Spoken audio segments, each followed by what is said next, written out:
Hey, what's going on, everybody? How are you doing? Happy day, everybody. Happy Monday, the Christmas Eve, as it were. Hope you guys are doing good. We are kicking things off right into Kerbal Space Program. Morning to you. Top of the morning to you. Super hope you're doing well.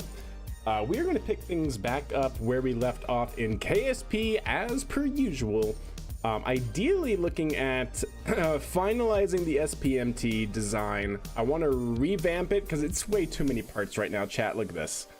It is currently 454 parts. It looks great. It looks the part, but that's too many parts, chat. That's just too many. So what I'm thinking about doing is kind of going down the track that I was originally thinking, which is for these two structures on the side, getting rid of all of the panels and everything and going with thumpers. Yes, it might seem a little bit weird, but what's kind of cool about the thumpers is you can make them look pretty good. If you rotate them in this way and then put another thumper on the end like this, where the two nozzles are back to back, and you can gizmo them in, and then boom. I like the way that looks, and instead of being like each one of these things 100 parts, it's going to be like 3 parts each. So I think this could be the way to do it, considering that these are really only designed for fashion. Like these things right here really don't play a role at all, other than, you know, spreading out the load and stuff like that. So I think replacing them with some thumpers might be a good call. Part welding, yeah, part welding could be good, but man, you know, I'm scared of that mod because I feel like part welding is a little cheaty, but I don't know. Do you really need all the batteries? Probably not, because I also feel like I'm going to replace a lot of these rover wheels, since we don't actually need all of them, since the only reason why I spammed rover wheels, right, is because I was trying to see if we could actually take the load of the vehicle, since these rover wheels are actually really weak, and it seems like no matter what, they can't take the load of the vehicle. So we're probably going to get rid of like a majority of them and just use a few for like the actual drivetrain, and then replace them with these guys, yeah, with the medium wheels, with the medium aircraft wheels. So we'll see how it turns out. But basically we're going to go to Minerva 2, our SBMT version 2, and we'll see what we can do with that. Yes, indeed, the Kerbal Centipede. Exactly right. I mean, it's based off of a real design, you know. I mean, if you actually look up the SPMT, this is what carried the space shuttle around. It's what carries massive aircraft parts around.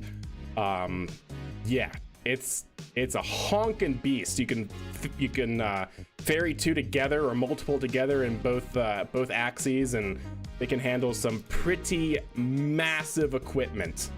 Massive things. They are designed to move the massive mining equipment around, like those big diggers around. Yeah, there you go. It's basically meant to just carry huge things. Notice all the wheels to manage the loads, right? And then of course the SPMT shuttle is the thing that actually carry the space shuttle around. There it is. SPMT for the space shuttle. Ooh, yeah. Very nice. So it's definitely there, but it's too many parts, chat. It's too many parts. Is this just a Russian missile carrier? It is not, but yes, I guess so. I guess it can be. What's up, Dr. Longballs? How are you doing? Just put up some custom panel graphics for flags if you need the look. I don't really mind the look. Like I'm fine with it not looking like that. What I want to know is just what happens if I do this. Okay. Oh, good. It doesn't actually do anything, because the way we designed this was smart. So those were just purely aesthetics, and that right there got rid of 180 parts. That's good. Yeah, 180 parts. Boom, gone. Also, let's go ahead and remove like all of these. in the middle here, and we're going to replace them with the aircraft wheels. And we'll use a few drivetrains up front and a few drivetrains at the back. Otherwise, they're going to be all of these wheels. I think that's what we'll do to get started.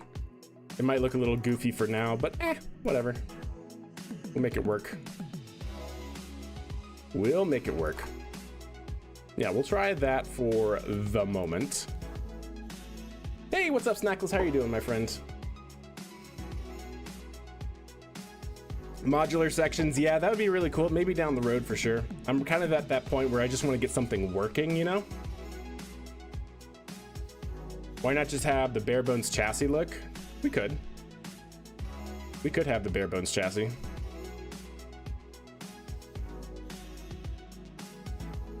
I kind of want to see, so what happens if we do something like this? Because we had this attached to this, and radial 2x symmetry, move that out. And it would be something kind of like that. Kind of sit on top of that, maybe down a little bit as well.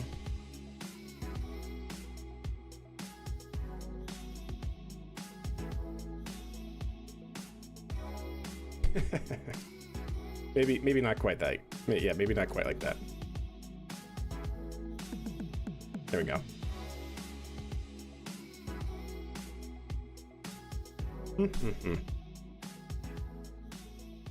It might look goofy, but it sums up a lot of the space hardware anyways. That is true. That is very true. We can also probably reduce these. We don't actually need two of them. We can just do one and center it. That's probably fine. Let's turn the thrusters off. The kind of reason why I want the thumpers and the reason why we had this, basically these running down the side is because I need mass.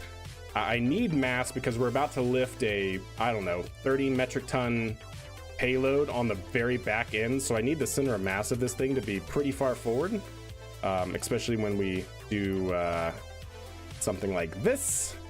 And we have a big rocket on the back, right? Yeah. So I wouldn't mind having something here. I don't know if we need all of that fuel, but we'll see once we put the rocket on. Retooled pad 41 for my Nova 2 rocket factory, followed by integration, followed by a vehicle staging. What you got? A blam. Ooh, is this Kerbal Constructs? Or is this something else other than Kerbal Constructs? Because that looks amazing. So yeah, there. Oh, nice. Yeah, I could definitely see you made the Atlas. That's actually the Atlas VIF. That's awesome. Yeah, I dig this. This is looking pretty good. Pretty good. Kerbal Constructs? Really? Because I feel like the Kerbal Constructs update, or are there additional packs that you can get for it? Because I definitely feel like I have Kerbal Constructs, but I definitely feel like I don't recognize. Okay, that's the road part. I get that. That's the track. I know that one. What's this one? I don't recognize that. Yeah. Oh, there are packs? Oh, can you link some? Because I've been looking at using this, because essentially what I want to do, chat, here. We'll talk about the vision. Now that we're getting reusability up front, I don't know if you guys know this, but there's a lot of parts that are in render range at the same time when you go to reuse systems without going through like the recovery in KSP. And so when I talk reusability, I mean, we're going to land a rocket. This vehicle is going to go pick it up, right? Pick it up, lay it horizontally, drive it over to a crane, which I'll show you guys here later tonight. Have that crane pick up the top of the rocket, verticate it, put it on its own pad that we also put out there, and then pick up a second stage, put it on the rocket, and then move the crane out of the way and then launch it. So no recovery, like quite literally reuse is what we're going for here. To show a picture of the concept if you guys have not seen it, which we did a long time ago. By a long time ago, I mean probably last save maybe at the end of 2022, so it's been more than a year, almost 2 years since we played this way. But if we go into screenshots, there. So we can actually do something like this, right? Where we land a rocket, we pick it up with a crane, we drive the crane over the pad, and then we drop it onto the pad. We pick up a second stage, put it on the now integrated with the pad first and second stage, and then we launch it, right? So yeah, you can build cranes in KSP and they work quite well, actually. It all works. It's just a matter of building out the things. And then what's horrible is that if you use the stock pad, everything that you put out, whether it's on the runway or anywhere else, is within the render range. And so you can imagine, unless you recover the pad and the crane every time, you have like 1,000 parts all in render range, no matter where you go. So what I want to do is build out, and I've already kind of started this. Y'all may have seen it when we were doing our landing and stuff. A pad system really far away from the VAB. And what's great about Kerbal Constructs is that you can go into like the launch mode and you can actually select it. So I'm kind of thinking about doing that sort of thing. We'll see. We'll see. Feel like you should put the second stage on. So this will not move the vehicle with the second stage, if that's what you're asking, or if that's what you're talking about. Ooh, okay, so we have this one, which is a pack. Okay, we have this one, which I need to copy and paste, apparently. All right. Yep, very nice. I will keep all of those because, yeah, I don't think I have any packs, and so I just have the stock Kerbal Construct mod pack. And it's great, it has a lot, but I think I can do more with more, you know? And you'll be free to use it? Hell yeah, that's that. I'm down. Okay, so we're gonna stick with this for now.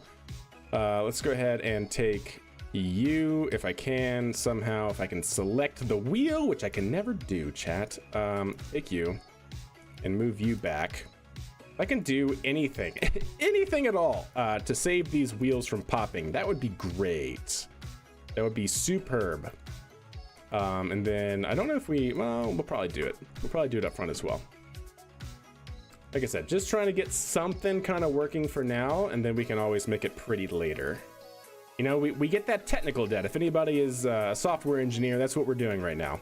Doesn't that just bring pain? Talking about technical debt, pain and woes. That's what we're doing, chat. Because we'll go back and optimize it, surely, right? Totally, we'll go back and optimize it. No problem. Yeah. Sure. Go ahead and bring that down. Perfect. And then we can put a nose cone on that, and that should be good.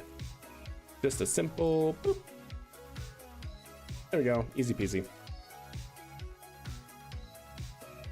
Can't you double up those aircraft tires? I mean, I could. I mean, if you mean one on both sides? Is that what you mean?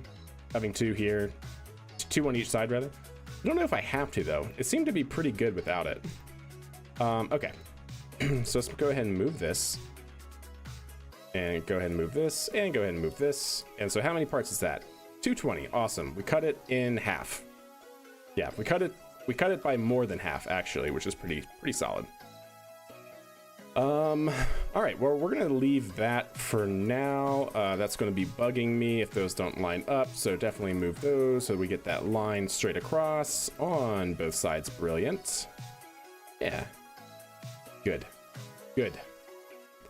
Oh, and that's right. We need 2 more parts, chat. Go into structural, go into this guy, and then ideally we'll go all the way back down here to this guy. Put him like so, and then move him out as far down as I can. Yep, something like that. Move him up. Yep, that's centered. Move him up until he's just about touching. One more. We'll move it down 1. And then we turn parts, same vessel interaction on. Let's actually go ahead and move him up to this guy. And then this guy should be same vessel interaction. Turn this same vessel interaction off. And there's one more back here, I think. That also had same vessel interaction. That one off. Perfect. So that's basically just to keep it from sagging. When you put same vessel interaction on, then you actually have your parts able to collide with each other even though they're the same vehicle. So that should be good. Let's go ahead and save it, and without any load whatsoever, let's go ahead and put it out on the pad and just see what happens. Also, because we have so few so few wheels now, let's definitely get rid of a few of these batteries. The reason why we had so many batteries before is because we had so many wheels, each of them having a motor, which was very, very power hungry. We don't need the wait, why did I not ever okay, well, let's change that then. Can I do 2x symmetry now? Yes, I can. And is that going to be correct? Yes, it is. Okay, cool. So we'll go ahead and do that, and we'll just make it work, chat.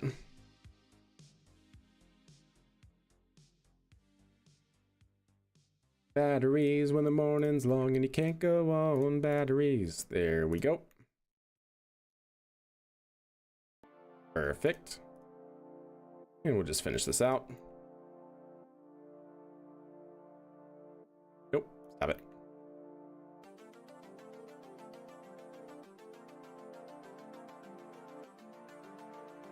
All right. Nice. 232. Cut it in half, chat. We've cut the part count in half. Brilliant. So let's go ahead and save it. And let's go ahead and put it out on the pad and rage. Rage, chat. Rage. Top down view. What you got? Oh, check that out, chat. That looks great. Yep, I recognize that part. I recognize that. I mean, I recognize a lot of them. Maybe I do have all these already. There's just a few that, like, I don't recognize this, the sweeping angle here. I don't recognize that one. But anyways, yeah, looks brilliant. Looks brilliant. Hey, chat, it didn't explode. Hell yeah. Wheel stress 0. Awesome. Well, that's good. And then how maneuverable is this, by the way? If we go control from here. Actually, I guess it already is controlling from here, but I need to change the actual control point. Command control point forward. There we go. How are we doing on electrical charge? Yeah, see, it takes a good amount of electrical charge, but but it does turn. Okay. And then if we bring it to a stop, power generation seems good. And then we should be able to play.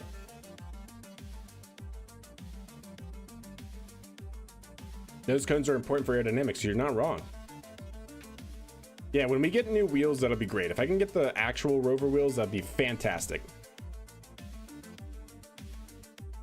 Yeah, the power cells. I thought about that. We could certainly do it. The fuel cells. Scorpimander. That's the name. What? The name of this is that's the name of this? If you can make a good acronym out of SPMT, we'll go with it. Scorpimander. But it's got to be SPMT. Somehow. You have 2 of the letters already.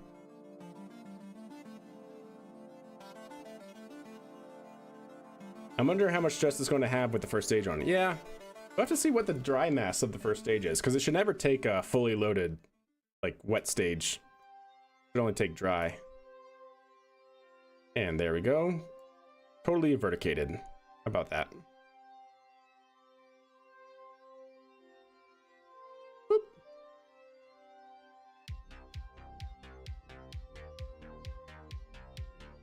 That traverse rate is 2.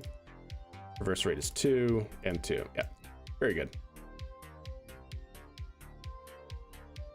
Scorpimander transport. There you go. SPMT. Scorpimander transport, or Scorpimander. Single purpose mobile platform. T. SPMT. You need the T, unless you're going to cap the T from the middle of the platform. Single purpose mobile transport. Self-powered modular transport. Oh, that's true.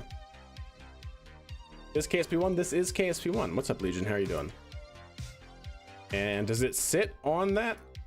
Wait, is it? Yeah, so it's sitting on that. See how we have this same vessel interaction and this same vessel interaction? If I take that off, it just falls through, chat. Oh, no. But that's why we use same vessel interaction there. So if I pick it up a little bit, and then put the same, same vessel interaction, and then we can put it back down. and then it should just sit there. Yep, there it goes, under load, perfect. All right, well, that's pretty great. Let's go ahead and revert, and let's put a dummy stage on it. So revert to space playing hangar. I'm doing pretty good. Thank you for asking. No complaints here. Aw, Dev, what's up? Hey, Hellfish, I created another feedback loop in my calculator. That's awesome. Yeah, how's that going? I've been tracking your posts on Discord. But you were able to figure out what the China Lake paper is missing? Because I know that I've run through this before, going through the China Lake paper back during, I think, my undergrad or something like that. Where it's like, yeah, they don't tell you something. They tell you enough to figure out what you need to know, but it's not, they do skip a step or something somewhere. I do remember that. I do remember that. All right, well, that looks pretty good. So let's go ahead and save it. Let's bring out an empty Minerva 2 stage. Actually, I think I have an autosave here, don't I? Oh no, that already overwrote the autosave. Never mind. So we want the Minerva 2. Minerva 2 reusable, flight ready. Go ahead and merge that in. So there is our big boy rocket, chat. Yeah, looking great. And we'll take that off, take this off. And then I don't need you. No, sorry, don't need you. There we go. All right, and then pick up this whole thing, reroute to this part here, and we're just gonna carefully put it right there. Like a glove. Mm-hmm. Also, do I have autostrut on? I do have autostrut on. Perfect. And how about this guy? Yes, autostrut is on. Excellent. Should be good then. Also, obviously, you're going to need to go boop, boop, boop, boop. And then this thing is designed to land, so we'll leave it with a little bit of fuel. Ideally, that would be the maximum amount of fuel this thing would ever land with. Also, does this still able to traverse? It is. Awesome. Perfect. Very good. Let's go ahead and save.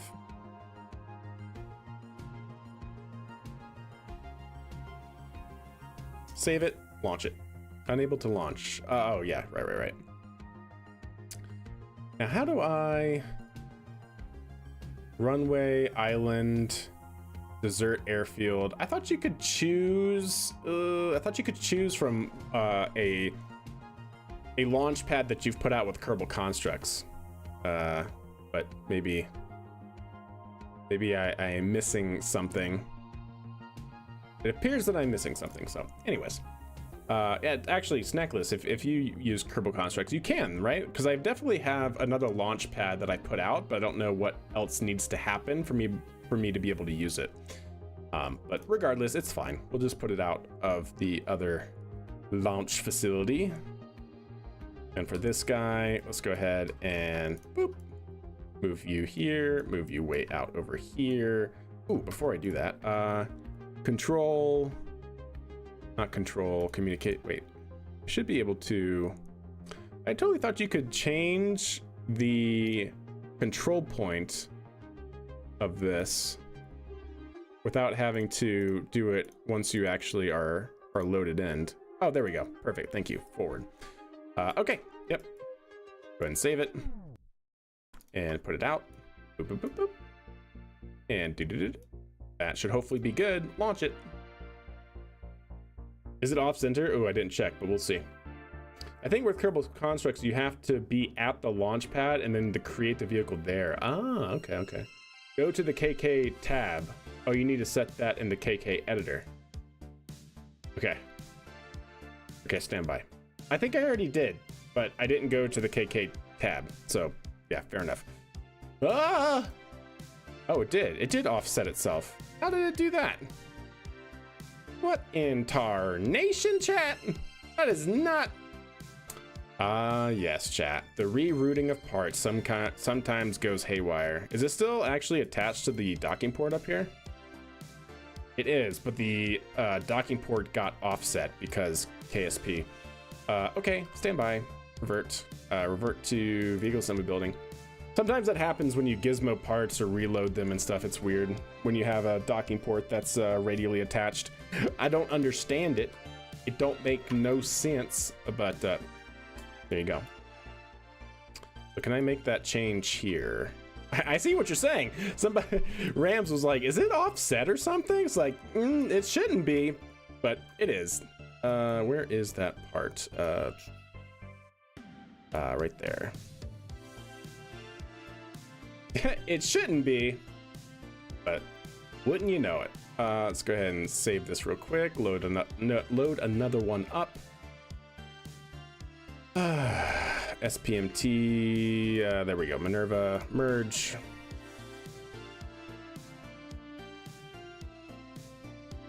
Take all of this off. There we go. There we go.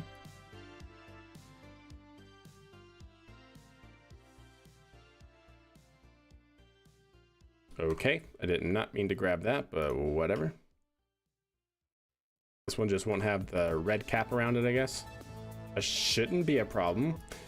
Gosh dang it, chat. I don't want to do that. I don't want to be like, it's fine. No, we'll just merge it in. We'll do it right. We'll do it right. Characteristic length is missing. I figured out what staying time is, which is useful in hot rodding hobby too. Nice. I would like to get rid of residence time as a manual input and calculate it, but it's so far that's just, oh yeah, I see. Yeah, sometimes you have way too many unknowns and you just, yeah, you start off and then you test it and then you revamp your calculations based off of that test.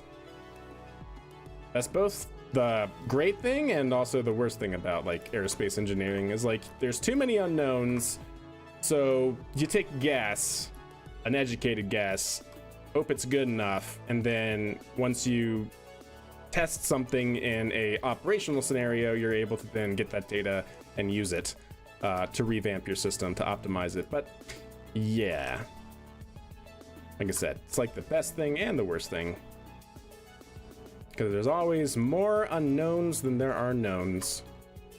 All right, there we go. Let's go ahead and save it. And if I do this, is that going to mess it up? Okay, no, good.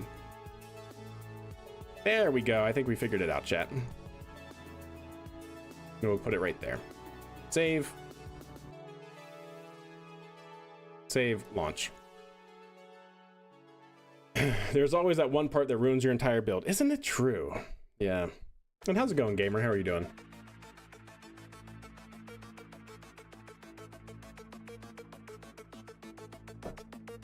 You found C-Star and ran back across the formula I used to calculate port air mass velocity, so I do have some leads, but that's where I am. Fair enough. Fair enough. Yeah. All right, there we go, chat. Wait, why is that sagging so much?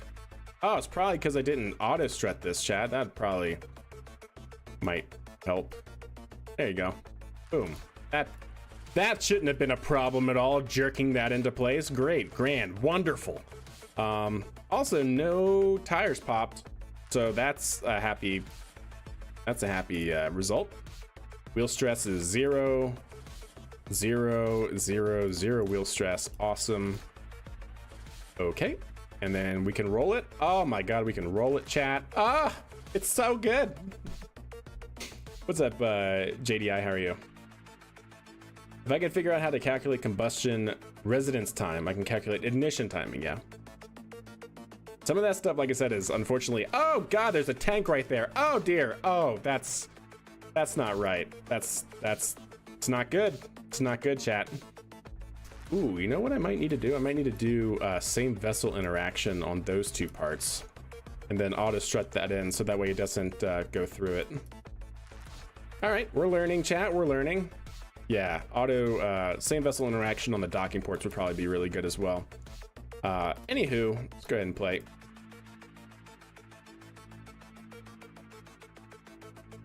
When you do a bunch of upgrades to something and it's near working but not good enough, then you delete that one part and it works insanely well because you made it over-engineered. Yeah. Always. Over-engineering is the key. So, this is looking pretty good. It's definitely plenty strong enough. I like that. Even without like a push rod here, which is a little shocking, I'm not gonna lie, but I'm happy for it. I actually don't know what the dry mass of this thing is.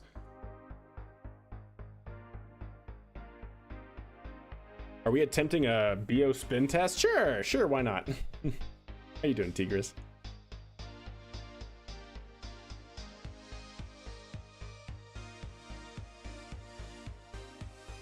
And then deploy.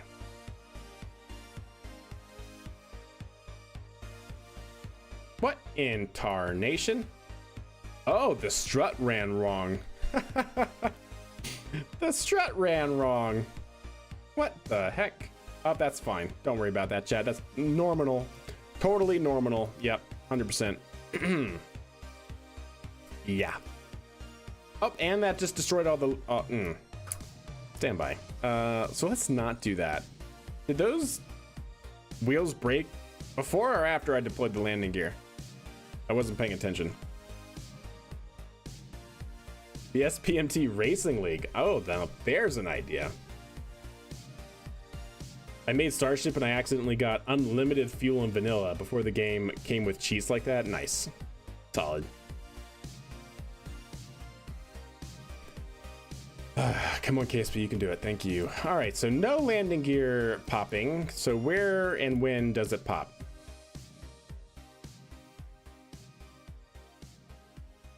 When does it happen?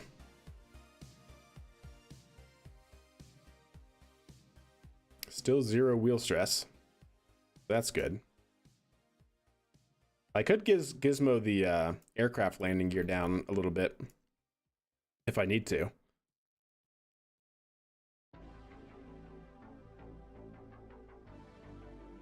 Nice, Hellfish. I didn't know that.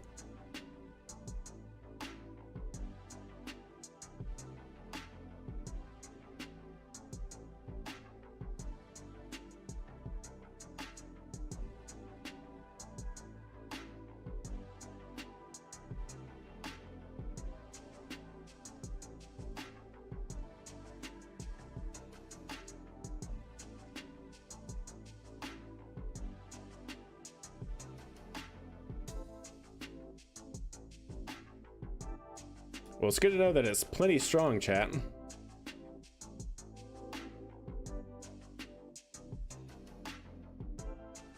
Just making sure we can get it vertical. Because there's a little bit of sag in the parts, of course, right? There always is.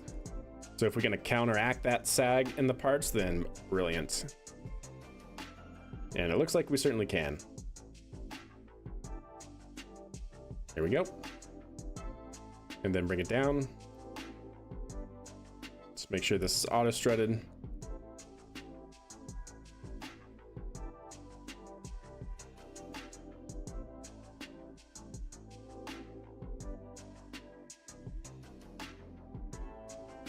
Is this like New Glim but your own version? It's a cross between... Okay, so we only recently made it reusable. So it didn't used to have the fins up here and the wings on the side. So it was very much inspired by Atlas. And then we made Atlas, like Atlas 1, like the 3-engine variant of Atlas from like the 60s and 70s. From Atlas 1, we gave it wings, New Glen style wings, to make it, give it some cross-range capability. All right, there we go. So I think this thing could definitely use some piston jacks on the back. That could probably be really good to try and alleviate some of the... Uh-oh, this is fine. Up, and we popped a tire, brilliant, yep. Wait, did it just slide off of that? Oh, wait, what? Oh, that's not right. Ow. Wait, what? What part are you and why? Are you the part on the top? Oh, you are the part on the top. How? Whatever. Not gonna ask. I don't care. I mean, it's very maneuverable. It's totally fine, chat. I mean, look at it. It's totally okay, right? It's totally good. This is nominal. By the way, see? This is what we got going on the side over here. So we got some landing pads. We got 2 launch pads. We'll have like a integration facility, a mission control, maybe a VAB or something over there as well, a hangar.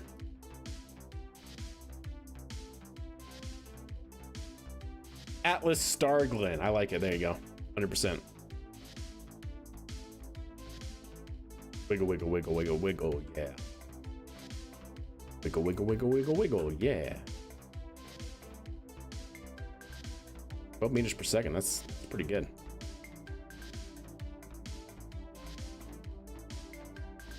And it's not top heavy because we have all this mass at the bottom. Oh, we're not making this turn, are we? Not unless I slow down. There we go. Cool.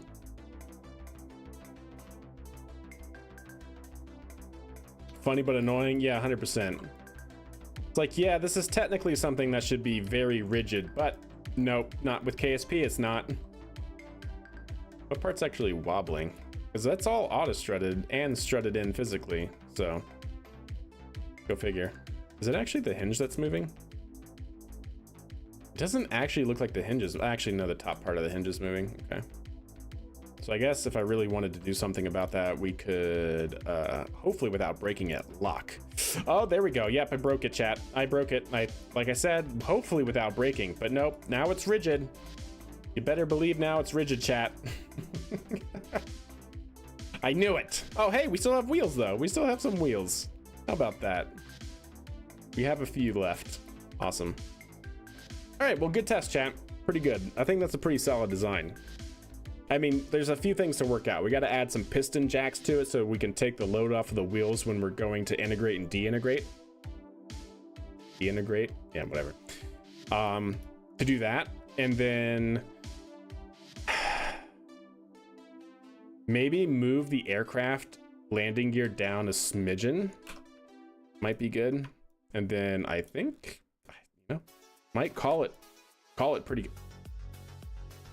Really? Might call it pretty good there, but we definitely need this to be same vessel interaction and this to be same vessel interaction. And then we need this to be auto strut to heaviest part. And then that seems good for now. Okay, let's go ahead and switch to the space plane hanger so I can actually move the camera around effectively. Because what I want to do is ideally grab you and move you down like that. Because I think the springs will still compress enough to allow the rover wheels to touch the ground. But we'll see. We're testing.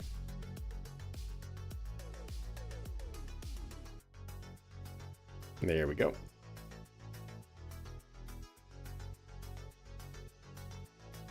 And there we go. Cool.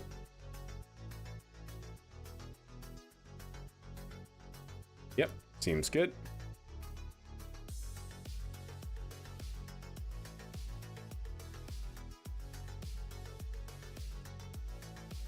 Perfect. We'll give it some big boy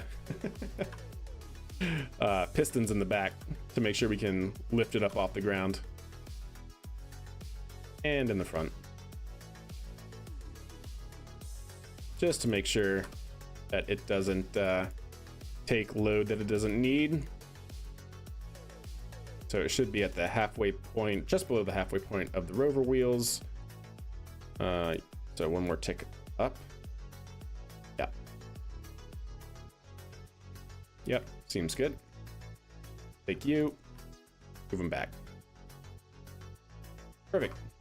I like it. Should be good. Monoprop doesn't need monoprop. We could, of course, as somebody suggested, do this on the inside here, like so. Actually, where do we want to put that? Could be on the bottom. Or on the inside. Maybe on the back, actually. Yeah, on the back seems good.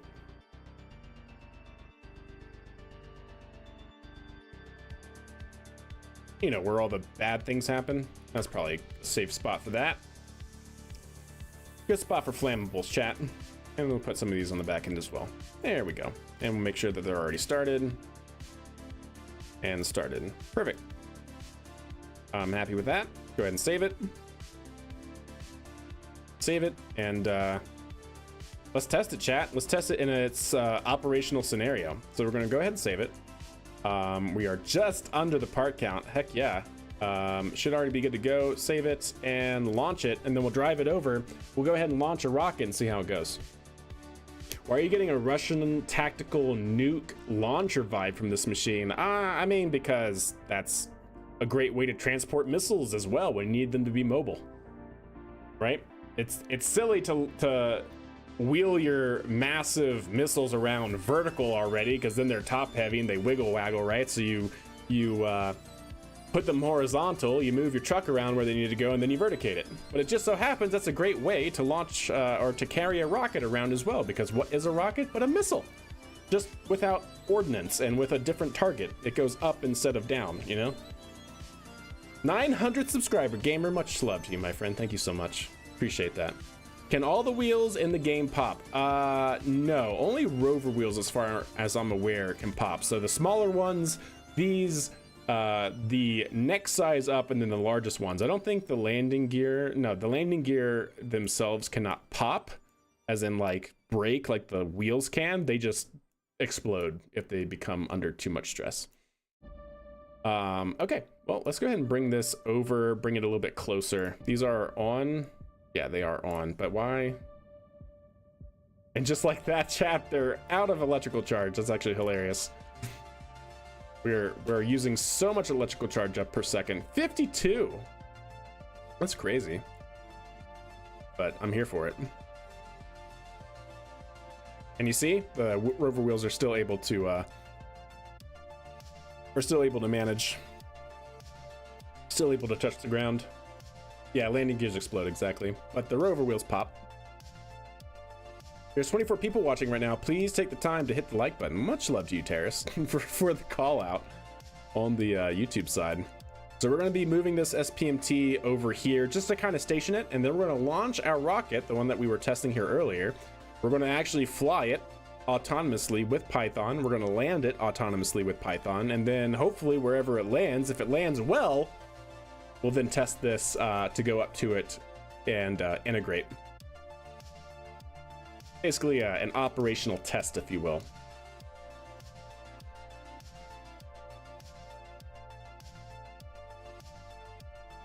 There we go. Turn this corner. Don't touch the grass. There you go. Groundskeeper would be angry.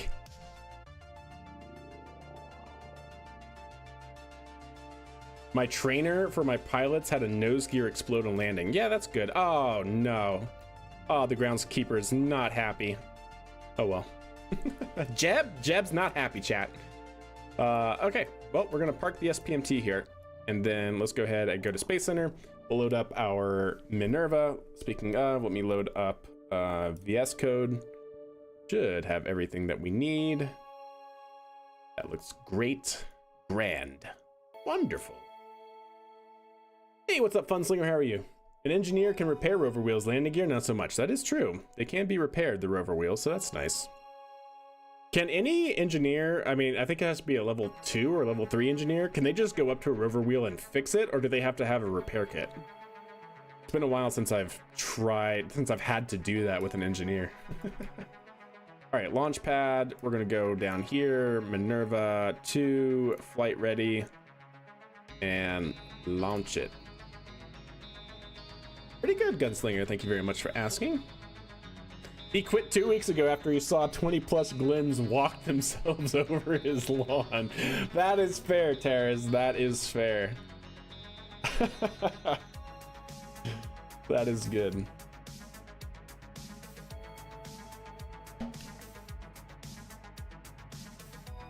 And in fact, before I do launch this chat, on the Twitch side, if you're new to the stream, I do run manual ads in order to get rid of all of the Twitch injected ads. That way you guys don't have mid-roll or pre-roll ads. So I'm going to do a quick 3-minute ad break. Don't worry, the stream is going to be on pause. We're not going to launch the rocket. We're just going to wait for you guys to come back. So until then, on the Twitch side, I'll see you guys back here in a few minutes. All right, so that should be running. In the meantime, we will chill out. So the SPMT is designed to ideally take this rocket once landed. Yo, and Confucius242 coming in with a Twitch Prime subscription. Much love, my friend. Thank you so much. Really appreciate it. Skipping those ads, aren't you? Yes, Twitch moment indeed. Does YouTube still do for live streams the mid-roll ads? I know they do it after the live stream concludes, where, you know, as you're watching the live stream, it'll put ads all the way throughout. But does it do that while live or not? Okay. So the SPMT, right, is right there. I wonder how many parts it is actually. Because how many parts do we have here? We have 406 parts. I mean, a lot of that is all the panels and everything, right? So that's 406 parts. The other part, the SPMT is 200 and let's call it 240. So yeah, I mean, we have a good number of parts here, like 600 or something like that. Not too shabby. Still pretty low in comparison to some of the other things that we've done. It'll still be low in comparison to this. Once we get our crane system out, oy vey, chat, it is going to be interesting, is what it's going to be, chat. It's going to be interesting. Like I said, that's why, the whole reason why I wanted to build with Kerbal Constructs these pads over here and everything is because I want to use these pads for the reuse stuff, because it's way over here, which is like 4 kilometers or 3 kilometers away from anything at the VAB. And because it's over 2 kilometers, then that means anything that's over here on the VAB will not be in render range. So if we had, you know, aircraft or another rocket launch or other vehicles over here, they would not add to the sluggishness of the game by being in render range of anything that we have over here. So that's what I'm hopeful of. We can have the crane over here, we can have the pad, we can have landed rockets. We'll still probably have like 1,000 parts in render range over here, but it will not be exacerbated by anything that we're doing over here. So we'll see. We'll see. So I don't know about that. Gotcha. Yeah, no worries. I should have just another 20 seconds or so on the Twitch side. It's a good looking rocket though. I'm really pleased with our progress in the game. Yeah, the stuff that we obviously need, chat, is I want to build another like VAB or HIF or something over here. Something that we can spawn vehicles over here as well, obviously. There's a lot of stuff I want to do over here. Level 3 to repair the road wheels, gotcha. This game so deserved a multiplayer option stock with the game. I agree. That would have been pretty clutch. How would you go around building a multi-piece base using docking ports? Do I need to design a way to move the piece, or am I just out of luck? Do I need to design a way to move the piece? I mean, if you're doing it in different parts, then yeah. I wonder if I still have on this computer some of my old KSP saves and screenshots. Let's go back to 1.1. I think I want even older than that, technically. Oh, here's more crane stuff, chat. Yeah. Oh, look at it. Sag, though. Brilliant. But yeah, this is all of our recovery operations that we used to do. We would literally bring out... So this was not a landed rocket. We would actually spawn the vehicle over here, right?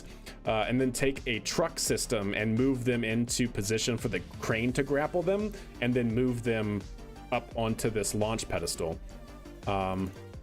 So this is as far back as it goes. Oh, there's our early version of our current launch vehicle. Very small boy.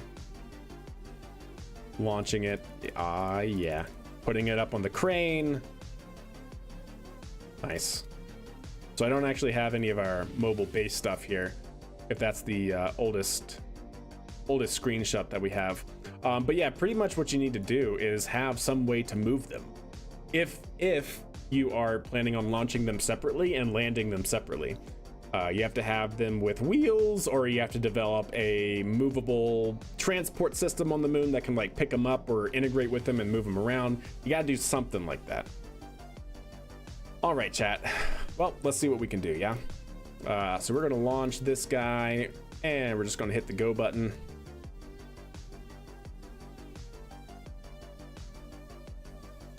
And move to shuttle type vessels. That'll be pretty slick. 100%.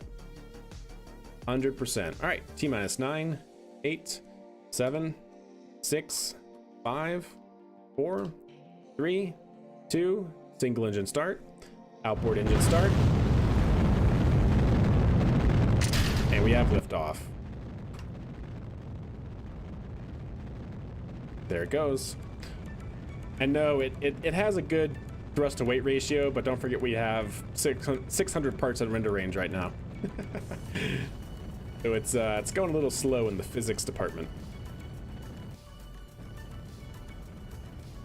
Oh, nice. That's from the SPMT, the docking port on top. All right, we are go for launch. All systems are looking normal as the vehicle continues to pitch down range. This thing is flying autonomously with Python, so we are currently in our max Q throttle bucket. So you'll see that the throttle is throttling down in order to maintain a maximum dynamic pressure, which we can see here. So max Q, maximum dynamic pressure, right there, 13.5. Increasing is trying to track 14,000 if I'm not mistaken. So 13.7, throttle is continuing to increase slightly, trying to maintain 14,000, no more, no less. Throttle is increasing. We are now pretty much past max Q. There we go, max Q now gone as the vehicle continues to pitch down range. And we should be moving on until we have basically, what is it, like 10% fuel remaining, I think. Kitten Space Agency does look really promising, yeah. Yes, it does. I really hope KSP2 gets finished eventually, or another company buys it. Yeah, Comedian, it won't be, it'll have to be another company. As far as I know, Take-Two has completely shut down the production, the studio that was developing it. And they're looking for a buyer, and of course nobody wants to buy something that costs as much as it does and all that sort of stuff. So yeah, as far as I am concerned, currently KSP2 is dead, which really sucks. But all right, boost back burn is go.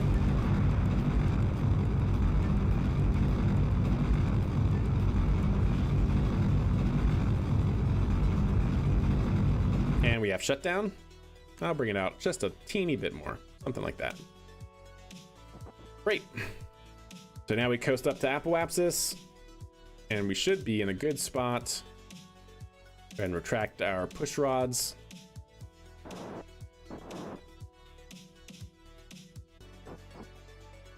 Go and get ourselves situated for our landing burn. I don't care about the second stage. We could always fly the second stage, but we've done that. We've tested it.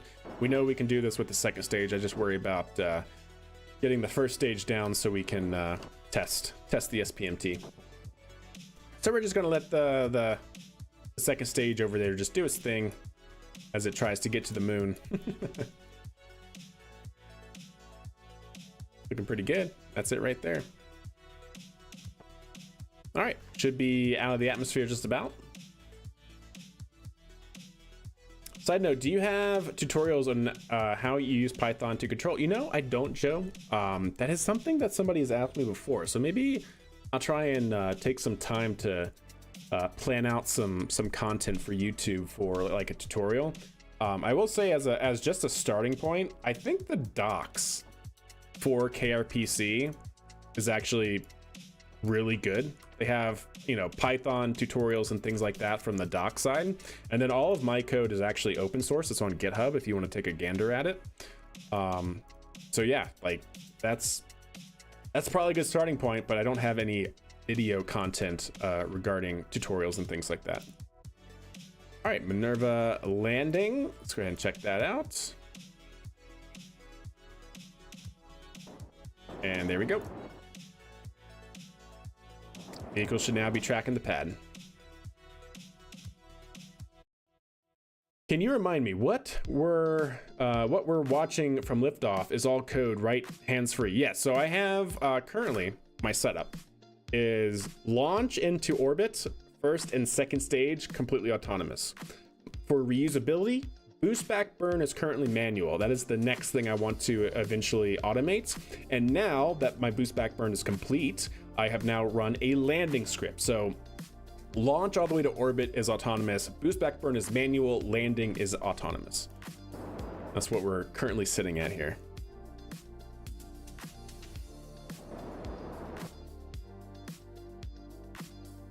Trying to build a moon base, but didn't think it through before I sent my first mission. Ah, gotcha. Well, there are grappling hooks in the game.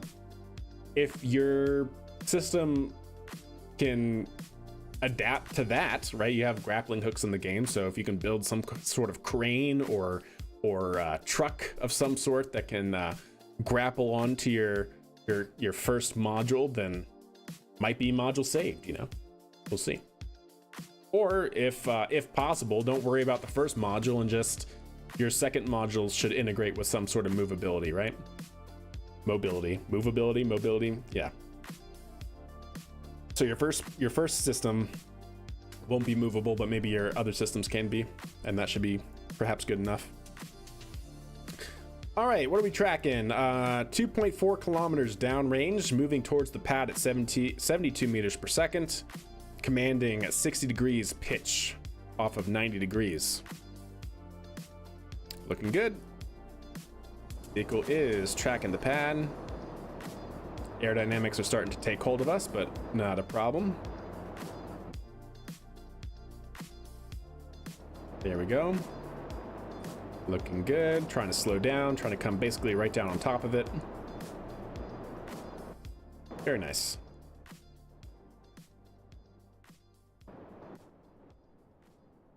All right, well, we'll see, chat.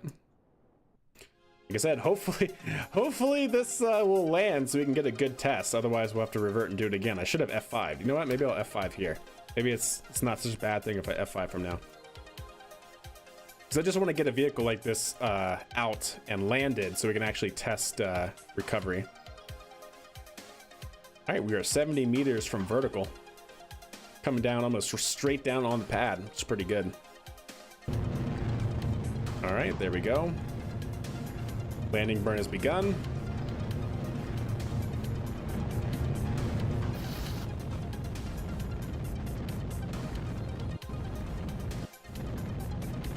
Tease it. And boop. Not too bad. Could be better, but we're only 29.5 meters from the center. I'll take it. I will take it. You know what I need to probably do, chat? In order to make that better, that I noticed on that one time, I wonder if I should get rid of this. Yeah, I wonder if I should get rid of this. Which basically tells it, hey, point away from the pad when your aerodynamics are, say, larger than the thrust from your engines, and then point towards the pad when your engine thrust is higher than your aerodynamic forces. That's basically what this is doing. But I'm wondering if that's actually sending us sideways. And I wonder if it would just be better to not worry about that and just basically go vertical at that point. We can do a gain schedule here. Well, maybe not gain schedule, but a change in our pitch limit. So that way we do very, very minor corrections versus the very large corrections that we were doing. That might help it. Anyways, food for thought for a future time. Only one way to find out, that's true. Okay, well, let's go ahead and save the vehicle. So we're going to shut down. Very nice. Cool. That was really good. Well, thank you. Hey, what's up, Hawk? How are you doing? But yeah, so that's what that does. Pretty happy with that, gotta say. And we can go ahead and make those inactive. All that should be fine. So, SPMT time. Don't pop the wheels, please. Thank you. Let's see what happens. So our SPMT now has to go over to our landed vehicle and ideally pick it up, lay it flat, and then we might be able to just put the crane out and see if it can pick it up. I feel like I have to make our current crane taller because this is a pretty tall rocket with a second stage on it. But maybe for testing, we don't have to do that yet. At least it landed. That is true. At least it did land. I also need to tune the throttle control, because I don't know if you guys saw, but once it got basically into its hover and then constant rate of descent, the throttle was kind of spiking and jumping. So I gotta tune the throttle controller as well. But other than that, pretty good.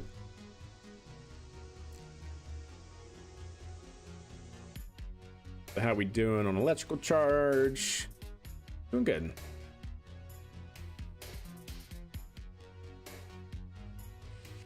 I love how you can see the radio tower over there.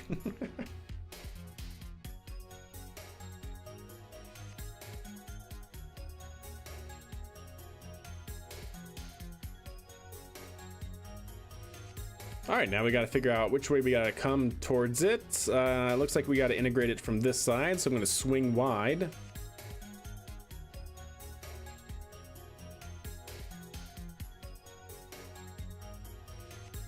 We got to integrate to that point and that point.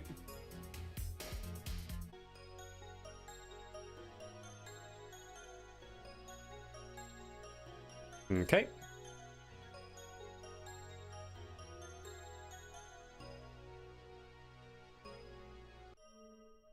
Look at that. Look at it, chat. Look at it. I like it. Doing pretty good, man. All right, let's see if we can't do that.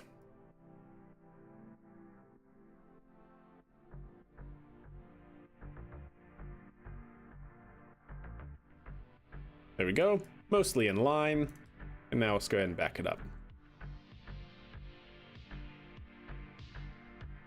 And then once I get pretty close to it, I guess I'll start verticating, or I wonder if I should put the pistons down before I do that. Maybe I should try and put the pistons down first.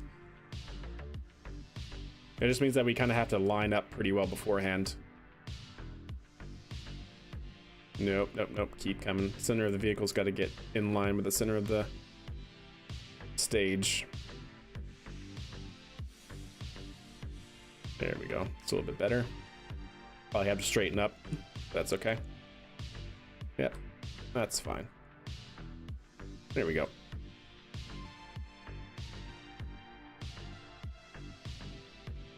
And ideally, it doesn't have to be perfect, but I guess we'll see.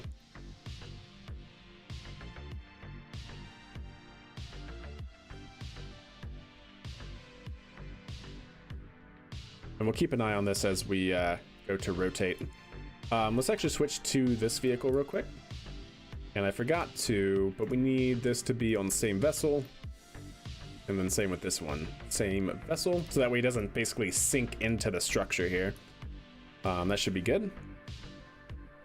And let's go ahead and slowly raise it up. Keep an eye on that because it's going to pivot and it's probably going to have to roll forward a little bit.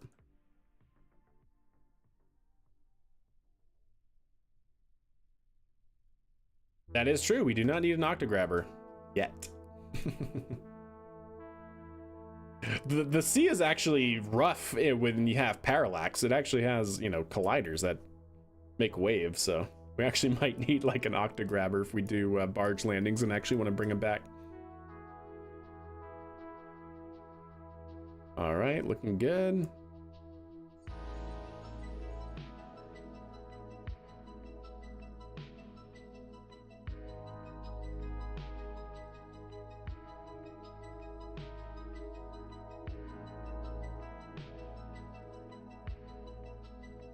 Oh, you know what? I also didn't put the cow controller in reverse. I gotta set that up as well.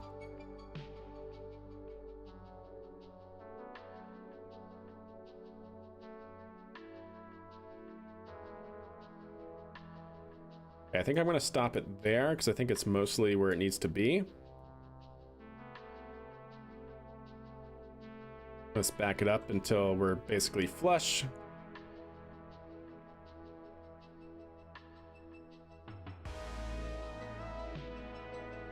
There we go.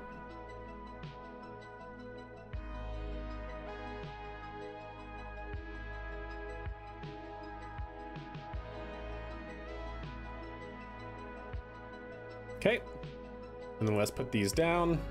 Oh, that too much. Too much. That's right. Let's just keep the wheels off the ground, okay? And let's do nothing else. 56. I should really cow controller that too. There we go. Wheels off the ground. We'll see if that helps or hurts. All right, continue putting it back. Actually, looks like we might be a little tall here. I might actually have to put that piston down. We'll see. Or it might just be perfect.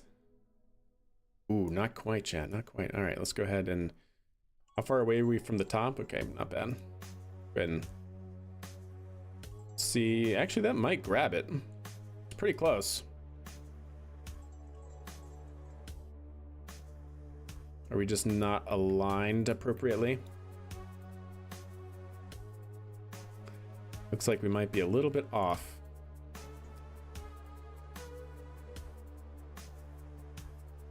Aha!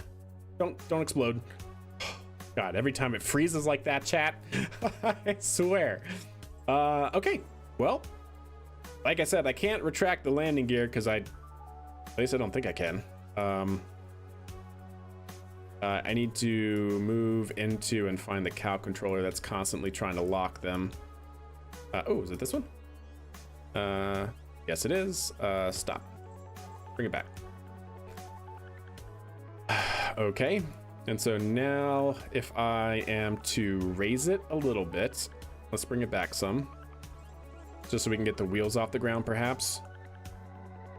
Also, where's the center mass? Center mass is pretty good, actually.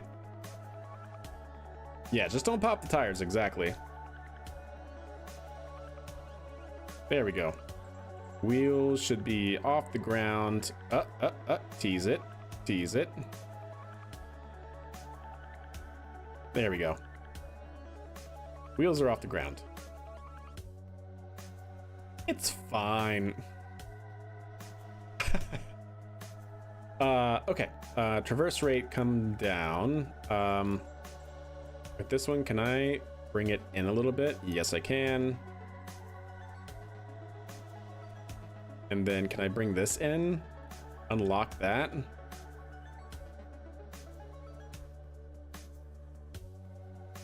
Nice. Are these still engaged? Yeah, let's just motor disengage. Motor. Stop it. Force limit to 0, sure. And then this one also. Okay, that's fine.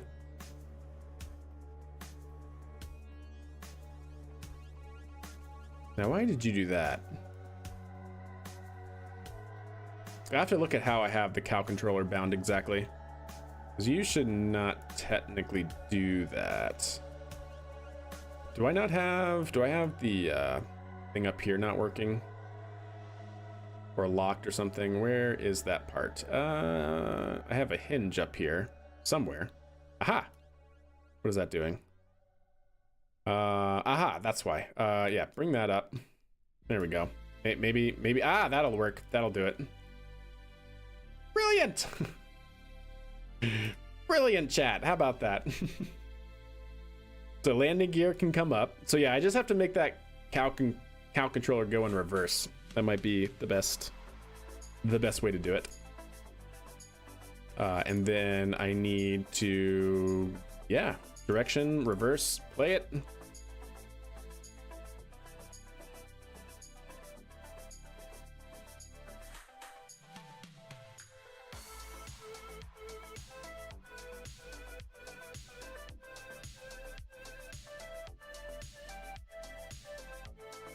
I mean, it works. Yeah, the same vessel collision on those docking ports are working wonders. Are these docked? They don't look docked, but I think they are, aren't they? Or, wait, are they? No. No, they're actually not docked. Okay, so we only have the one docked. Whatever.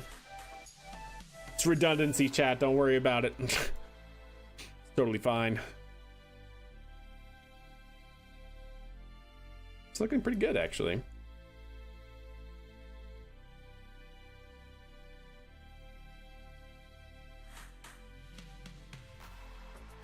Okay, and then we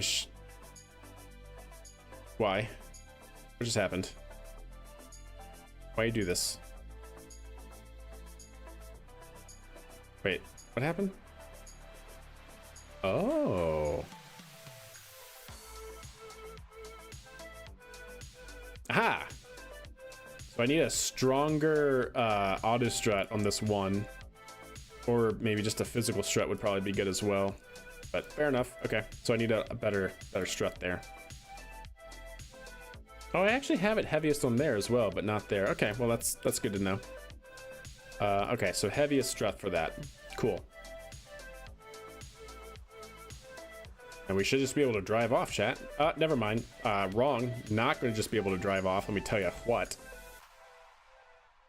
Let me tell you what, chat. Nope, not going to be driving off. Now we can. There we go. And just like that, chat, we have a rocket. All right, well, let's move this over here. We'll get the crane out. And we'll see what we can do. I don't have a docking port at the front here. Oh, that's... you know what? Don't worry. We can get an engineer out. And we can take the docking port from somewhere else, like that one that's not doing anything. Or I can just get another truck and bring a docking port, maybe. Yeah. Kerbal engineering. I like the idea. Well, I think that's what we'll do, yeah. I'm gonna park this kind of like right here. I'm gonna put the crane right here if I can. Let's go ahead and park this right over this way, and then we'll back it up. Throw a ratchet strap. Yeah, exactly, 100%. If only we had ratchet straps in KSP. I hate that it's sliding. You know what I should remember to do is put the lock on. Is that? Oh, I see. It slid off of the. I see. Okay. That's fixable. I just need to lift it up a little bit. After I turn heavy or same vessel interaction off.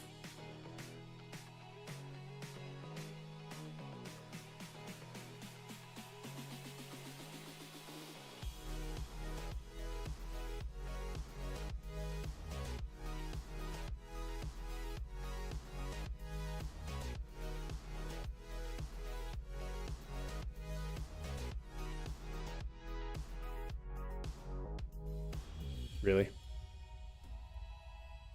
Come on now. Have it. There we go. I gotta remember to lock it if we can. So that way it doesn't slide and have that happen.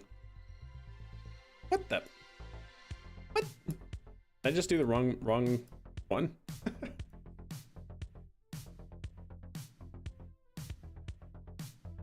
That one, same vessel. There we go. Because that one is, yeah, not it. There we go. Good to know.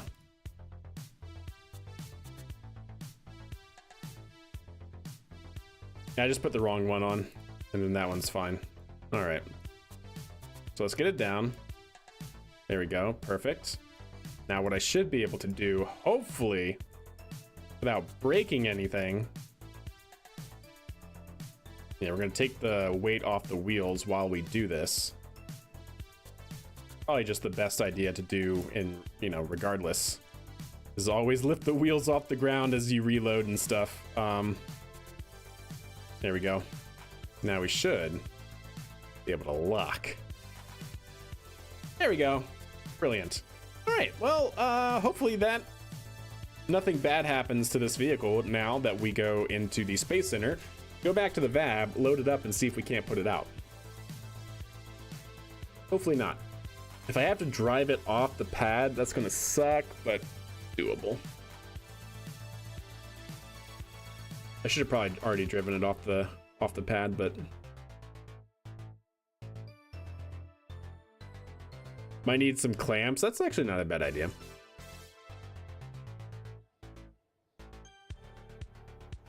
Can I recover? Cover. Cover. Okay, and then can I put out on the launch pad a crane? Hopefully.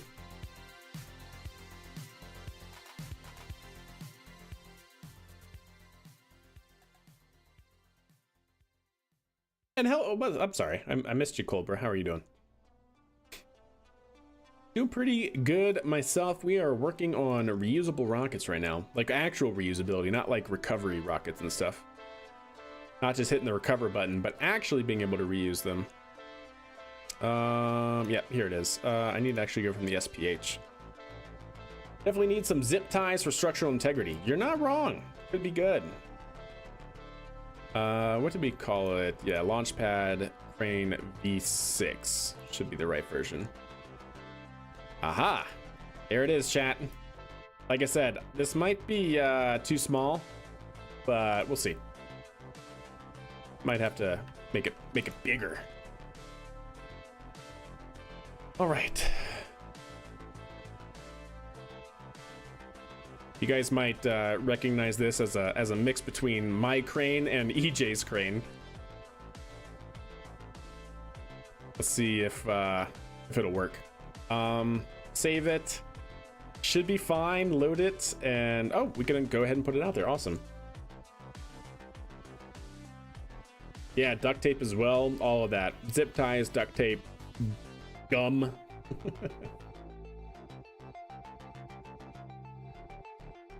Yeah, we'll see. We'll see what we can do.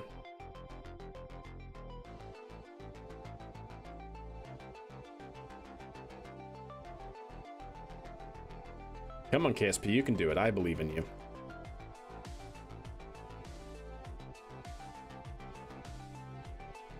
All right. Good. Well, right. I need... Crap. Do I have an extra docking port somewhere? It'd be great if I did, but I don't know that I do. Okay. We're gonna have to bring a truck out here with a docking port, because I got to put a docking port on this guy, so we can actually lift it with the crane. And I don't see just a docking port hanging around somewhere. Negative. Okay. Well, let's go back to the Space Center. Forgot safety wire. Of course, safety wire. Yeah, a must. A must for safety.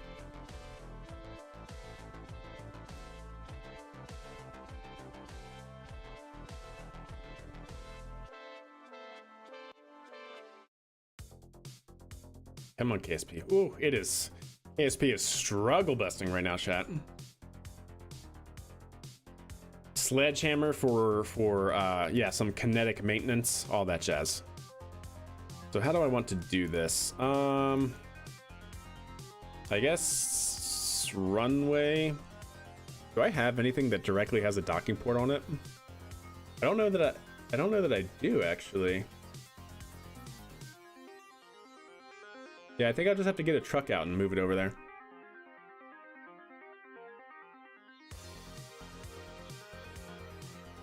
So we'll get the HUV, we'll get a grounds crew out, and hopefully be able to just hook up a simple docking port to the stage here. So let's get our heavy utility vehicle. Could also bring a helicopter. Heavy utility vehicle. Man, this would be so much easier if I learned my ABCs, chat. There it is.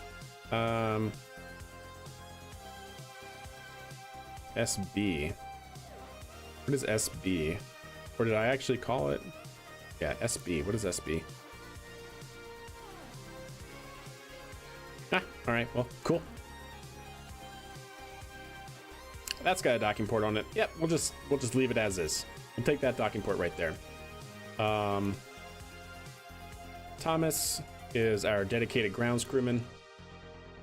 Cool. Yep, that should be fine. Nothing is connected to that. Okay, cool. Brilliant. Go ahead and save. And launch it. Yeah, indeed. How you doing, Erudite? Hope you're doing well. Yep, I love it when a plan comes together. When I was in the Marine Corps, the meme was that if it wasn't missing parts and leaking hydraulic fluid, the Marines wouldn't fly it. Yeah, I mean, if it's leaking, it means you have fluid in there, right? That's great. It's good. It means it's airworthy is what it is.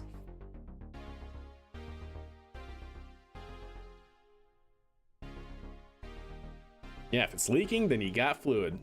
Perfect. Alrighty then.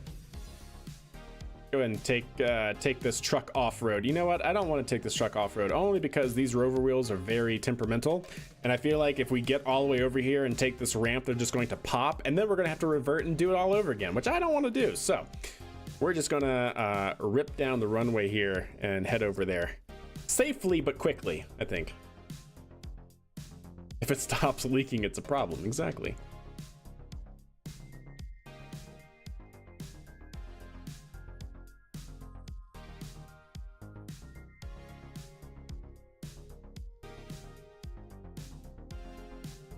Ooh, look at that crane in the distance though, chat.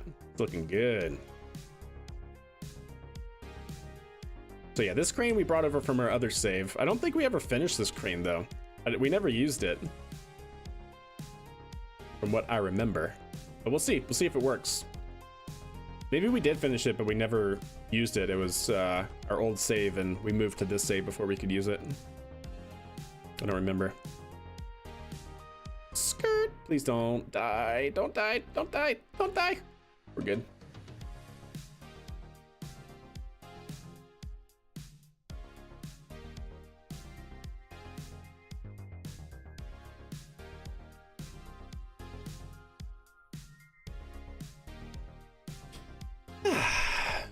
Just that. Oh. Why are you doing this? Stop it. I was hitting the wrong button. Apparently leaked because they had to compensate for heating and expansion. Yeah. The tanks on the SR-71 would leak because they were designed to mesh and fit together at the thermal expansion that would occur going Mach 3 plus. Yeah. So that's cool. Yeah, it would leak. It would leak its fuel all over the runway, as one does. Yep, doing quite well. Thank you for asking. All right, we'll just get on up here to the front of the vehicle. Looks like everything is intact, chat, must say. That's good.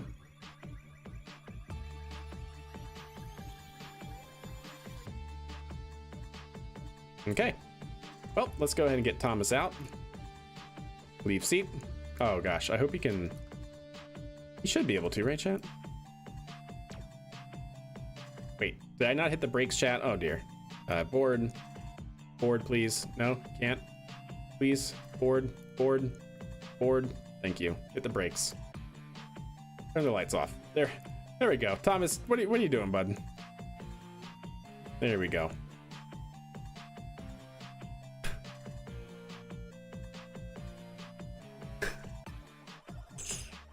Oh dear. Unbelievable. Anyways.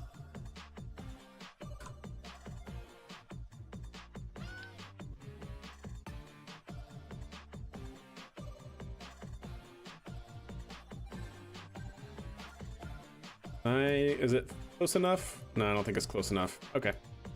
Put it down.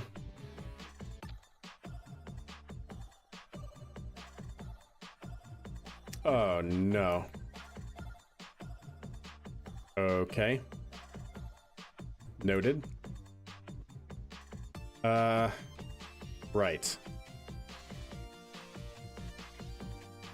Gosh dang it, chat. Okay, good to know. It'll fall through the world, chat. It will fall through the world. I thought you used to be able to walk with your Kerbal. But I can't walk with my Kerbal right now for some reason. I guess I'll put it on the nose here. Contracts when? Next year. The first of the year. Well, I don't know about the first. I can't guarantee that, but yeah, it'll be in the new year. No? Still don't want to get up there, huh? Okay, fine. We'll put you there. We'll get a little bit closer still.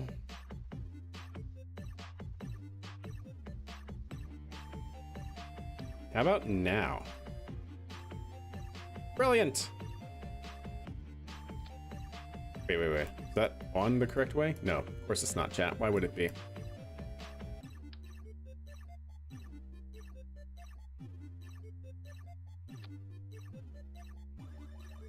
Ugh. Ugh, gross.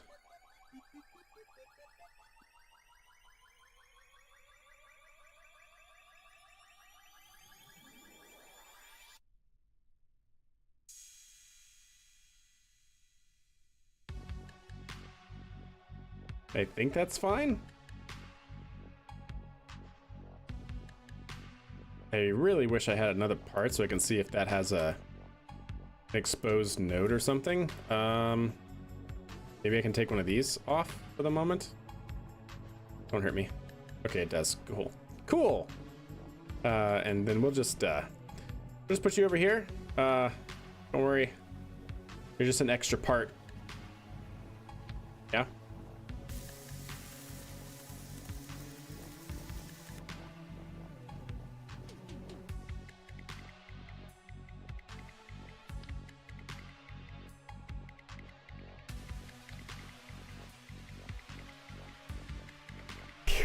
All right, chat. Well, let's get back in the truck here and we'll recover. Because I do not need this extra 150 parts or whatever it is in render range while we're doing these dangerous operations. How many parts is this actually, by the way? 170, yeah. So we're just gonna go ahead and back away slowly. Hit the brakes and recover, and then we'll fly the SPMT. No wheels pop though, so that's good. Cover vessel. All right, well, let's see if this crane works. And if it's tall enough. I don't think it'll actually be tall enough. It'll be tall enough for the first stage, but not tall enough to actually add the second stage to it, I don't think. It's a tall rocket, especially with the first stage. Or sorry, especially with the second stage and its large fairing. Okay. Minerva 2, go ahead and fly it. Please. Be gentle.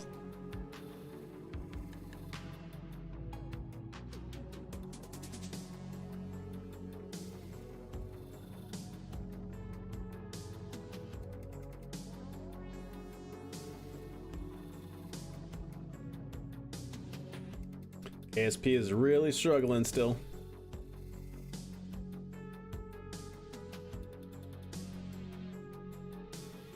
Come on, you can do it, KSP. I believe in you. Thank you.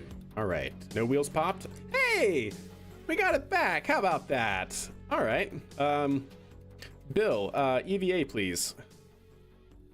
And can you just climb on board that? Yeah, that's good. That's good. Yeah. And then you're gonna take you. We're gonna pick you up, and we're just gonna put you right here. That's right, Bill. Good job, buddy. Okay. And then get back on in there. Perfect. We got it back. All right. Go ahead and drop it back on its wheels. All right, well, here's the fun part, chat. Now, this thing doesn't have any guides, so well, actually, I don't even know. Is it wide enough? Hopefully it's wide enough, chat. I should have checked that. Should have checked to see if the crane could actually even... it should be wide enough. We'll see.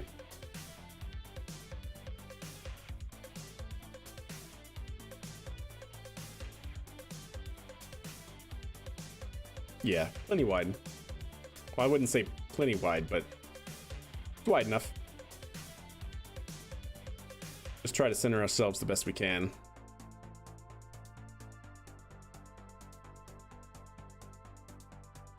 Seems pretty good.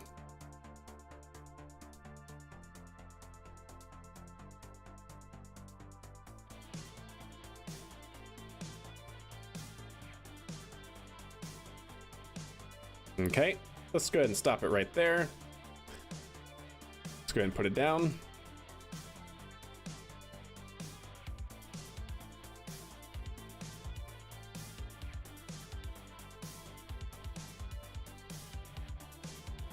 Okay, cool.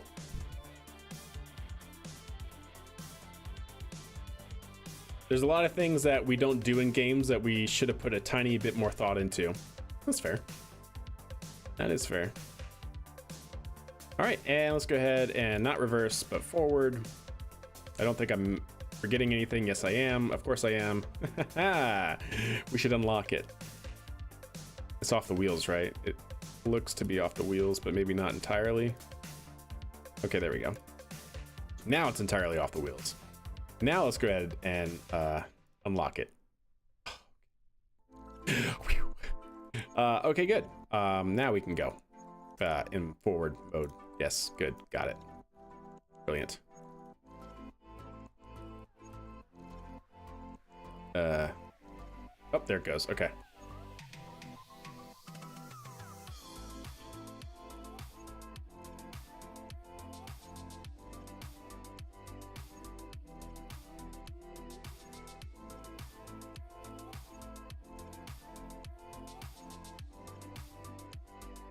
Pretty happy with that, chat.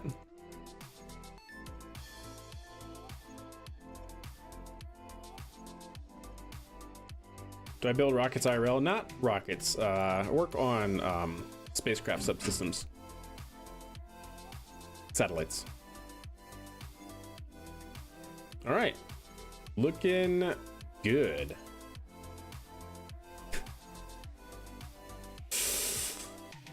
And I'm hoping that we're within the traverse rate, the traverse capabilities of our gantry here.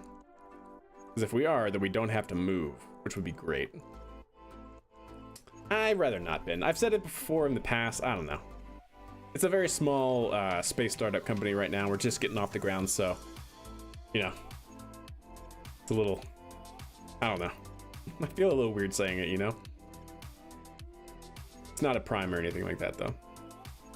Not yet.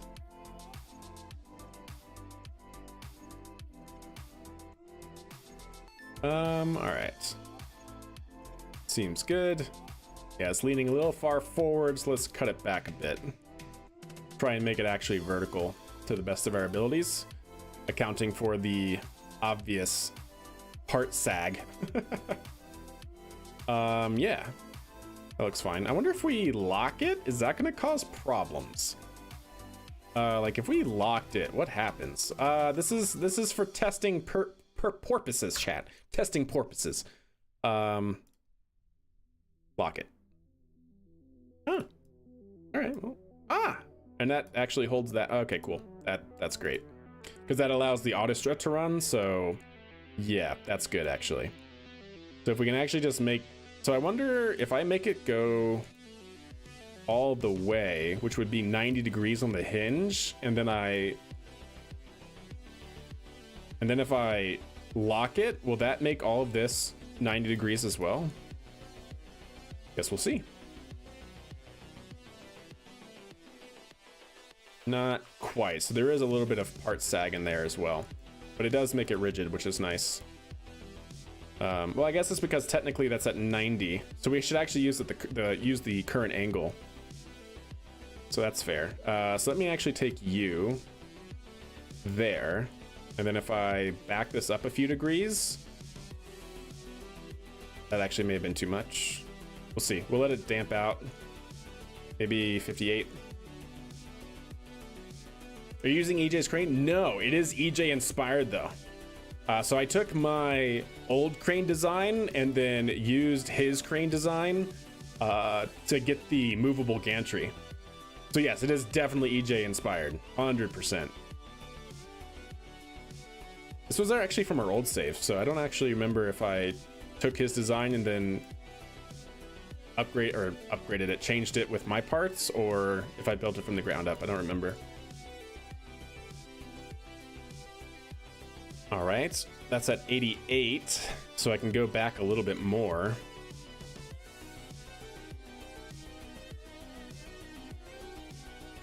Like 89 might be good enough. Let's go maybe a little bit more, 58 and a half. That looks pretty good. And lock. Well, lock it. Let's go a little bit more.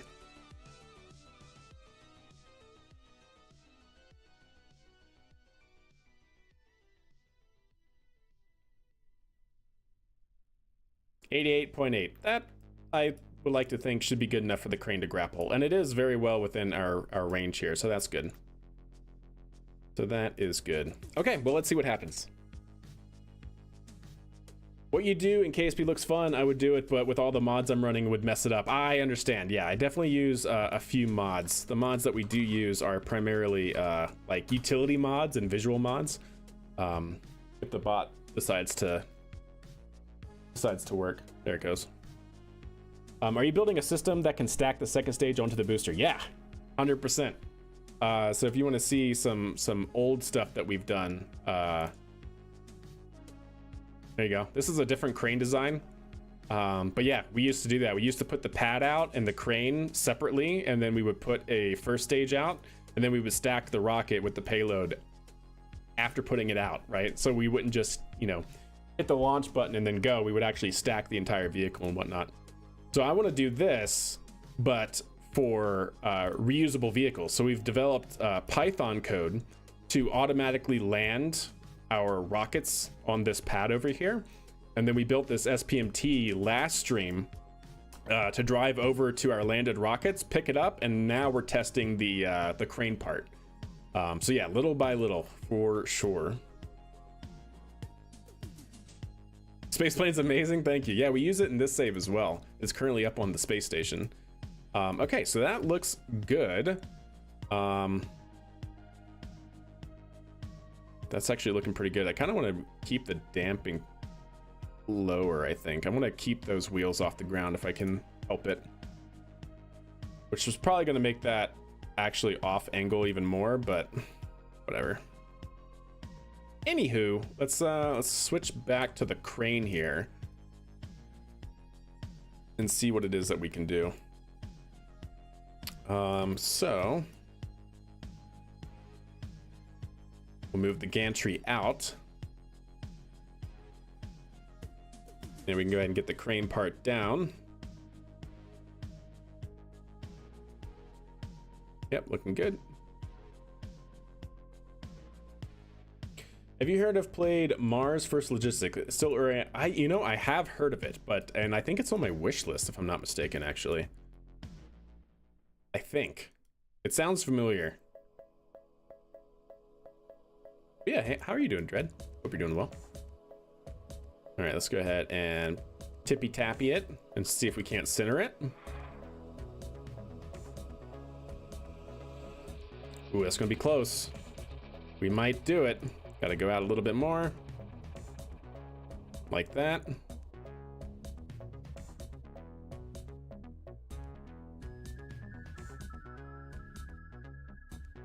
Looking good. All right.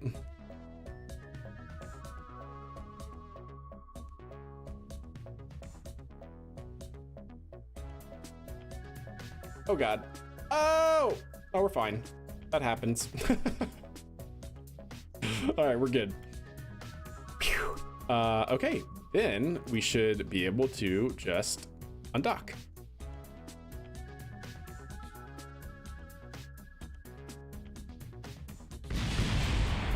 God, that scared the Jesus out of me, chat. Oh, I see what happened. So that then snap docked there. Ah, I gotta definitely prevent that. I wonder if I should just go to a single docking port. Yeah, that happened. Oh wow, all the wheels snapped off. So I think what happened there was because that forward docking port never docked, and it was really close, when we undocked the bottom, the entire vehicle redocked immediately to this docking port because it was so close but undocked, and then that caused a Kraken strike. But I think I think the crane's okay. Okay, let's can we go ahead and pick it up? Yeah, we can pick it up. So that's good. So the SPMT is single use only, but the crane, totally fine. Oh no. But there you go, chat. We got our crane working pretty well here. And then if we had our pad at the bottom, we could then just lower it onto the pad. In a perfect scenario. Just like that. Good. Made me think of the gameplay there, building fun and diverse vehicles to carry around odd objects. Nice. That's interesting. KSP physics in all of its glory, yeah. I've watched some of your booster landing streams, saw an EJ stream. Ah, nice, yeah. Yeah, EJ is thebomb.com for sure. I think he's actually currently streaming, but I don't know what he's streaming right now. Yeah, the crane seems intact despite all of the wonkiness that was going on. The SPMT has seen better days. Yeah, the SPMT has seen better days. We do still have wheels. Interesting. It seems like the back wheels maybe weren't actually off the ground. Or at least maybe not fully off the ground. I'm not sure. Because all the ones on the back were ripped off, but I wonder why that would have been. Unless it just, you know, when it snap docked, the back end basically just clipped into the ground, destroying everything. But yeah, like I said, the crane works, which is great.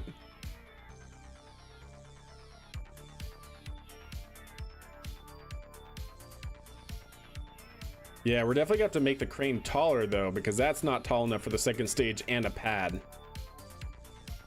Okay, well that's good. Let's go ahead and recover everything. That was a good test.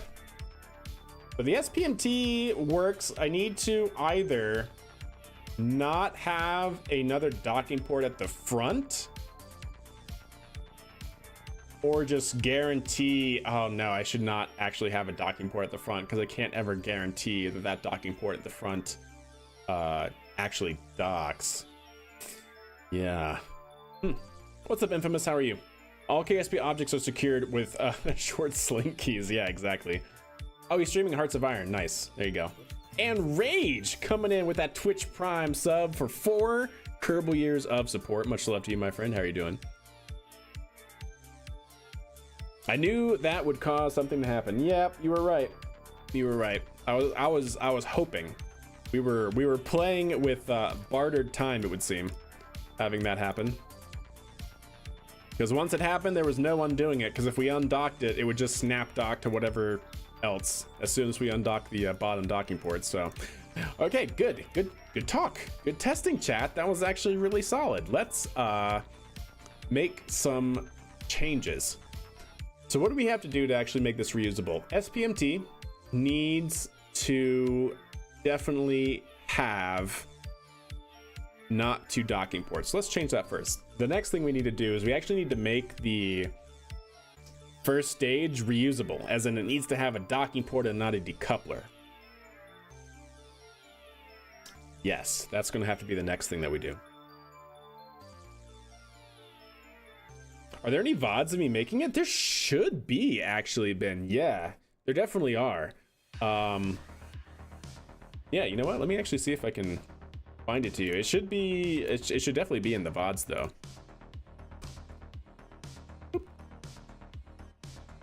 Probably something to do with like actually building the reusable part. So this would have been a while ago, maybe around episode 100.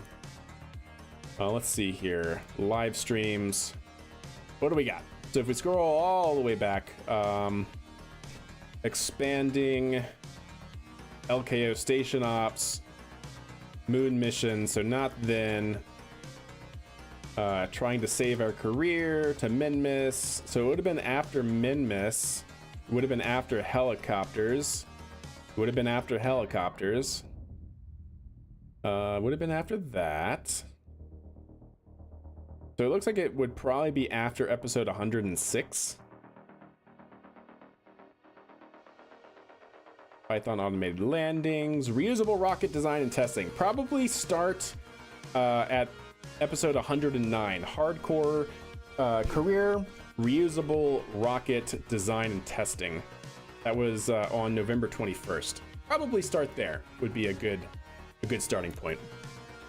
But if you want to see how they are designed, I can easily load that up. We want Max Serva 2 reusable. There it is. So this is our Minerva 2. So all it is we have the large alligator hinges, right? And then attached, you know what, let me actually get rid of all of this, make it easier to see. Boop, boop, boop. So attached to the alligator hinge is actually nothing. Technically, the strut that you see is attached to the launch vehicle, and then the only thing attaching the strut to the actual hinge is, I believe, God, what do you call this? Strut. So we have a physical strut actually connecting the otherwise separate part to the landing gear. And then everything is a cow controller. So we have a cow controller on the inside here. And so gosh dang it. KSP, click through, stop it. So if we play this out slowly. Oh, you don't want to play. Is this not the right one? Open editor. Oh, it's not the right one. It's just stupid. That's what that is. Is it this one? No, that's the overclock. That's the landing gear. Wait, did I delete it or something? Oh, that's right. I just toggle it with the gear action group. But anyways, so essentially what happens is the hinges, right, start to deploy. And then we have a hinge here that also starts to deploy at the same time that we have the hinge that is connected to our launch vehicle deploy. And so when all of these systems move in unison, everything gets aligned, and the push rods, you actually don't have to have them motorized, the pushers, because they're actually attached to the hinges. But yeah, when everything is fully extended, you get the full effect here. So I have a hinge connected to the launch vehicle. That hinge has a piston connected to another alligator hinge connected to a piston, and then all of that is connected to the actual landing gear itself, the physical strut. That's all it is. And then basically what happens is when I hit deploy on the landing gear, which I think is action group 0 for me, everything goes to its maximum extension. So yeah, that's all it is. And the tricky part was figuring out the traverse rate of everything, right? So we have this traversing 145 degrees at a traverse rate of 90. So it's slightly less than 2 seconds for the bottom hinge to fully deploy, which means that I needed to then take the same traverse rate for the hinge on the top, as well as the pistons, to make sure that all of them essentially deploy at the same exact rate. That was kind of the trickiest part, I guess, to figure out.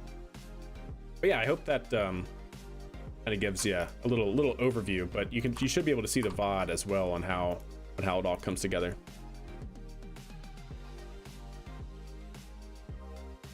You should be able to lift S2 and the payload. You're not wrong. Yeah, you're not wrong at all, actually. Let's see. Yeah, what is the dry mass that we were talking about there? So let's go back to the Minerva 2, load that back. And let's take all of this off. Take that off, take that off. We want to take the second stage off as well. There we go. And then we want to basically empty it of fuel.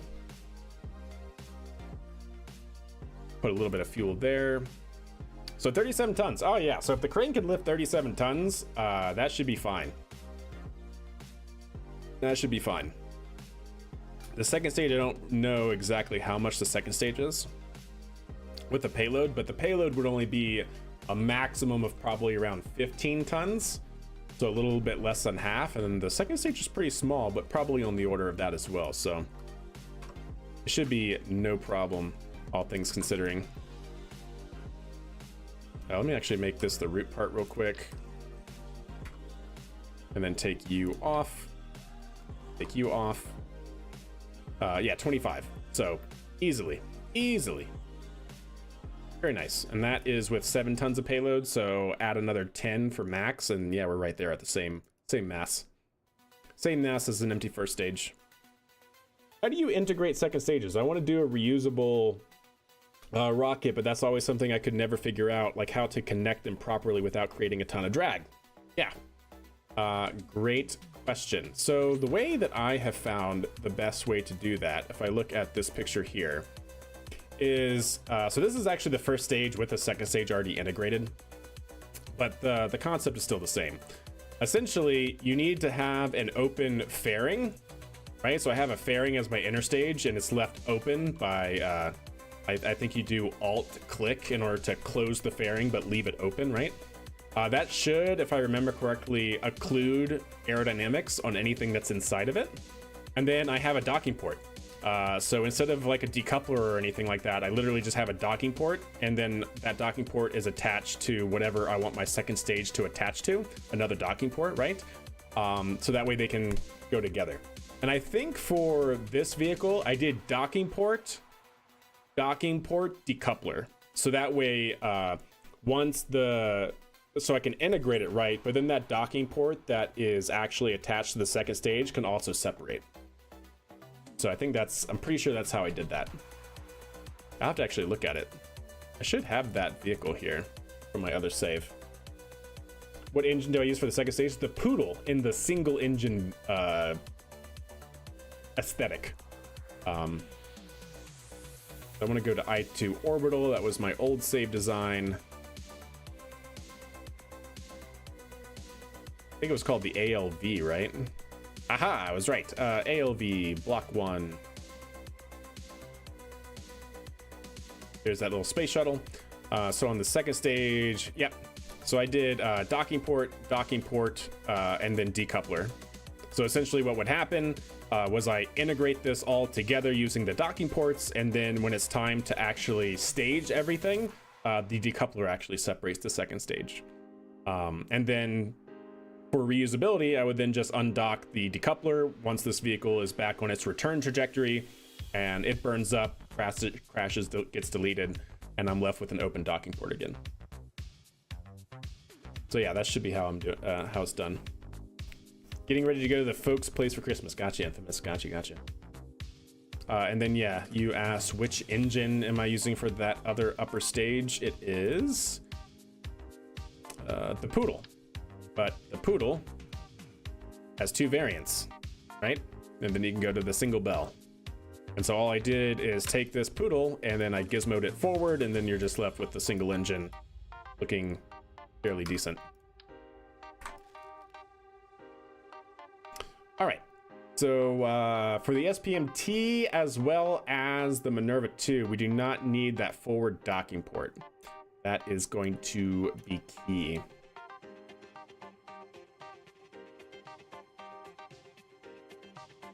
All right, so let's go first to the SPMT.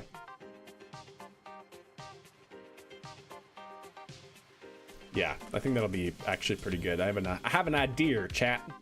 Let's go to the SPMT real quick, version 2. Instead of this forward docking port, never mind, stop it.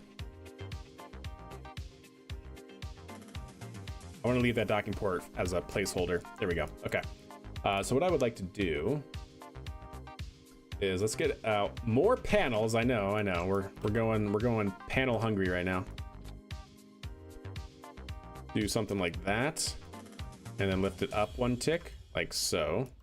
Let's actually make sure. Well, we'll leave it like that for now.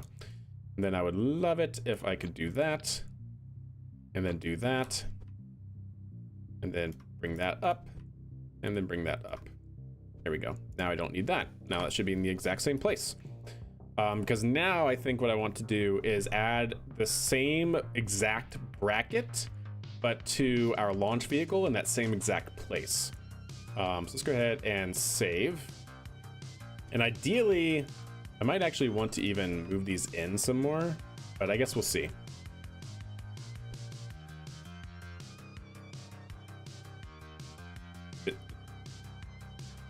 Is my eyes just playing tricks on me?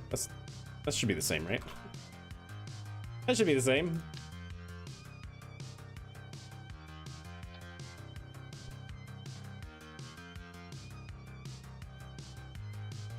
Oh, it's not. Okay, so my eyes were not playing tricks. It was definitely not the same. Got it. Good. There we go. All right, cool.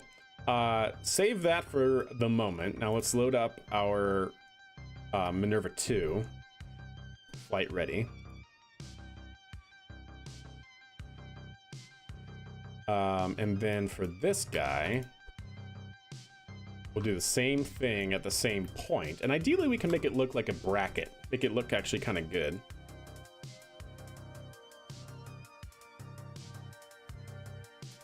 So take you, put you like that, Gizmo you to where you're hopefully in the same exact place. Like so. How far does that stick out? A little bit farther than I would like. So let's do something like that. Yeah. And then let's do this. Let's do that. Okay. And then I want, that's gonna be 1530. 30 degrees seems pretty good.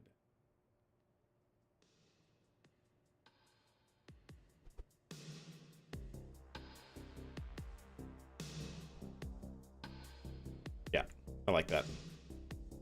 I think it looks a little slick too.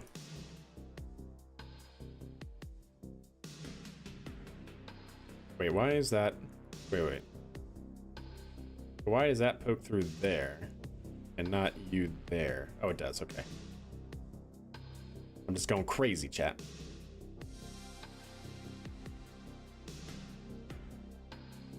Okay, I think that's fine.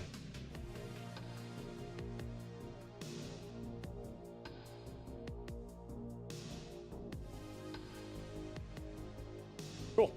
So let's go ahead and save that. And then I need to turn all of these on to same vessel. And then auto strut them in.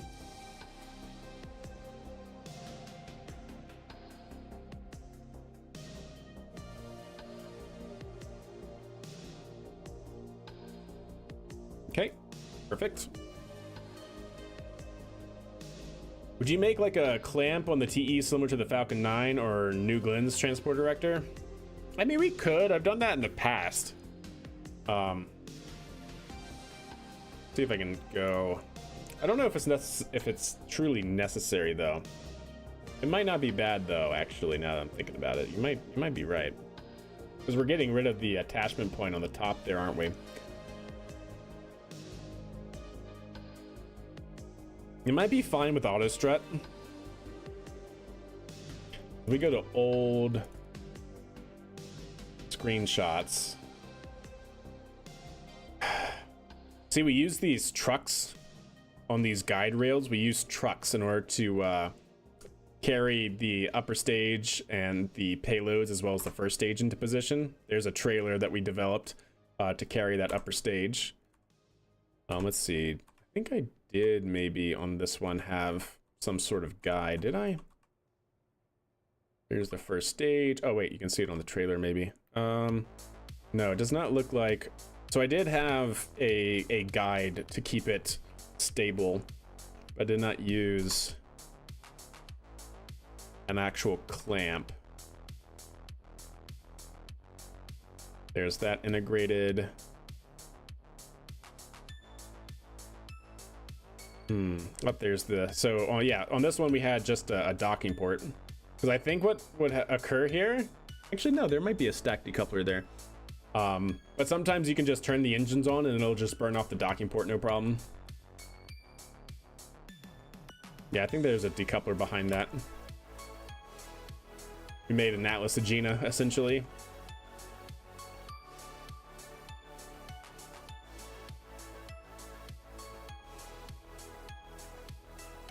Oh yeah, we had refueling trucks. So the pad always stayed out there. It was a reusable pad, but we built refueling trucks to refuel everything. Yeah, you see, we didn't actually use clamps. This is a different setup though, because they actually connected the crane to it while it was still horizontal. So maybe we do need clamps actually. Might not be a bad investment. It's just, I hate how big this is. It's such a big rocket. 2.5 meters, you know? So to have clamps around that SPMT is going to be, or on that SPMT verticator, it'll be pretty obnoxiously large, I think. And then we would have to have something for the same vessel interaction to interact with. Yeah, I think I want to try it without, just because that complicates things. Because if I do use clamps, I'm going to have something here. Maybe just this, but that would interfere with those. Actually, are those maybe not. It was still clipped though, which is not great. So I'd have to have something for the same vessel interaction.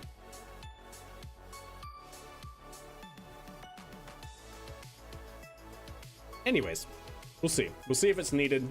If it's needed, then we'll do it. Let's go ahead and save. Good.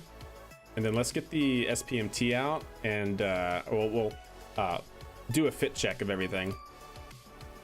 Actually, yeah, I do want to save it there as well. So save there, switch editor. Save there. Good. Swap. Load the SPMT, and then we'll merge this craft file in, make sure it's good to go. There we go.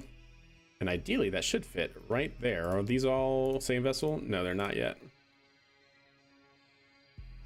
There we go. Very good.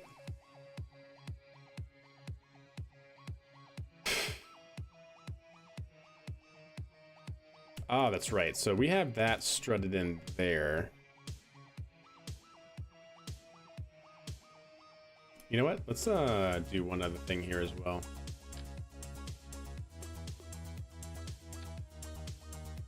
Yeah.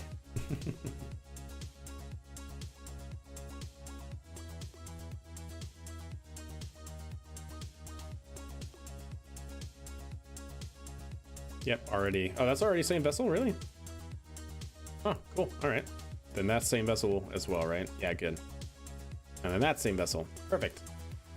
Hopefully that'll be fine.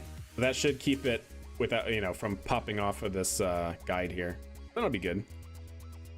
Same vessel interaction there as well. Okay. So again, let's go ahead and save that. Let's load, merge the craft file in, and go from there. Merge. Do another fit check. All right. Take you off. Take you off. And then take you off. And take you off. Oh yeah, we got to add the docking port here as well. Hey, what's up, Andy? How are you? And then this, let's go ahead and reroute that part, like so.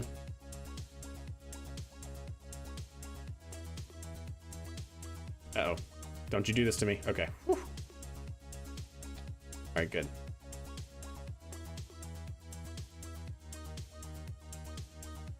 Yep, that's pretty good.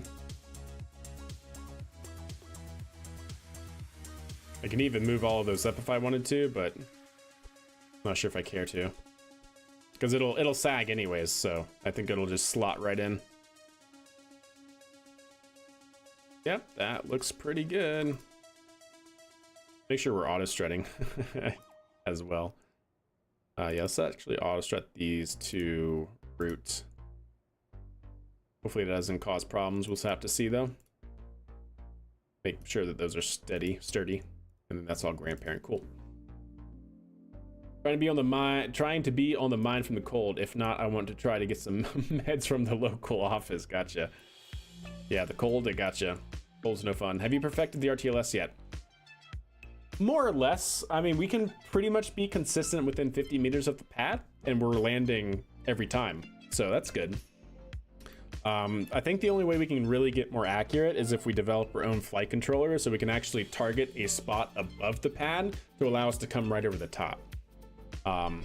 There's a few things that we can do, I think, to continue to improve it, but right now it's at a spot where I think we can land the rocket within the pad range every single time, which is pretty good.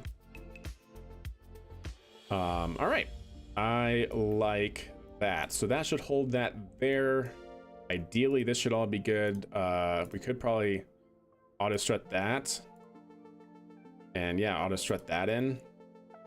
Probably be pretty good.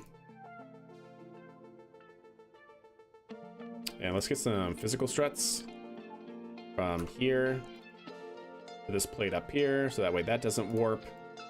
And then there we go. We'll see if that helps, if that does what I want it to do. So let's go ahead and save. Bring that off, bring that out. And now we need to upgrade the vehicle because we're going to need a docking port and not a decoupler. So let's go ahead and do that. So let's go ahead and save, and let's go ahead and load up our Minerva 2.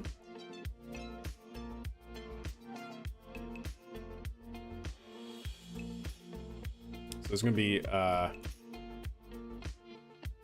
we're going to call this Minerva 2, right? And we're going to save that. And then this is going to be Minerva 2R for reusable. Technically, it wasn't reusable before because we didn't have the docking port in the inner stage. And then we're going to call this Minerva 2R. Save it, flight ready, overwrite, good. Then let's bring this down. Okay, and then what I should be able to do, ideally,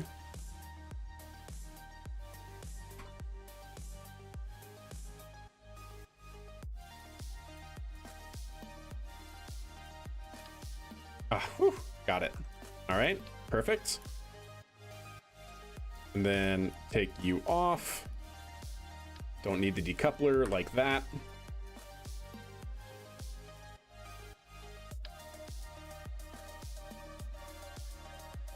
How do I want to do this? Pizza plate? Maybe? Sure, why not?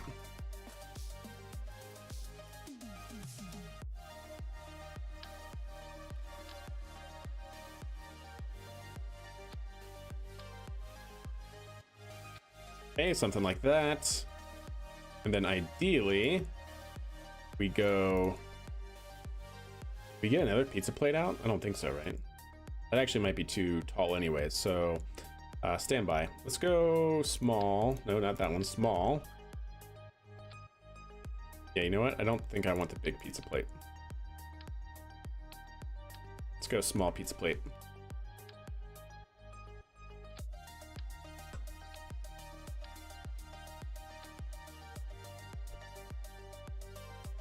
Okay. And let's get the decoupler.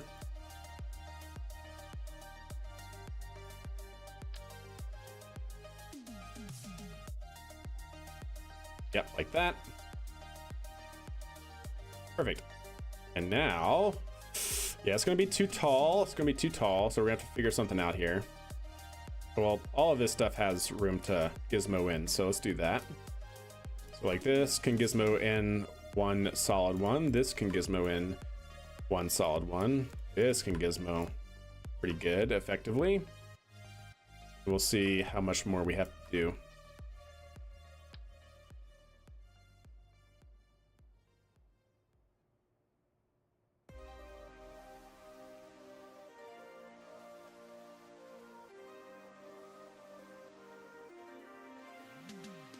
Come on. Good. All right.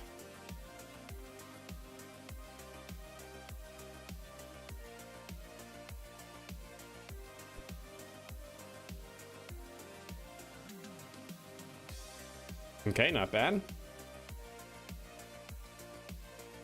So I just needed to gizmo in a little bit more.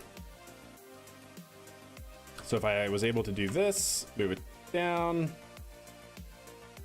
well then effectively it's gone. So then what's the point, right? So that's just a part we no longer need. So let's take you off, take the pizza plate off. We'll take you and put you back. That's pretty close. Maybe just one tick from you now. Ooh, so close. We just definitely still have room, so we can bring that down a little bit, that down a little bit. Ooh, yeah, there we go. So that's it right there, right there. Very nice. Okay. Pretty happy with that. So now we should have a docking port exposed, docking port, and then the second stage we can just outfit like this. So that should be good. Okay, let's go ahead and save that. We're gonna need another docking port up here though, that's for sure. Yeah.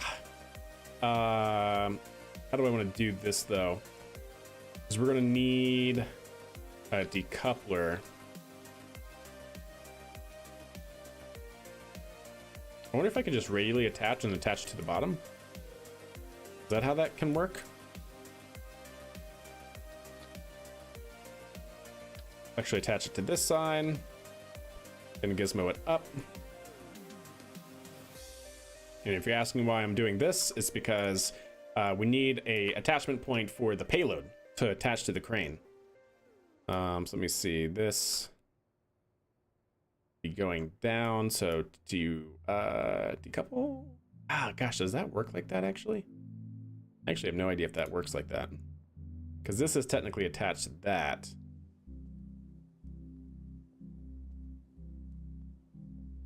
All right, well, let's see.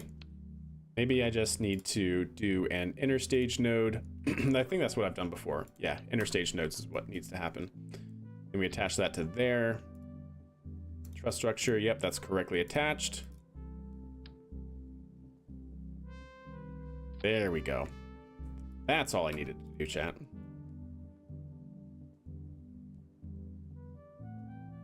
And then just move it to its position.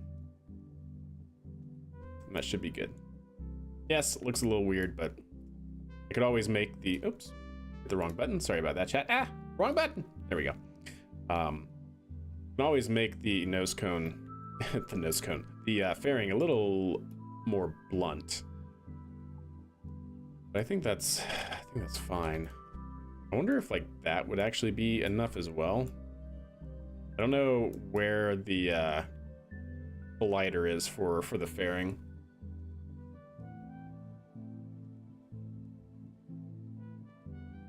You could always like try to do something like this as well.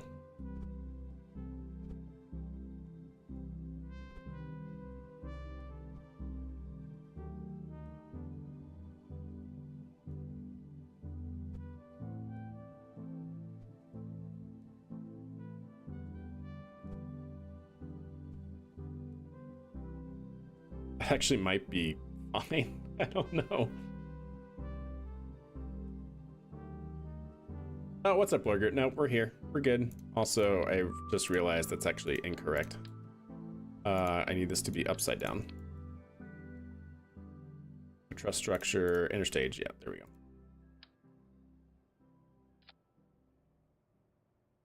Yep.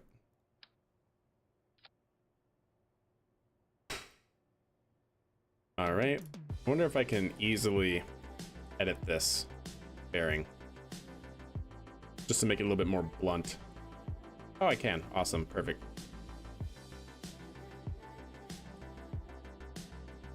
There we go. That's probably best.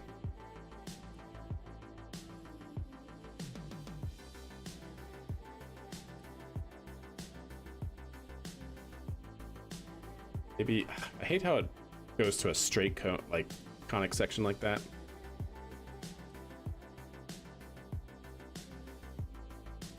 Maybe if I did 2 more. Oh, there we go. That might actually be pretty good. Yeah. Oh, there we go.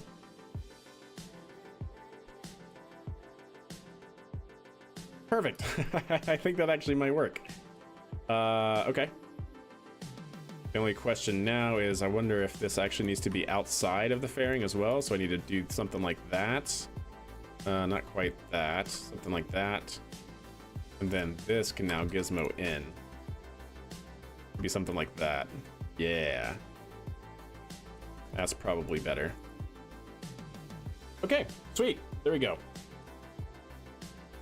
So now we should have a reusable. Now the next thing to do, chat, is we got to get our crane out to see how much it needs to be stretched, because it's got to be pretty big. This thing is how tall? all things considered. Height of 35 meters. Yeah, 35 meters. But how big is our crane? Our crane is also probably 35 meters, but we need our internal volume or internal dimensions to be 35 meters. Like the tallest point of the crane needs to be actually taller than 35 meters. So let's go ahead and save that. Let's get our crane out.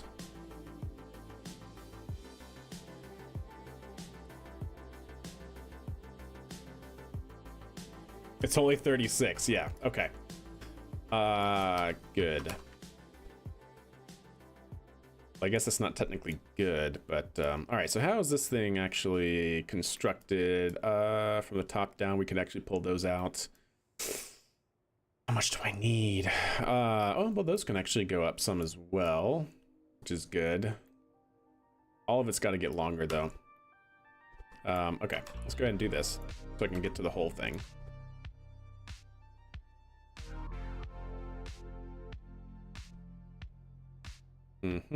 Are those the longest they can go? They are. Okay, well, I guess the first things to do, that might be the easiest change, is just to do something like that on all of them.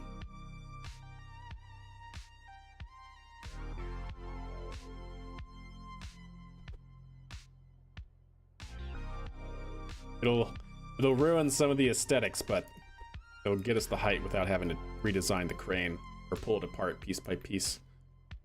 I kind of want that first and foremost.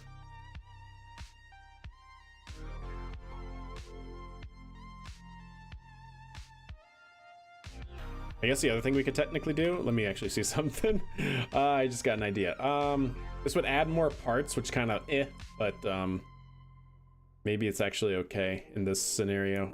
If we took, actually I think it's a structural part, right? Yeah, the tube chat. What happens if I do this? Does it fit perfectly? It does. Oh my. Okay, well, if we need to do that, we can do that. So that's pretty sick. So we can actually even go bigger than that. I like that. Saved. So if we have to bring it out even more, we can, and then we can cover up all the gaps. All right, so that seems all good there. Yeah, I know, right, Andy? All right, not bad. That looks good. So we're now at 38, but that means our internal volume is not. Because we basically have until here, but that whole thing can actually move up, can't it? Here, let's actually see here and turn it upside down. There we go. Yeah, we can actually move this entire thing up, can't we? Let's do that.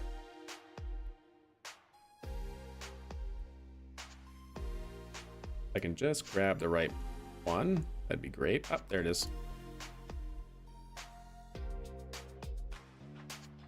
I can move it all the way to the top, can't I? Well, maybe not there, but slightly down.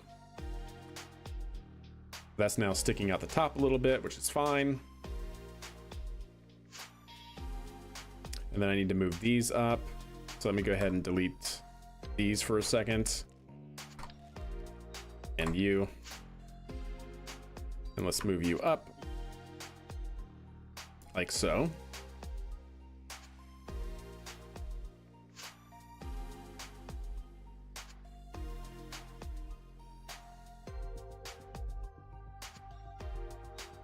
Okay. I like it. I can delete these. Because now that's going to be in the way, and we can run struts to that.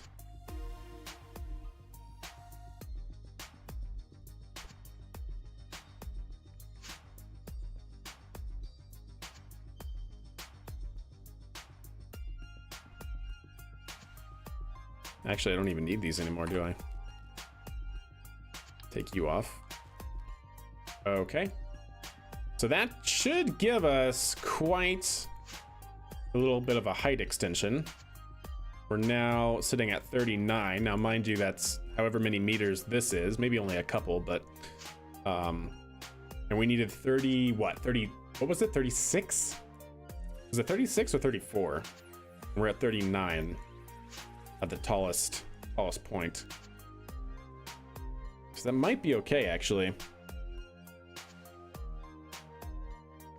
They get a second stage reuse? Not yet. We're focused on the first stage, but we're basically putting all of the pieces together to eventually make that happen. Are these already started? No. Let's go ahead and start those just to make sure. Perfect. Save. Okay.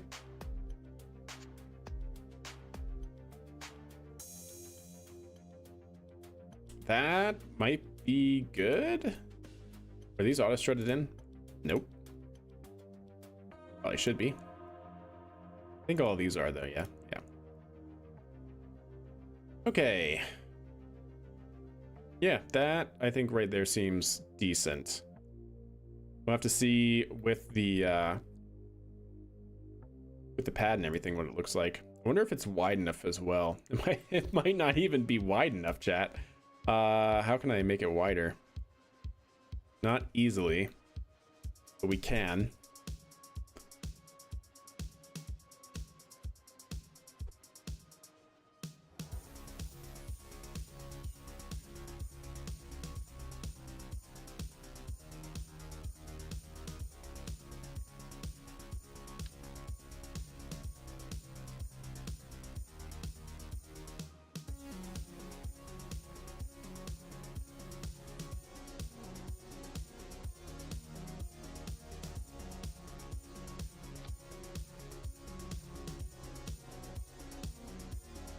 Ah, I know what I can do.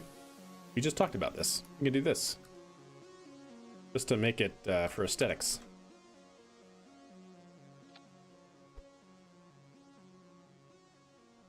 There we go. That looks like it's actually a bridged gap. Alright, cool. If you were going to use second stage reuse, would you go Project Jarvis or Stoke? Aren't they kind of the same thing? Isn't Jarvis kind of sort of like it's using a air spike, but aren't they using essentially the same concepts? I don't remember Jarvis. I know Stoke, but like Jarvis is the one that has the air spike, right? Is that the right one? I really like Stoke, so I would probably try to do Stoke if I'm being honest, just to see how it would play out in KSP, you know. All right, so that seems good. Now, is our new height going to affect our position? Maybe a little bit. Oh, but we actually have room to move them down, don't we? Okay, well, that's good. Move them down some.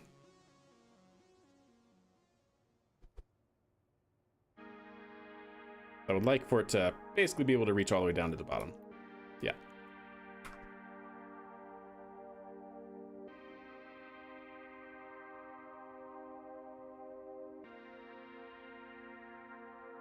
Good. Oh, but then that happens. Oh, I forgot about that, chat. Oh, no. Does that just mean I need another... How do I want to do this? How to do this? I might just need another one. Because that means that this needs to come up another couple of ticks. And same with this one.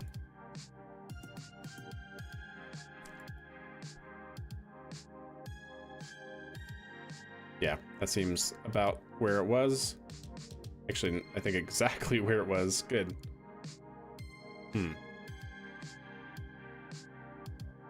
Well, that's actually pretty low. Maybe that's fine. It doesn't get all the way down to the ground, but I guess if we had to get it all the way down to the ground, something has gone horribly wrong. Anyways. Yeah, that seems good. They both use arrow spikes, if I recall, but Jarvis is like a second stage with an arrow spike, and Stoke is more like a capsule design where I think the fairing stays in place on top of it. Yeah, I'd have to actually do a comparison. Technically, Stoke does not use an arrow spike, but yeah.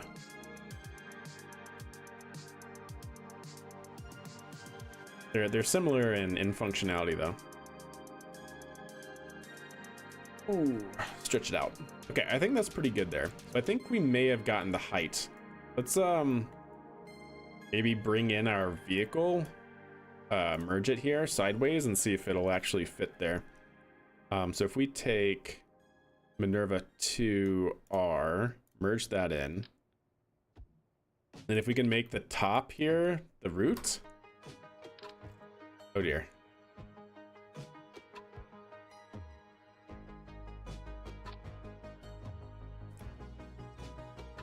Ah, perfect, chat. Look at that. Brilliant. Yeah, I think that's good. Because then that means, technically speaking, also, how about the... Oh my. That's actually really close.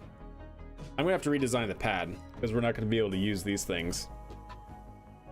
But it is good to see everything here. Yeah, that means I can afford to bring these in some. Actually, that's maybe not the worst idea. Can I just do that? Yeah, these are a little bit too close. But like I said, I'm not going to be using these anyways. Because I need docking ports to actually integrate this with the pad. But it is good for a fit check. Because if we can at least make it a panel size tall and have those near the bottom, then we should be good. Yeah, cool. Hey, what's up, Proctor? How are you? What are we building? We are building reusable rockets. So we built a crane in order to stack a rocket on a pad pedestal. If you look at some pictures that we've done in the past, let's go to documents, to old KSP,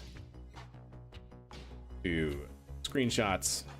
We literally built reusable pads and reusable cranes where we could use trucks and dollies to bring first and second stages out, and we could literally pick them up with our crane and integrate them to the pad.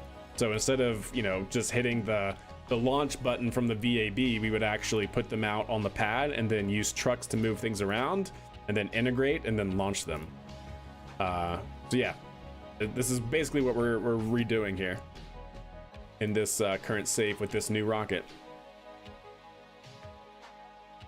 All right, looking good.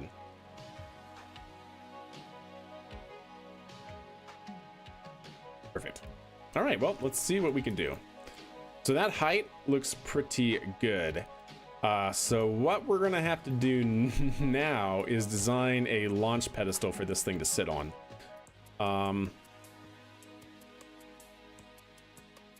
Yeah. At least we don't have to worry about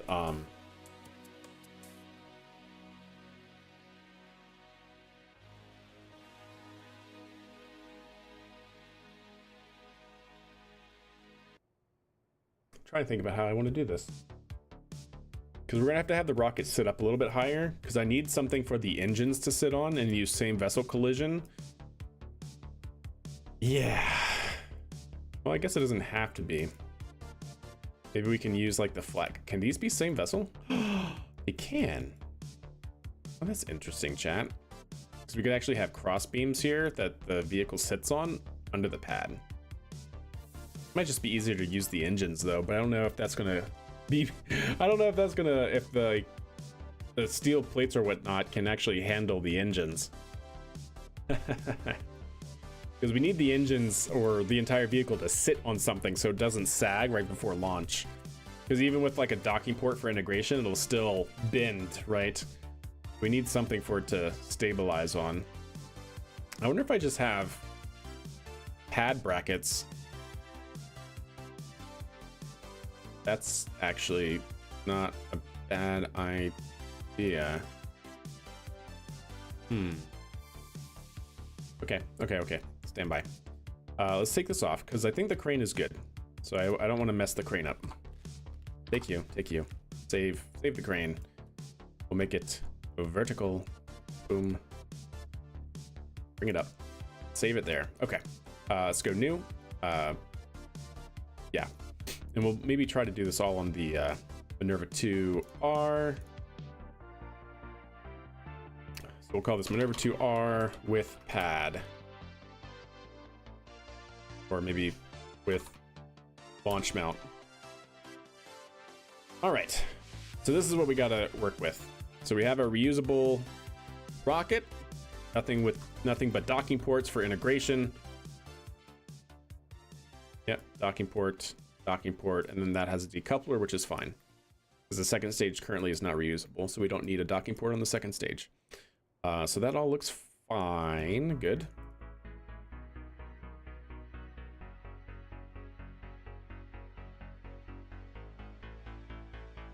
I would love to continue to use this if I can. The strong back, or the whatever you want to call this. It's not really a strong back. This is more of like an Atlas pad. So what is the Atlas ground surface structure? What is that thing called? All right, so we don't need this. We don't need you.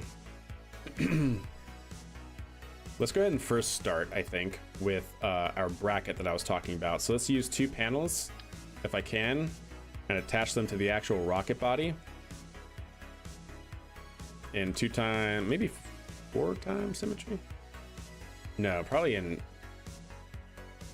I wonder if I can get away with just 2 times symmetry here. Okay.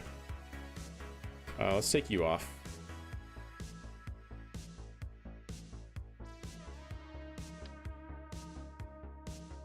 Yeah, take you off. You're just in the way right now. And if I can put you here, and ideally 2 times symmetry. Not mirror mode though. Then you can fit right there and be a bracket for a hold down point to the launch pad.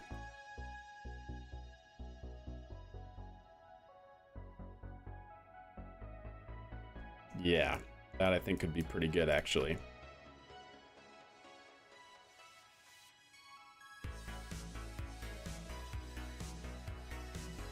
Turn that to say vessel interaction on both sides. Make sure it's auto strutted in.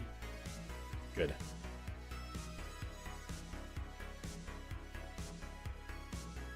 How would you do that? Here, I'll show you. I'll show you exactly how it's done. My buddy Snacklifts, if you're still here, I think I still have it. I think it's from here. So this is a Snacklifts over on Twitch. There it is. He's got a really cool crane system. This is not the one that actually just shows the vehicle itself, is it? Aha, there you go. Like that. So you basically just create, I mean, it doesn't work the same as it does in real life, right? But you essentially create a fairing for your forebody, for your structure at the bottom, and then you can surround it by aerospikes or other engines. And so it makes it look the same. It doesn't obviously work the same. But yeah.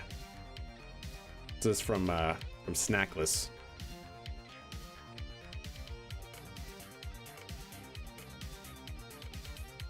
I think this is this also Snackless? I think it is. Oh, there you go.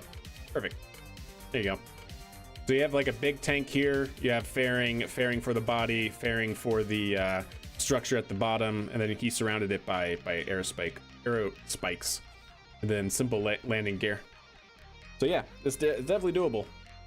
Definitely doable.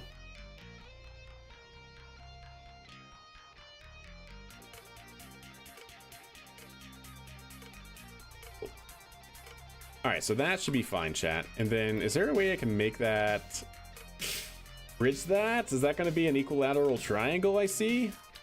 Like the one time you use this part? No. Oh, actually. The one time to use the equilateral triangle. Heck yeah. All right. Actually, should it be Mylar? Make it look like it's protected. As a bracket though? No, probably not. It's going to be actually holding the pad together. Or holding the vehicle to the pad, I mean. Yeah, I like that. I think that's pretty slick. What's the cross range on this baby? Looks like you can fly a long way back. It seems to be able to do pretty good. We haven't tested it beyond 4 kilometers downrange, but yeah, it seems to be able to do 4 kilometers downrange pretty well. So maybe upwards of like 6 to 10 kilometers downrange it can fly back, which I think is pretty significant. And it would probably be able to do more if I used more fin, because believe it or not, this thing's actually a little bit bottom heavy in terms of the arrow. So these fins only have so much controllability. If I gave it like another set, to where it could really pitch, then yeah, it would fly way more than what it currently can. The fins just aren't quite big enough to account for the aerodynamics in a optimal fashion, let's say. Yeah, we'll make that same vessel and maybe make this same vessel. Auto strut these. Auto strut this. There we go.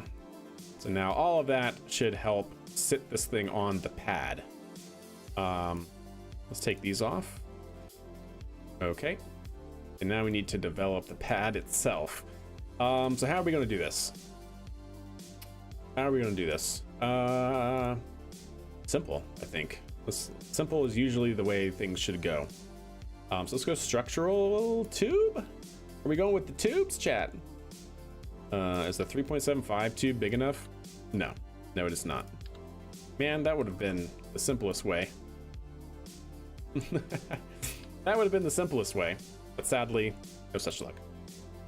I would like a single point though, so we might still be able to build it off of that. Maybe.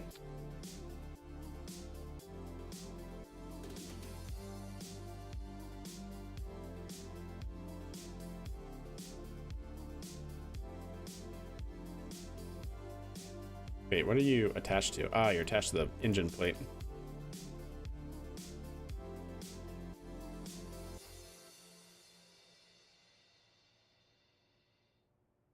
Okay. Because if this can maybe survive the engines, then that would be great. Actually, that's not going to be good. Son of a gun, chat. I'm trying to figure out if there would be a center point that I can make this pad around. I don't know if there is. Might just have to build it asymmetrically, which would not be ideal. Because I need to wait for the engines to sit down inside of basically a trench, right?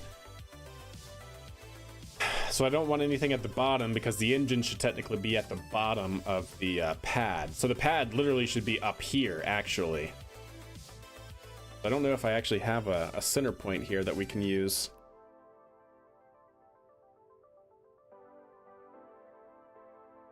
How to do this.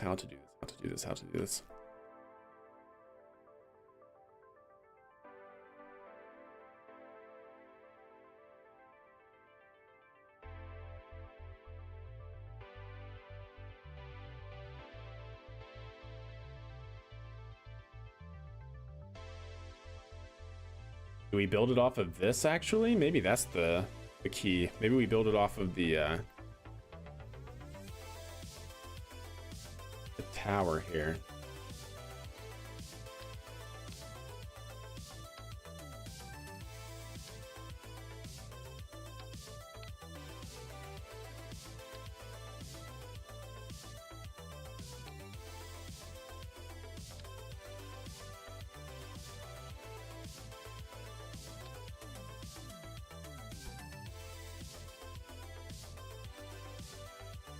Because essentially that should be the bottom.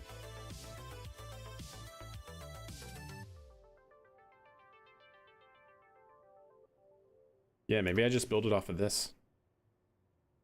That could actually work. Okay. Sure, I guess.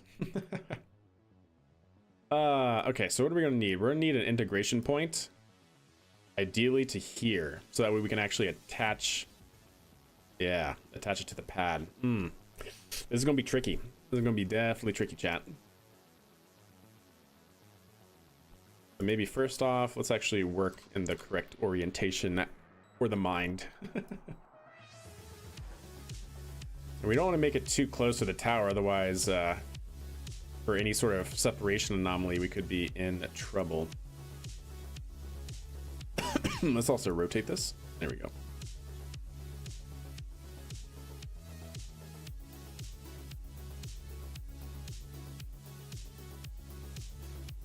It seems okay.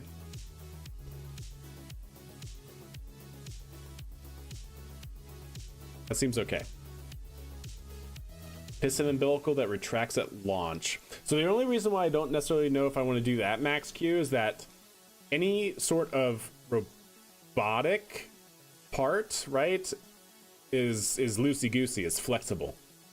So like any moving part, it bends. It's not locked unless I lock out the piston so that way the auto struts run. But then at that point, then what's the purpose of having a retractable a retractable system, right? Unless that works and the pad can actually support the weight of the rocket on these brackets here.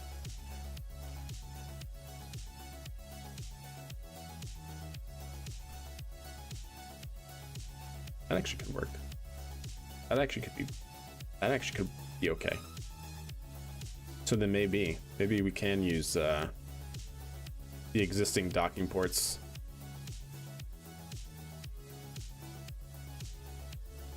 Because otherwise I would need a third docking port here. Well, I guess a second one because we removed the one up here. Yeah. And that docking port would have to be, I guess, here. Which, maybe not a bad idea, actually. Let's go with that for a second. Just because I want to see, you know, the less robotic parts we can use, the sturdier this will be. It won't be so finicky sometimes, you know? So if I can just attach this to the vehicle here, like so. And then move this down and out. If it can sit like that.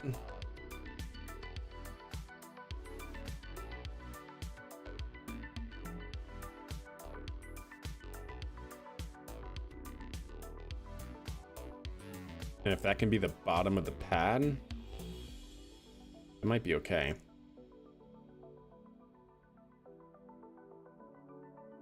All right, let's start fleshing out what the side of this thing is going to look like here. Because we're gonna have to make this, like I said, I don't really want to do it this way.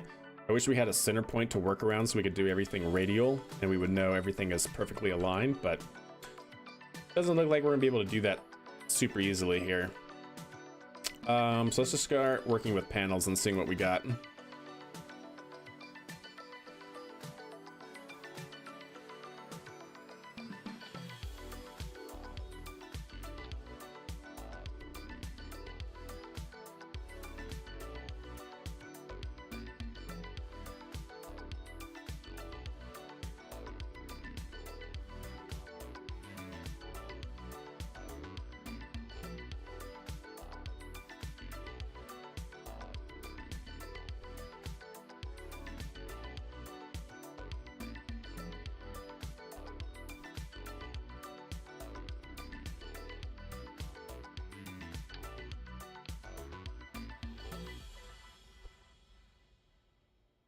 Gosh dang it, I was afraid of that.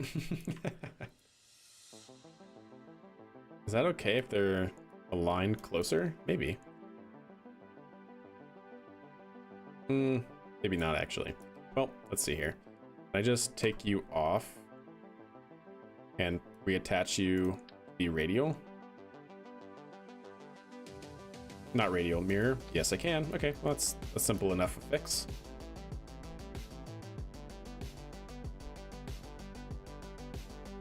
I still want these to sit far enough back to where they're not going to ideally hit the vehicle or anything on an off nominal separation.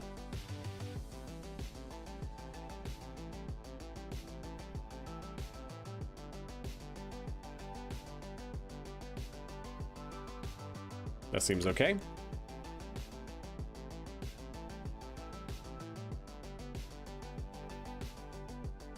Okay, and then let us add, how do I want to do this? That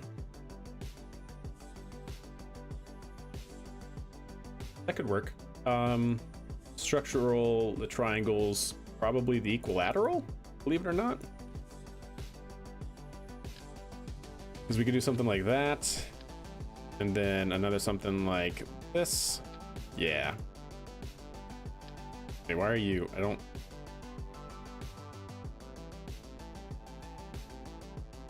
There we go. We would attach that like so. Yeah. And then mirror. No, we can't. We can't do mirror. Okay. Can we do it here?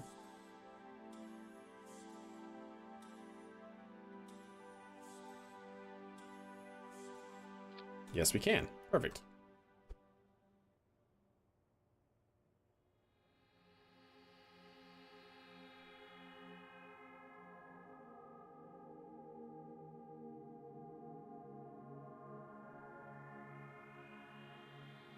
Okay. Something like that for the moment. Take one of you, not you. Take one of you.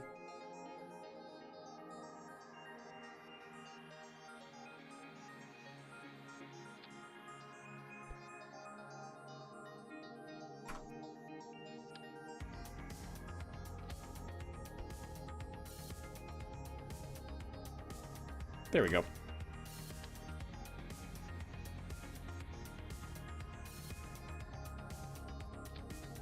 Move that out. See if I can't get it aligned. There we go.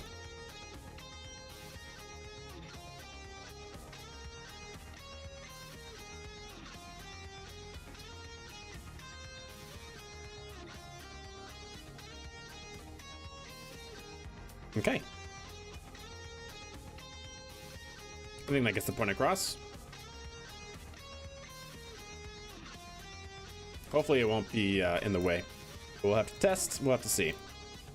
All right, now that we have that, get a smallish bear. A smallish panel out. I do that in 2 times. No. How come are you really? Can I not get you in mirror mode? There we go. That's probably what I actually needed.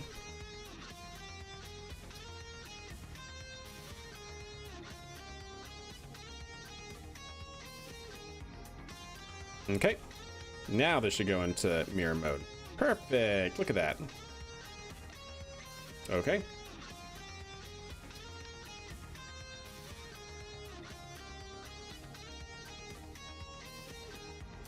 It might look a little weird, but it'll get the point across, I hope. Is that gonna be enough? Yeah, good. Is that the center point? It'll be pretty close. I don't think it's perfect though.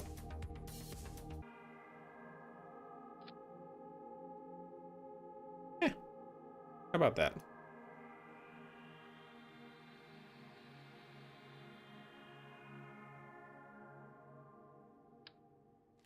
And then if we grab these again. Do you use community fixes? Yes. Yes, I do. Yes, I do use community fixes.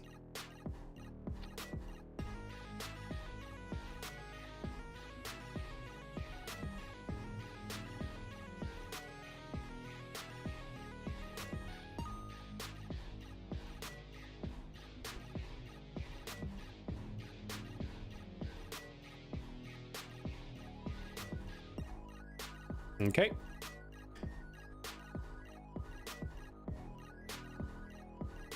Yeah, I think that's actually not too bad.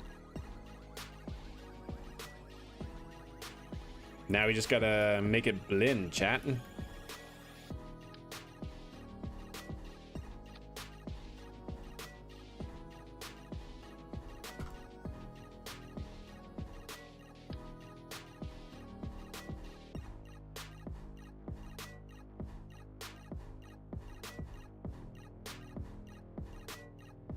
There we go.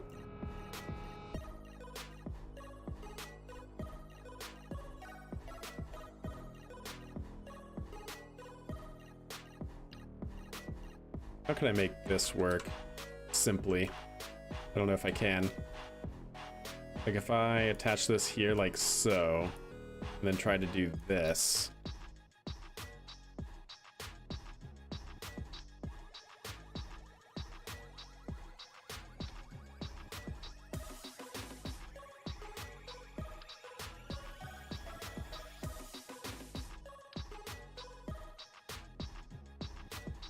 What? Come on. Mirror mode, please. Thank you.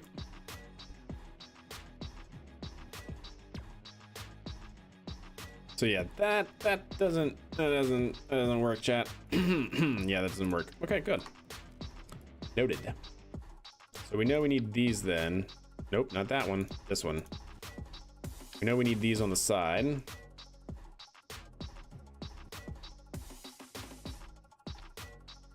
And yep, that seems good.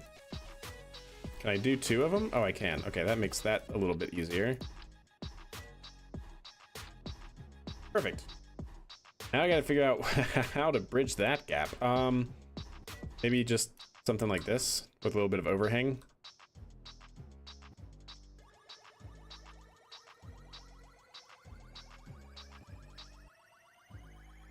Or is that gonna fit perfectly there, actually? Nice. I think that works.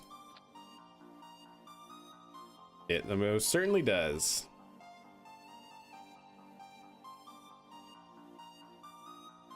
Nice. All right. We're getting there, chat.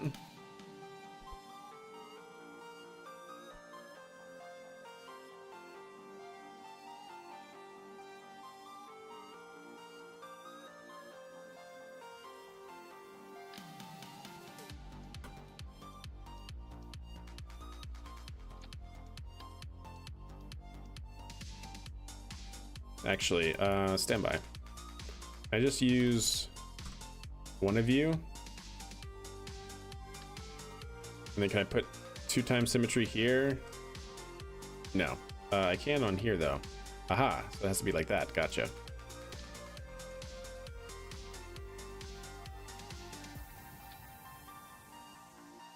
How do I want to do this? Put you like so. Yeah.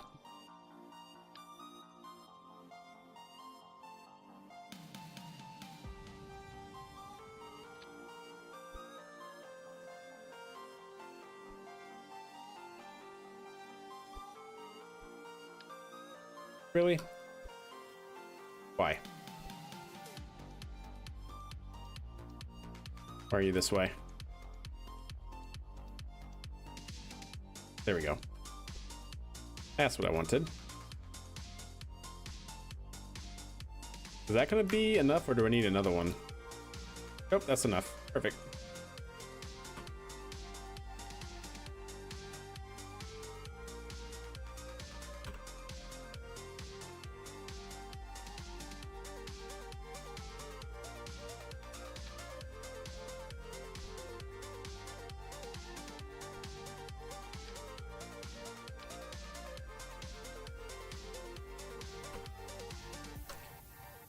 Oh gosh, chat, I swear, all the nodes is so annoying sometimes. Come on, have it.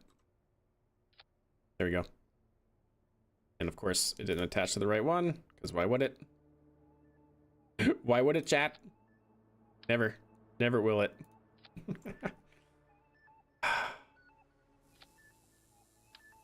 Really does not want to.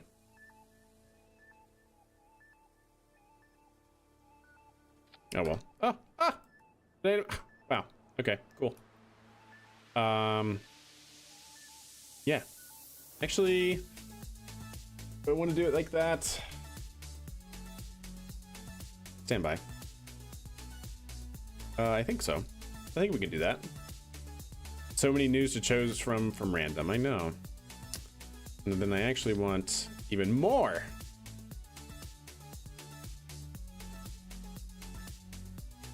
You gotta go. Oh gosh. Can I actually take you off now and make you just 1-time symmetry so I can do this correctly? So I need you to go there. I need you to go there. Yes. That's not exactly how I wanted you to go. Why do you want to do that? Here, let's take you down. Push you there. Perfect. Let's push you there.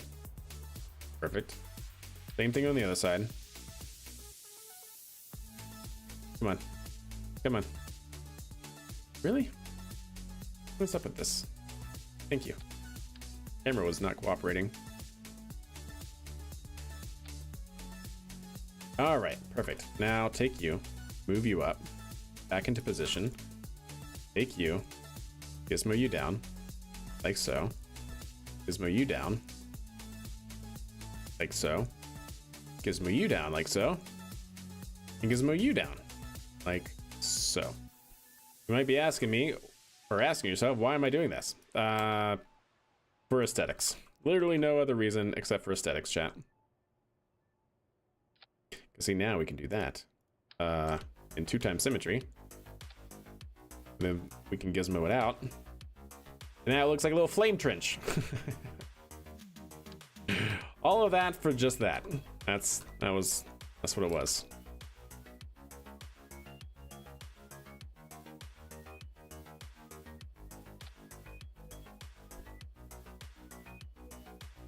Brilliant. And you know what I just realized, chat? We're gonna need to make the crane so much wider. Sometimes form is important, that's true.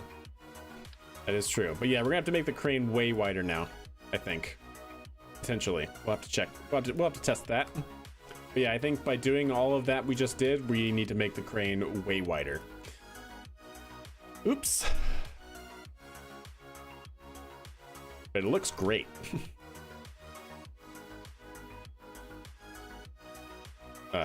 Wait. Ugh. Wait. Why?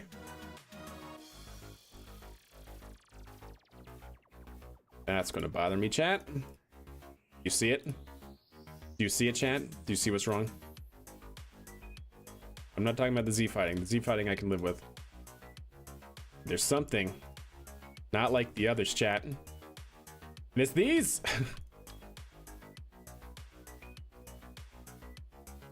The lines, they were not going the right way.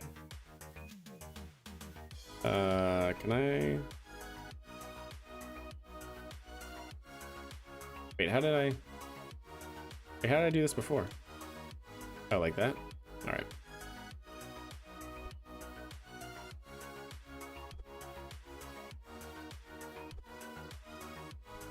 There we go. Now all the sides should be going straight across. Perfect. Hey, what's up, Rams? How are you doing? We're making a pad. We are making a pad. All right, so now I need to go back through and make sure that this thing is on stilts, if you will. And I think we should be good to go. We'll see, though. Because this thing needs to actually sit on something like this. We're also gonna have to auto strut everything like crazy.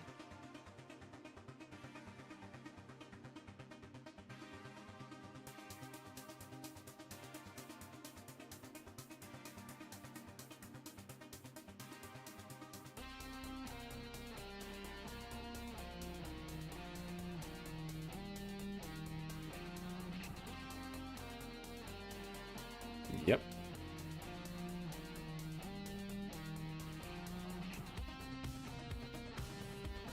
Good. And let's get some more of these guys.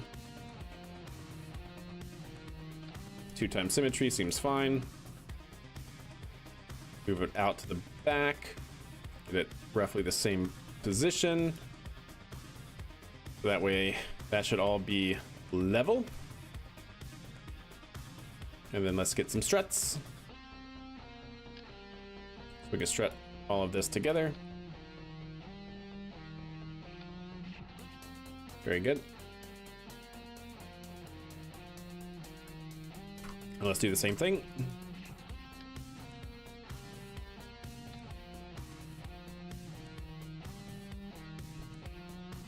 Is this to put the booster in or just one to launch? Yeah, to put it in. Yeah, to integrate it to a reusable pad. That's the idea anyways. See if it works.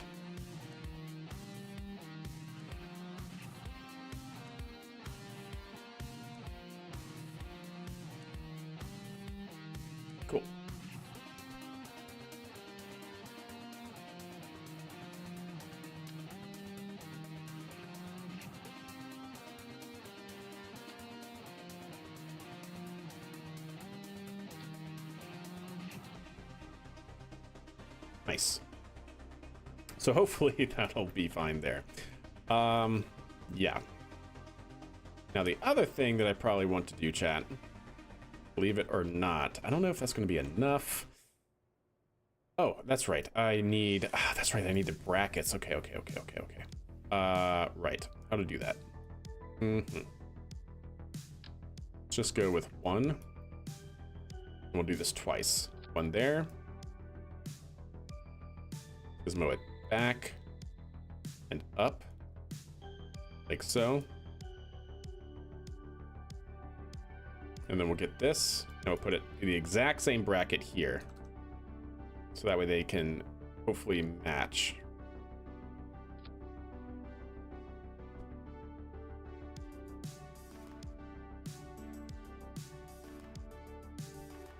Then we need probably a couple struts to this thing, because that's going to bear a lot of the weight. Then I need to do this one more time. Just mow it out.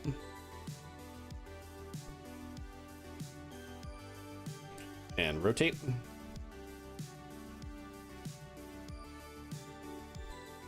then gizmo it up and back.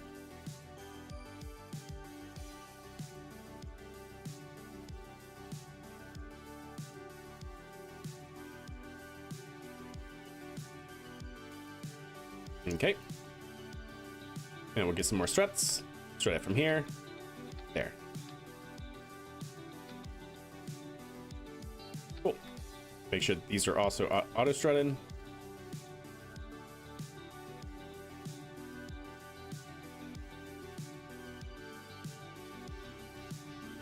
Okay. That seems fine. Let's make sure that this is auto strutted. And let's make sure that this is auto strutted. And also probably physically strutted in too.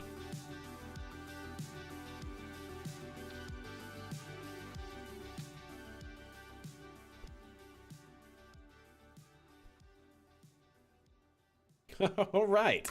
Maybe chat. All right, well, time to test this as is. Yeah?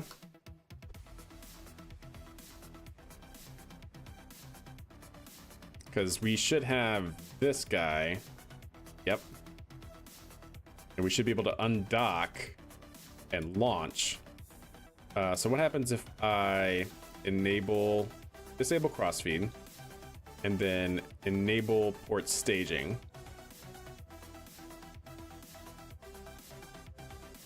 And then do that at the same time as our engines.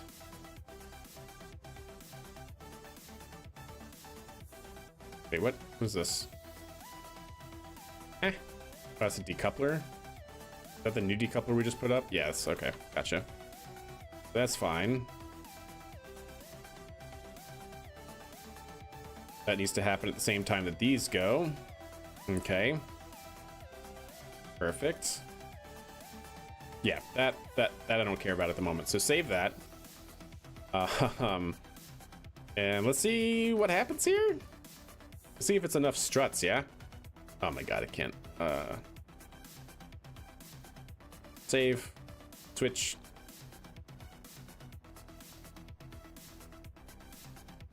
Does this have a IRC to refuel? Yes. Well, we're using Kerbal Constructs for that. Kerbal Constructs allows you to actually put tanks structures and they can actually fill you up. Otherwise, we would just do what we did in our old days, right? Like in the old days, our pad actually had tanks that we would refuel. But luckily with Kerbal Constructs, we can simplify that a little bit easier, which is nice.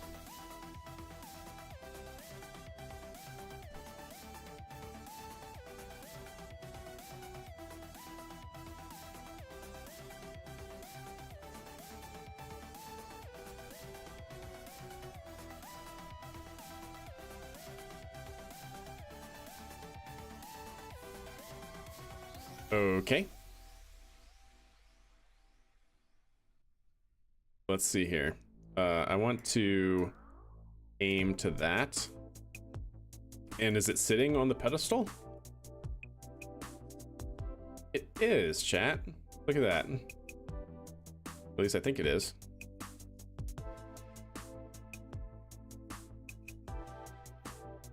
I mean, that one definitely, I think. Well, let me see. If I turn this off for science chat. For science. Oh, okay. So that didn't actually move. Is it actually on the ground? Is that why? No, it's not on the ground. Maybe I didn't actually... Maybe I gave this too much room. Because it looks like it's leaning a little bit, which is not the biggest deal, but ideally we don't have it lean much at all. Huh. So is it Autostrut holding it together right now? I mean, that looks pretty slick, actually. I kind of like that. It looks good. But how does it fare if we go 3, 2, 1, center engine start? Why didn't you go? You're supposed to activate. What happened? Oh, okay.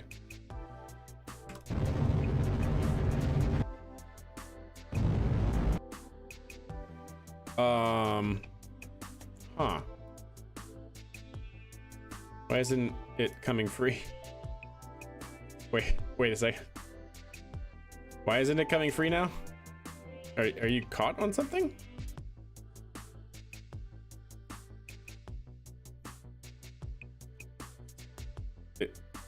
Am I missing something, chat? Why does that look like it's hooked?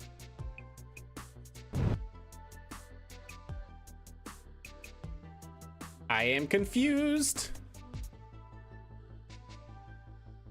Okay. I mean, there shouldn't have anything attached to it.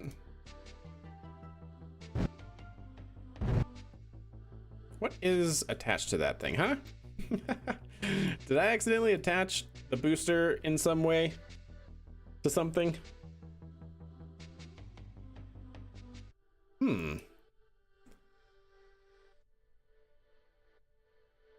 Oh, I did, chat. I did, yeah. I attached that. Attach that to the engine plate. Can I decouple it from the engine plate? I can.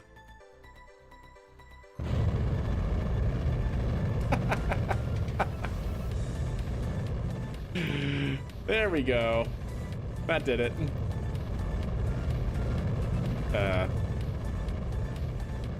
Wait. Am I... Oh, there we go. We did it! How about that, chat?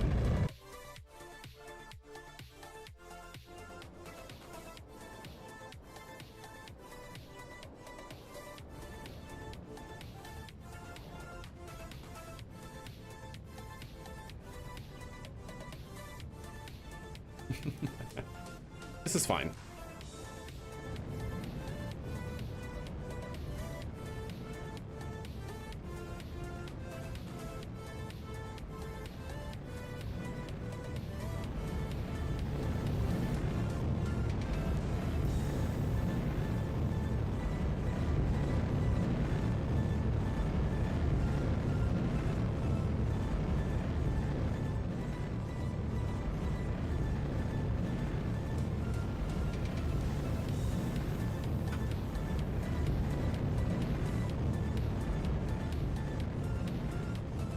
Oh, we got plenty of fuel. We got plenty of fuel here. Stand by. All right. Let's make sure we land on level ground, ideally. Let's go that way. There we go. Not too fast.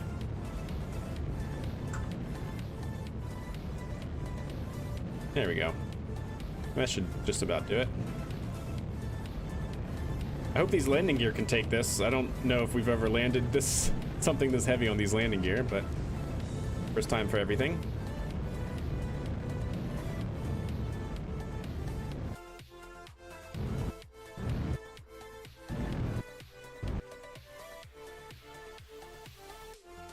Yeah, the landing gear held up pretty good. Ooh, okay. Can't do that. Yeah, can't quite do that, but you can get pretty close.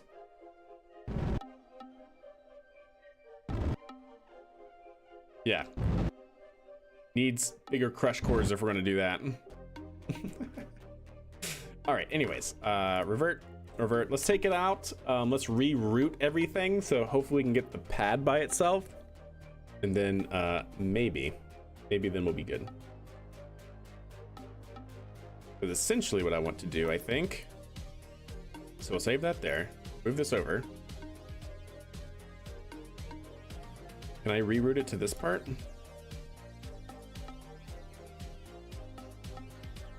Exploding? Yeah, I know, right? Not today. All right, there we go. Now, from there, ideally what we can do, I need to take it off from the engine plate that it's attached to.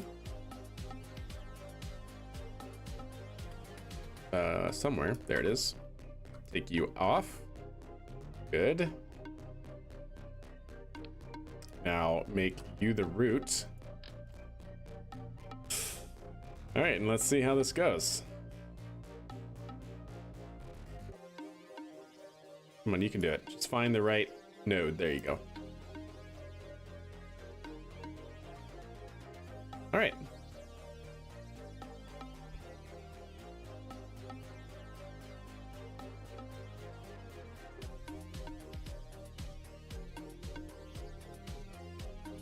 All right, well, I guess this time we'll see if it's actually going to be able to withstand, like actually sit on these plates here and be good and upright, but I guess we'll see. I actually really want this to be very, very close because they're going to sag a little bit, and I don't really want that.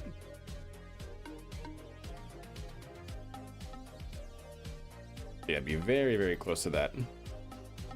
Okay.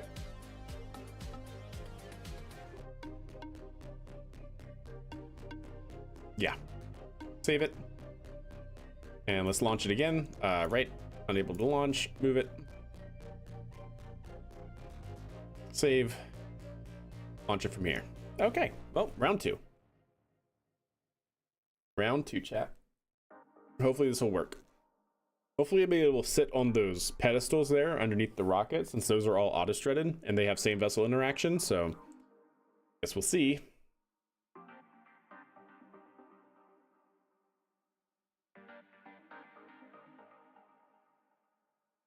Any second now. And then we also have to test a good pad separation as well. And then we also now have to get the crane out and see if, you know, do a fit check. Aye. Really? Why?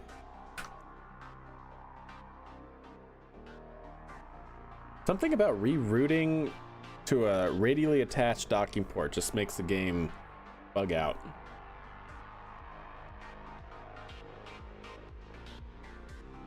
Here we go. All right, let's see.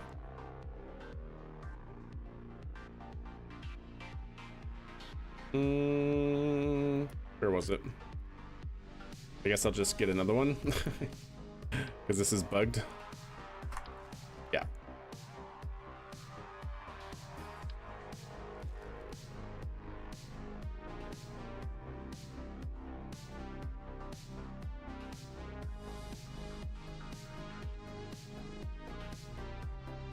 So merge.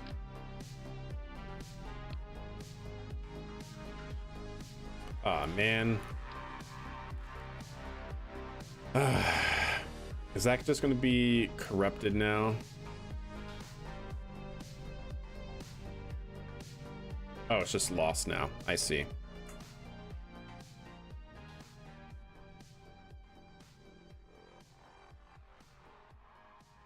I wonder if I can do it the other way around now. Cancel. We're going to save this. We're just going to save this as the Minerva 2 launch mount. Save as its own file. Come over here. Save it again. Now we're going to load in the Minerva 2. Strip it of the old pad that it had.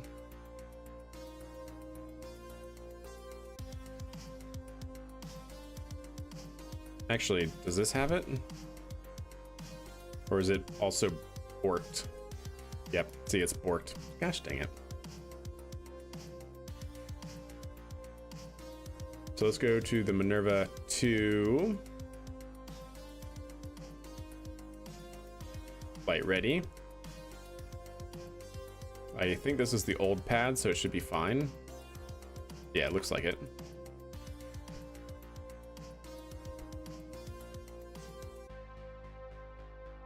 Actually, before I do that, before I overwrite this in the future as well, do I already have Minerva? I already have Minerva 2, right? Just not R. Yeah. And that should be the same part.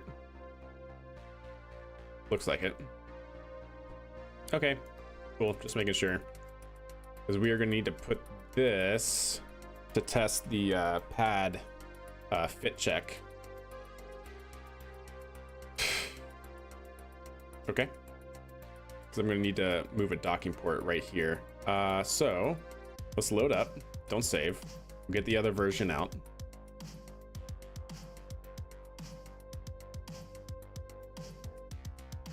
The flight ready version.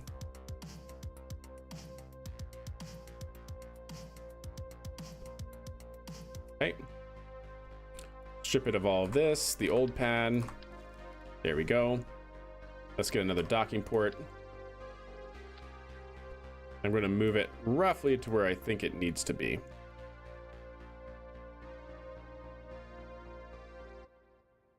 I think it was like right there. Close enough anyways, pretty close. Let's go ahead and save it. Let's go ahead and load the pad in. Yeah. We'll actually switch over to here, merge the craft file in, and then just launch it. And that should ideally be good.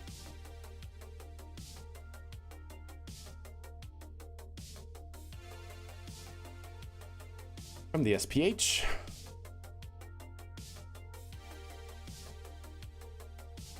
There it is. Oh, nope, that's wrong.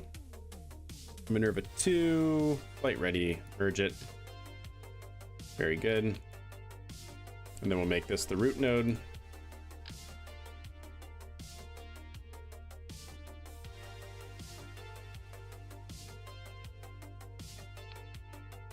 Of course, it's going to be a pain to get the right node. Oh, I had it. I had it. There we go. All right. Now I want to see, is that going to be aligned correctly with everything else? Kind of seems like it, actually. Yeah, maybe. Maybe that's exactly where it needed to be, huh? All right, cool. So now I know it's just auto snap there, so that should be a pretty easy fix. All right, let's go ahead and save that, and let's go ahead and launch it, and we'll test it. I know, that would be nice, Halingar. That would really be nice.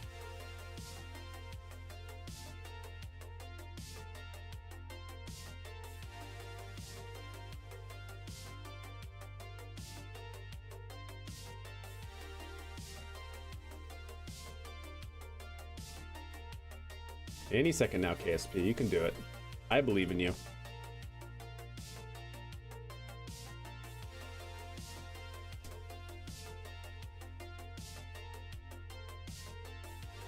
Any second, there we go.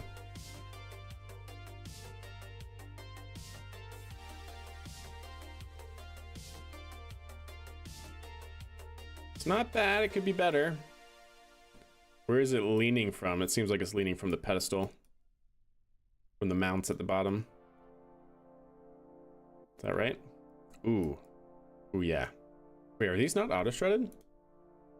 They are auto-strutted. Just not enough, I guess. I guess I need some physical struts, too. Okay, so we need physical struts on that. Same with the other one?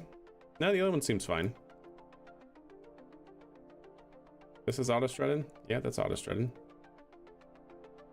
Interesting. So it's just a little bit too heavy for, I guess, the auto strut. Wait.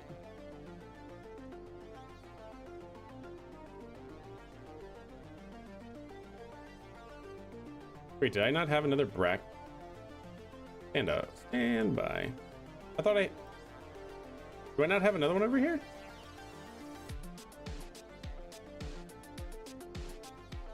I'm confused. Did I accidentally remove it or something? I don't think I have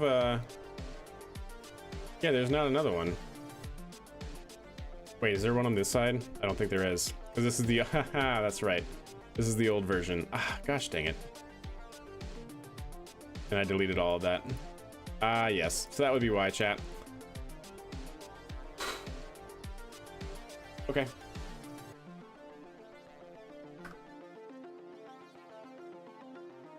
Because of the weird radial glitch that we had with the docking port, I deleted that version of the Minerva 2 that had those brackets.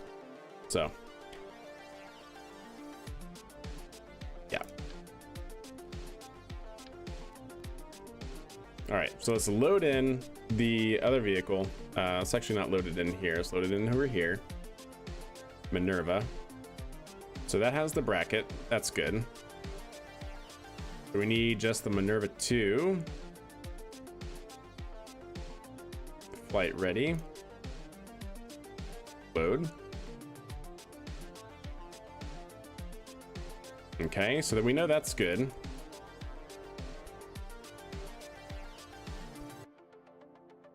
Yep, there we go. Now I gotta get to it from here.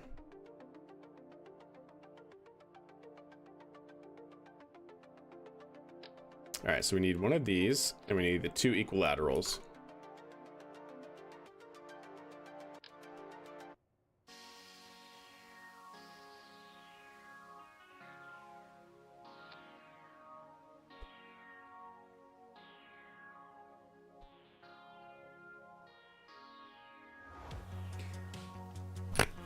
Whew. Okay. So now if I do this in radial, now I should be able to bring this down like so and bring this out like so.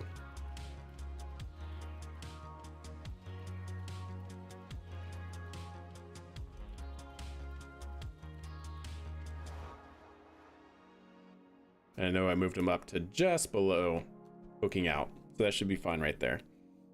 And are they at the very bottom? Yep, they're pretty much flush. Perfect. Now to auto strut these.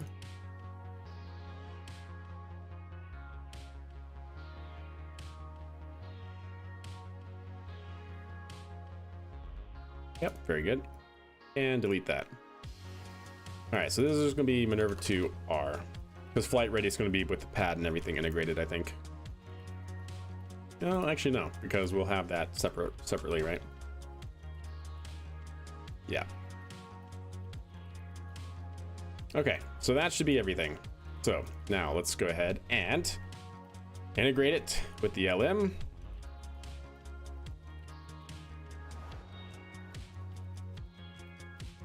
Go ahead and switch. Hopefully now this will be good.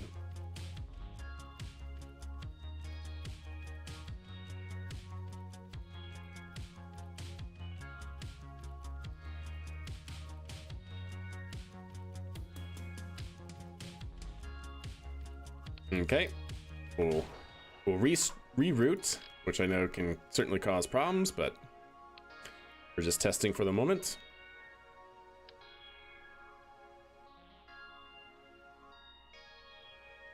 There we go. Now let's go ahead and see. It should be okay. They should sit at the right spot. I'm just gonna trust it, chat.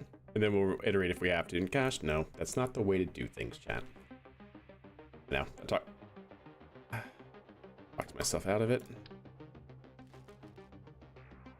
Every time you switch, every time you reload, sucks. The dangers of radial attached docking ports, I guess. But should have done the fit check anyways in here.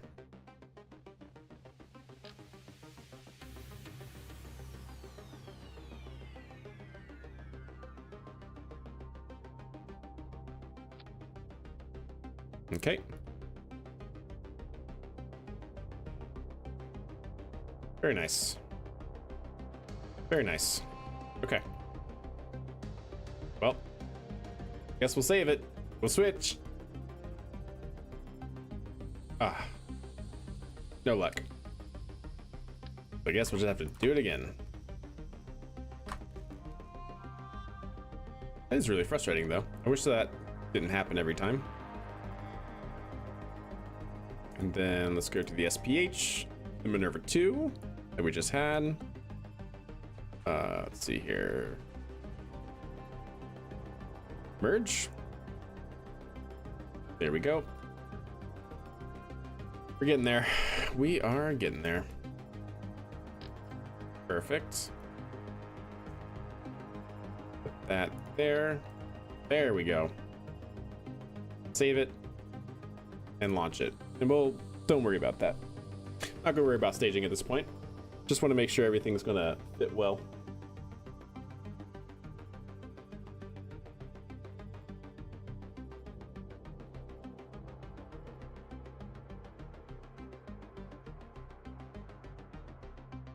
Come on, you can do it, KSP. I believe in you.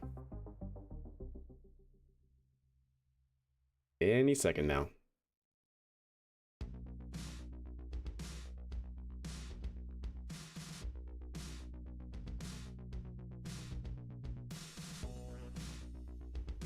Wow, really struggling. There we go.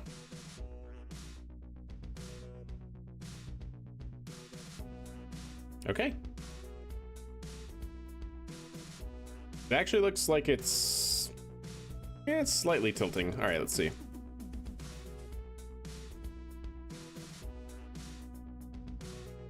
Although that all looks pretty good. So is it just the tolerances? I should actually move that up a little bit. Or maybe, like you said, physical struts on that. Actually, it looks like that is still bending despite the auto strut. That side's fine. But yeah, it looks like this side. Yeah, that side's bowing a little bit. Okay, so some struts there. Hopefully we'll fix it. And of course it's gonna break, so we're gonna do this again. Oh no.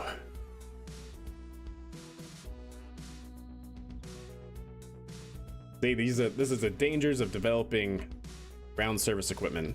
You know why ground surface equipment is the bane of aerospace engineers' existence? So many moving parts, so many things can go wrong. All right.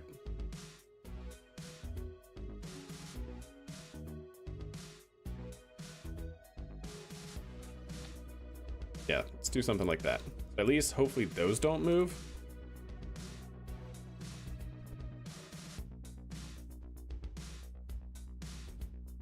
And I guess we could put... It's actually not a bad idea either, to be honest with you. Like, should I put something here on this guy, like right underneath it, so that way it's technically on the ground?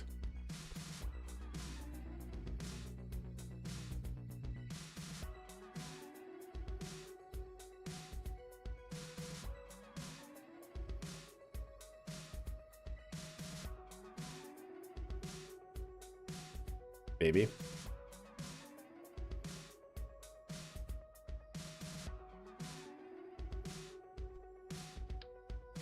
All of the struts, chat. So now hopefully that part won't sag either, just because it's, you know, it's basically like a gigantic cantilever beam. We have all this weight here and it's only attached back here, even with an auto strut, so hopefully that will at least help it stay on the ground as well and use the ground as a load point. Could also do the same here, but we have more struts on it, or struts going longer. So we'll see. Let's go ahead and save that. Switch back.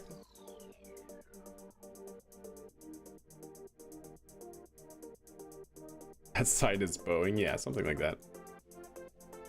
Something like that. Let's go to the SPH, merge in the craft file.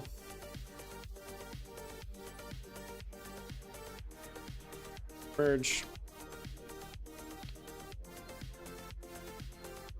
There we go. Hopefully this will be the last test we have to do. But I think no matter what, this should be good. Even if it's leaning a little bit, I might be okay with that, so long as it's not too bad. Because then we gotta test it with the crane, because that'll probably be a whole nother dynamic, right?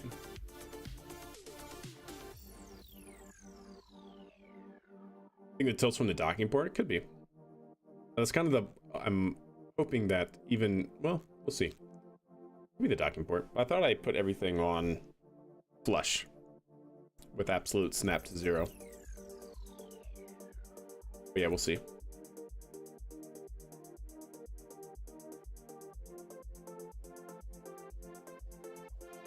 Come on, KSP, you can do it.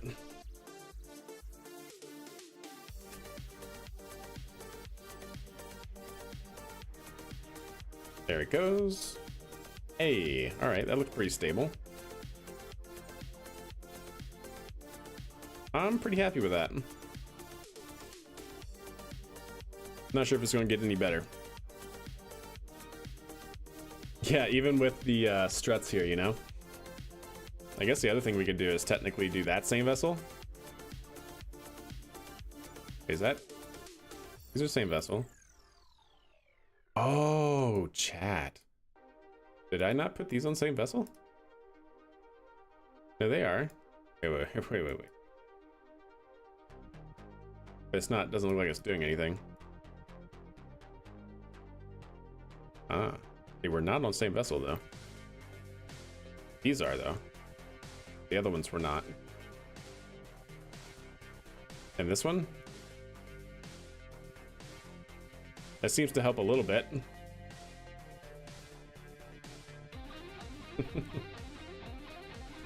It's trying, chat. It's trying so hard to lift it up. Yeah, I'm surprised that the struts aren't actually strutting. But anyways. I mean, that looks pretty good. I mean, it might be canted a little bit, but so long as it goes smoothly off the rip here, I'm fine. I'm fine with that. So let's test the separation mechanism here. We need this to be active. Port enable staging. On 2. There we go. And here we go, chat. Let's see what happens.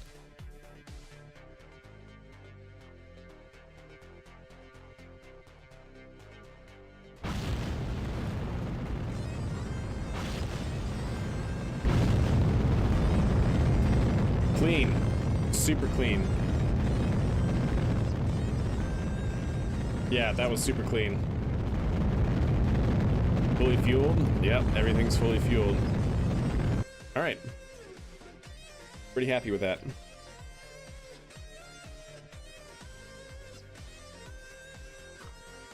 Okay. Done. So now we need to do a control point. It was because it switched back to the pad. It's okay though. As soon as we switched back to the rocket, it was fine. Yeah, that was a really clean separation. So now let's do a fit check here between the pad and the crane, because I don't think the crane's wider than this. This might have troubles here. So let's go ahead and save this. Let's go ahead and switch editor. Let's go ahead and load the crane in.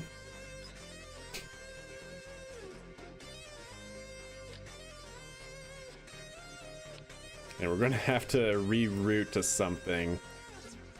Do I have a good point to reroute to? That's the question. Maybe just one of these at the bottom here. Yeah, probably just one of these.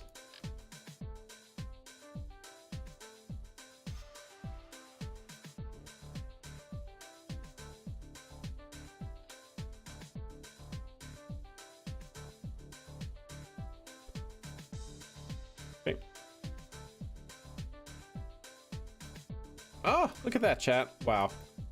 Couldn't have done that any better if I tried.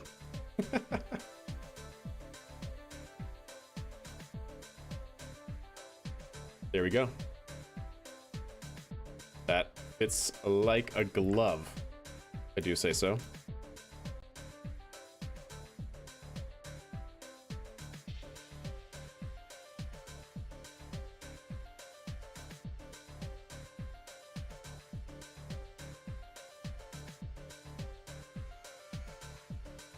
Yeah, that fits really well.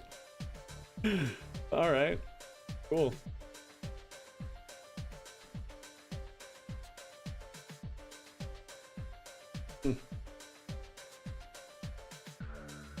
Now, you know, one thing I haven't done yet, chat, is figure out a way that we're going to propel the crane.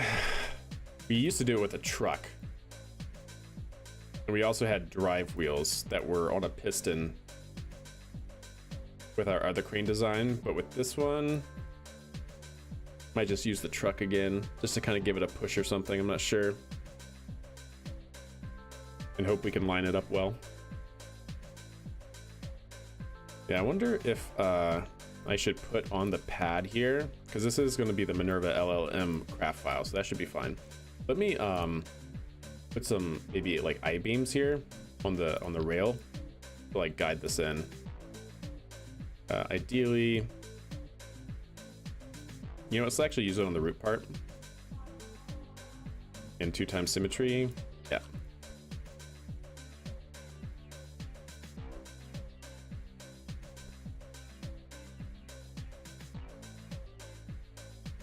I gotta give us a little bit of room though, otherwise we can get snagged and stuff like that, so not exactly sure how this is gonna work.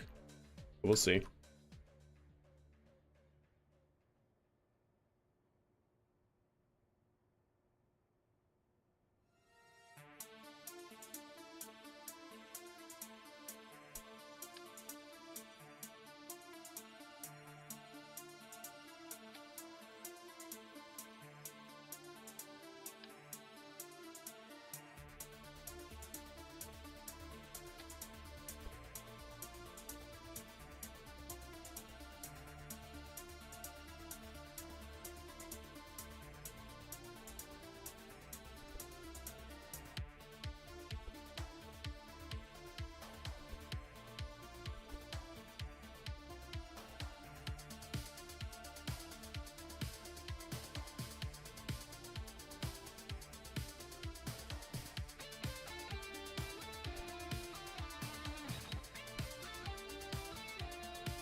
Yeah, we'll see. We'll see if that works.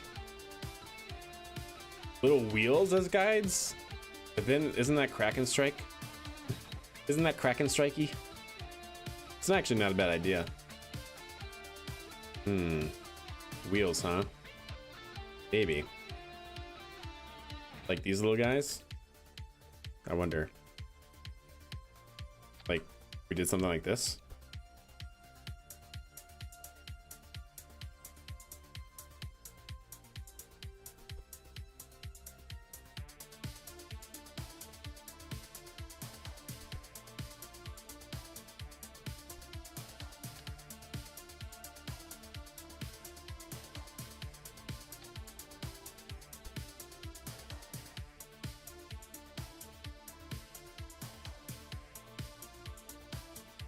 Oh, oops.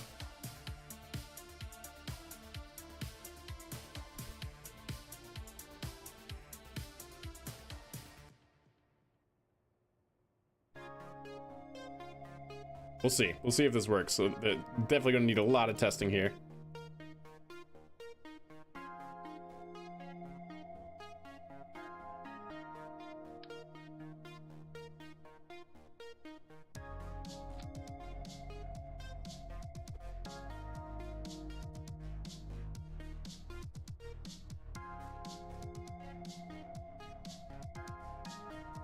Yep.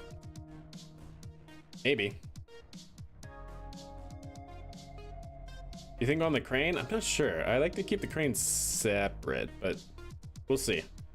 The crane, it might work better on the crane, but I don't know. The only reason why I don't know if it'll work better on the crane is because the crane is mobile and it can twist and turn. So I think I want the wheels to be always straight as guides. Not sure. We'll see. Let's move this out to the very edge if I can. Like that. Yeah. Well, I guess we'll see. But the crane height and the crane width, I think, is on point. So yeah, let's go ahead and save that. And let's go ahead and delete the crane. All right. And I guess it's time for a test chat. We got to get the pad and the crane in position. And then we got to, we'll probably launch the Minerva 2 off of the pad, land it, then use the SPMT to do it. That's might be what we do, because otherwise I need to figure out how to maneuver a fully loaded first stage.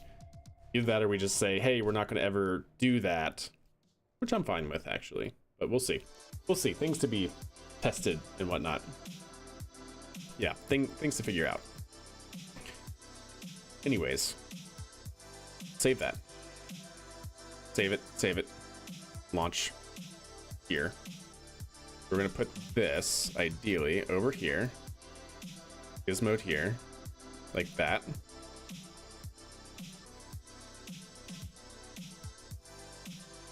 Save it here again. Cannot have too many saves. Launch it.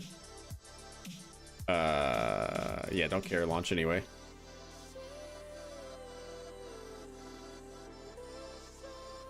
Yeah, something like that, Houston. Something like that, definitely.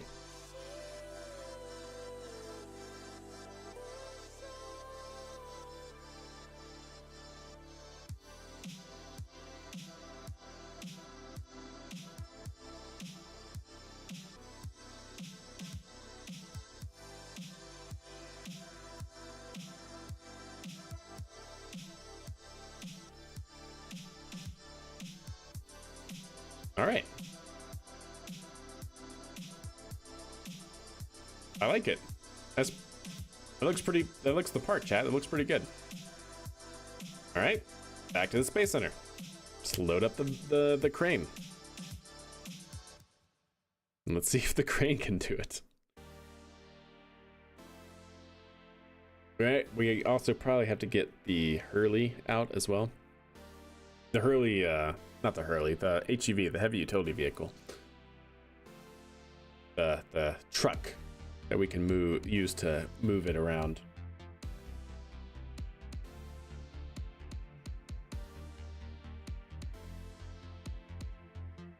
Come on, game, you can do it. I believe in you.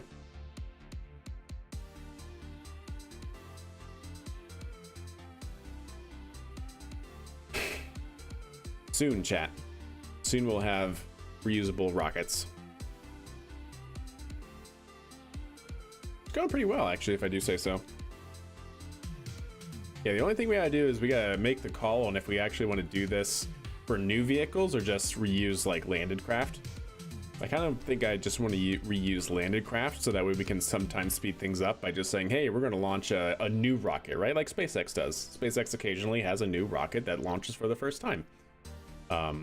Just to avoid some of the harder things, like moving a fully loaded vehicle around. Well, I guess it doesn't have to be fully loaded, huh? Well, either way, we'll see. We'll see what we can do. All right. Let's go to the SPH, load in the crane.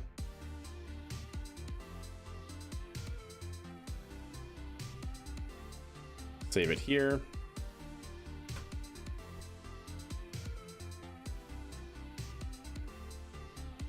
And I gotta make sure we don't actually have it impact the pad. We gotta move it over far enough to line it up somewhere there and move it really far away. Hopefully that'll be far enough away and roughly in line.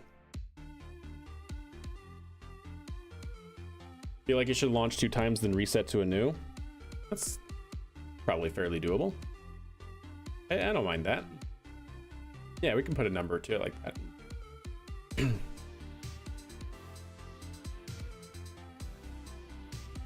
Yeah. Practice with it. Yeah, I think that could be pretty good.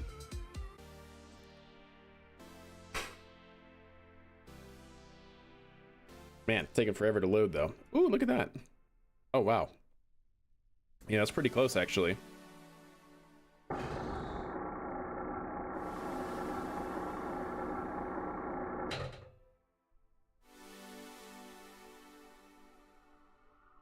Okay. Now, Question. If she's not in the transport, can I still control it? Yes, okay, so I do have a probe core somewhere. Ooh, that's not looking happy right now. Why isn't that looking happy? What's it colliding with? I don't know. I don't know why it's doing that.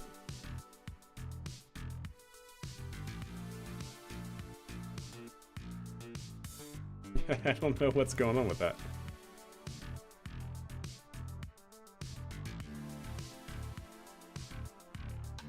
How odd. I wonder if I didn't align it perfectly last time. Oh yeah, you see that, chat? I did not align them perfectly. Goodness, okay. Let me see. How far are they off? A tick or two, huh? Yeah, they're being stretched a little bit too much. Not quite far enough in. Or over, or whatever you want to call it. I need these to be gizmoed over some more. Okay, well that's should be pretty easy. Let's go ahead and do that real quick. My dog also shakes when excited. Yeah, that's fair. Okay.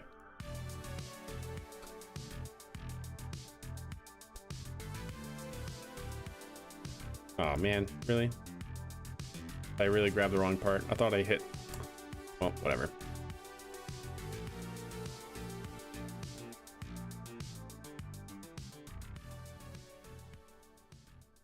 Load that in now.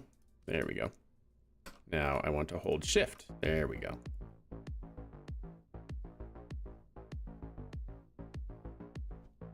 Oh yeah, look at that. Wait, how did that happen? Did I move the wrong part or something?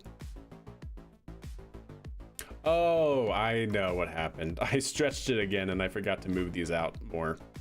That's what happened. Okay, well, good talk. So I definitely need to move them, gizmo them out some more.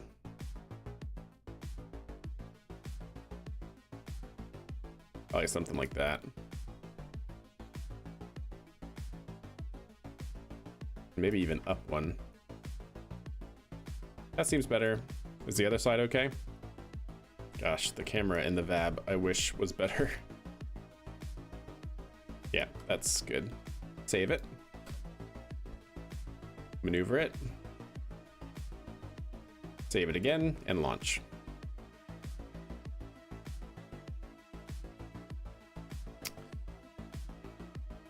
Fit check by fit. Wow, English is hard, chat. Fit check by fit check. We're getting closer.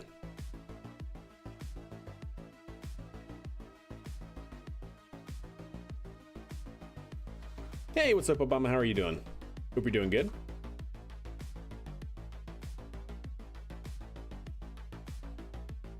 Yes, happy holidays. Holiday Santa, indeed.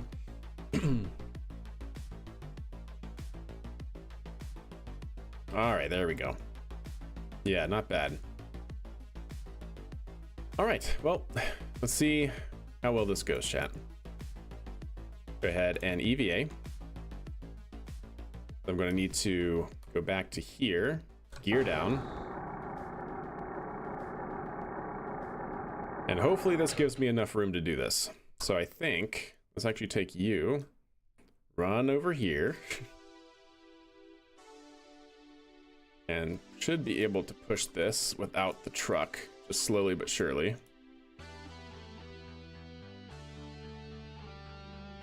Yep, there we go.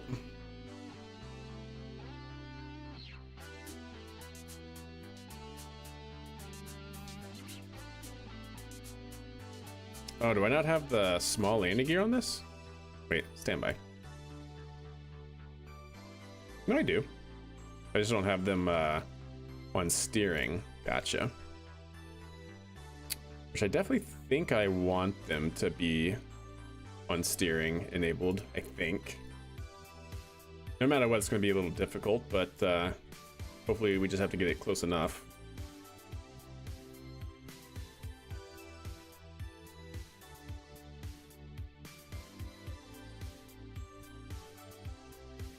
There we go.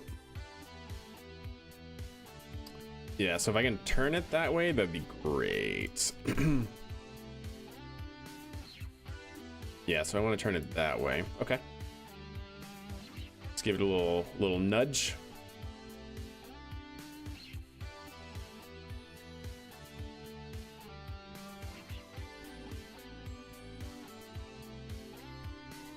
I should definitely give these a little engine or something like that, just to make these small movements a little bit easier.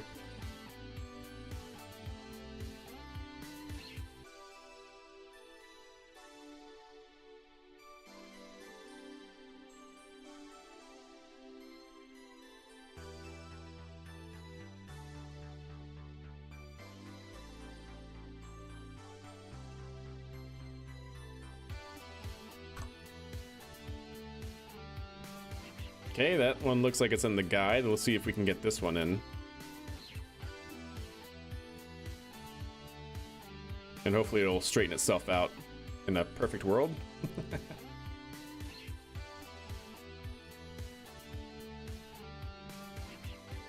Looks like it's going slowly.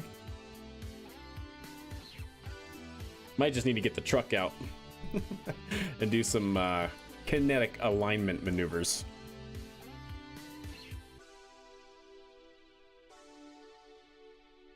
Yeah, it is going slowly.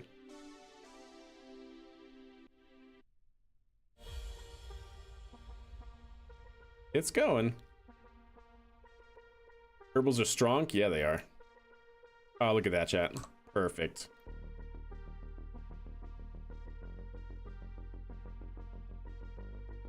And look at that, just like that, chat. We're in the guides.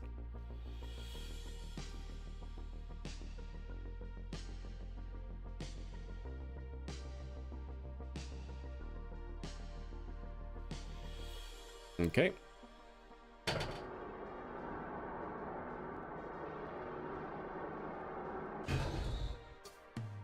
How about that? Not bad. Not bad. I hope that's far enough back where I can get the vehicle in the platform. I think it might be. We'll see. Hey, PCB design. Heck yeah. What's up, Pico? How are you? All right, let's get Valentina back in. There we go. Sweet. Okay. Yeah. Oh my god, for a second, chat, I saw that pipe in the background. I thought that was our crane. I thought that was all the pistons going out of whack. I just, whew. Okay, well, I think from here, chat, let us... yeah, I guess we'll get a SPMT out and we'll just drive a dummy. Yeah, we'll just drive a dummy over and do a quick pad check and see. I think that's the call. Let's go to Space Center. Absolutely, Pico. Good to hear. Good to hear.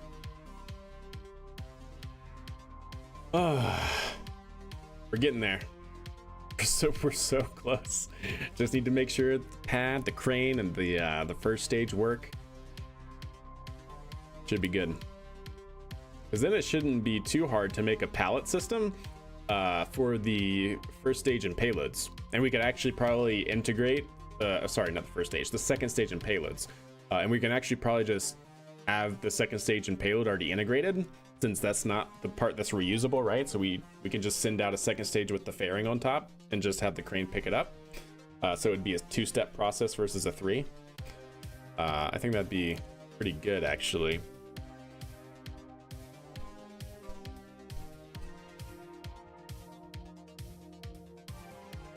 Yeah, I think that'd actually be pretty slick.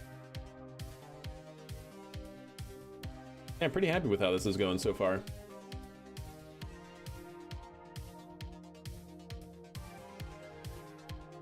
Use a payload adapter to lift stage 2. Yeah, essentially.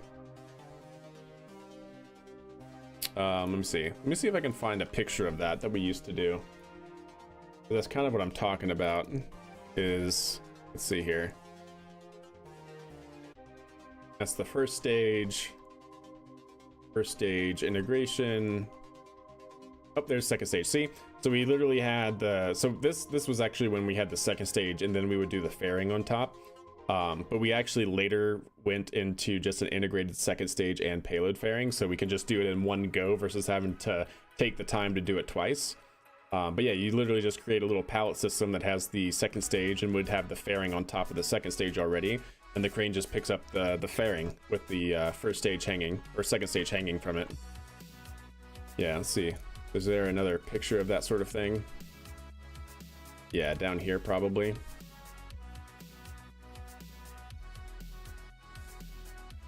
So that's the second stage integration, but we did move at some point to just doing the fairing.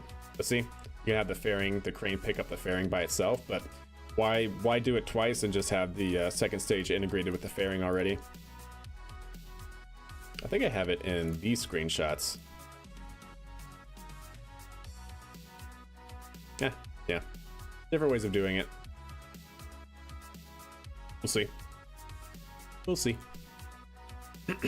Okay, so SPMT time.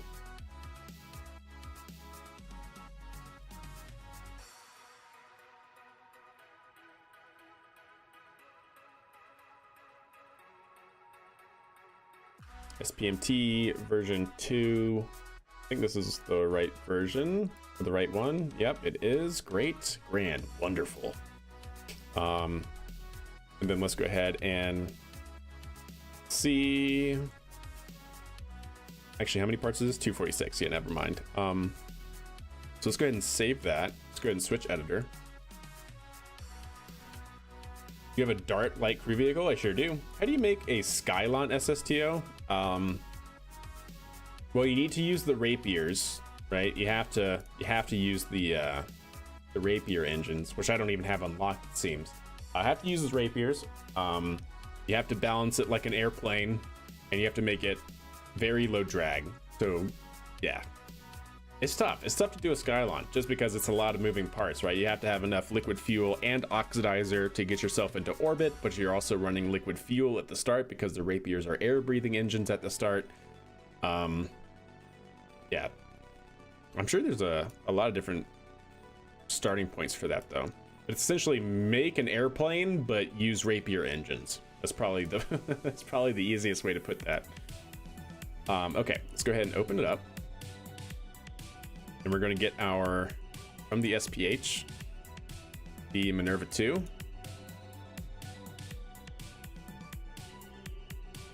Merge that in. Take off the upper stage.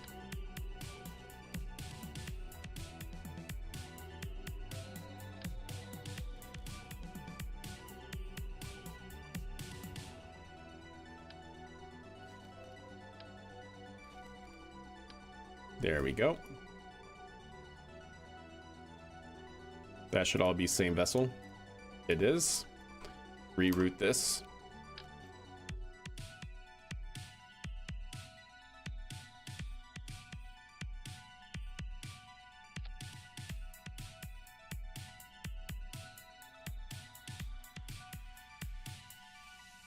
Okay. That seems good. And just for simplicity, we'll empty it of all of the fuel. Okay. Good.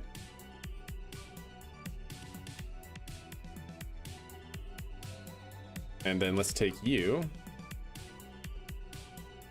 move you around. Let's put you on this side, away from everything.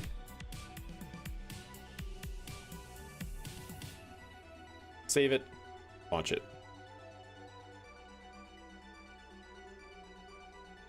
Not flip after it comes out of re-entry. So you're coming back in. So you need your center of lift behind your center of mass. That's kind of how you need those, the yellow and blue ball in the SPH, right? The lift indicator and the center of mass indicator. You need your center of lift, the blue one, to be behind the center of mass. For your re-entry condition. So if you're coming back mostly empty, you need to make sure you drain all the fuel tanks so you can see where your actual empty center of mass is. Drain your fuel tanks in the SPH, I mean.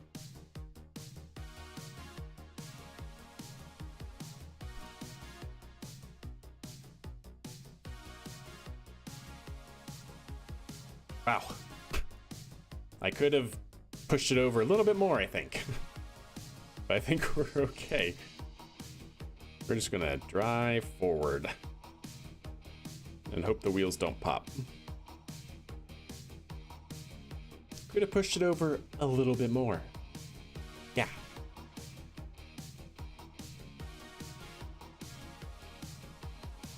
And can I take this turn? No, I cannot. Not like that. Mm-mm. Don't pop the wheels, please. Ah. Okay. Well, it's good to know that those are working. Aren't they? Oh, I see. I keep forgetting to put the strut in. Oops.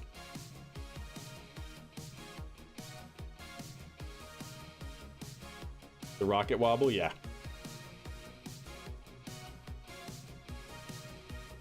Yeah, I kind of keep forgetting to put that strut, and that strut seems to be very important. This guy. There we go. Perfect. That should be fine, right? Right, chat.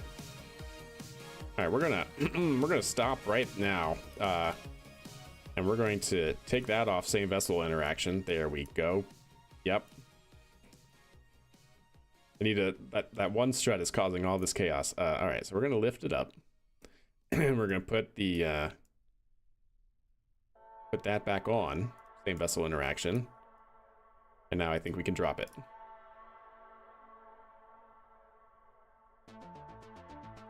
There we go. That seems good. Yeah, that's great. Okay, perfect. Good thing that it's good to see that those are working though. It's working nicely. Yeah, just needs strutting. That's the thing up there. Anyways, let's continue on our way. Looks like our crane and pad are okay, I think. Yeah, looks like it.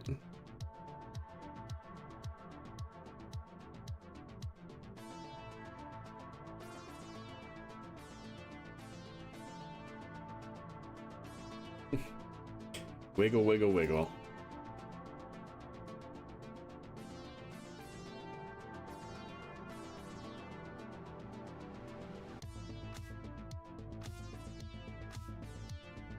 Waddling, chat, is actually the technical term for it. Waddling to the pad. Ah, yes, those braces are doing wonders. Okay. What console should you get? I am not the person to ask for that, unfortunately. I do not know. I am not a console person. I used to be.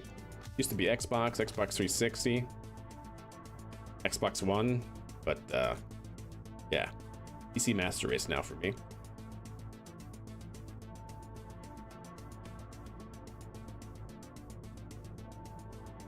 We're gonna try and get this aligned the best we can.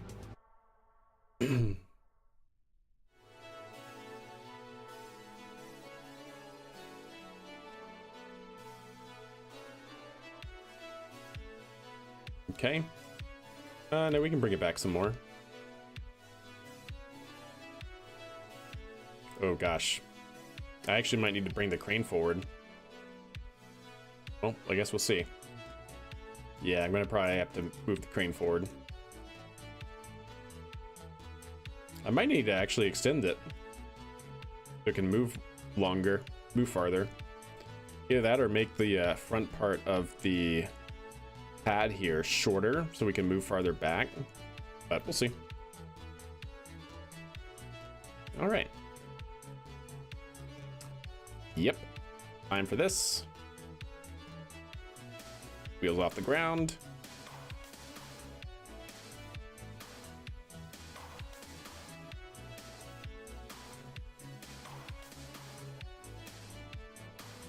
Okay.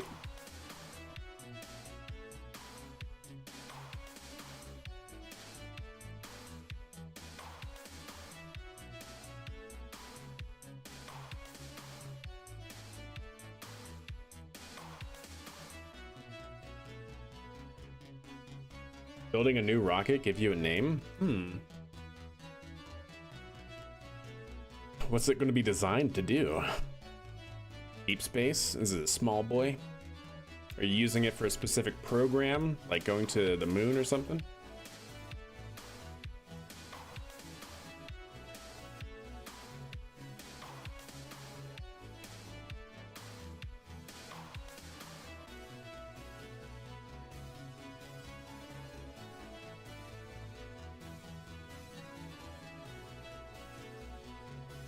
Deep space and making a new station around Duna.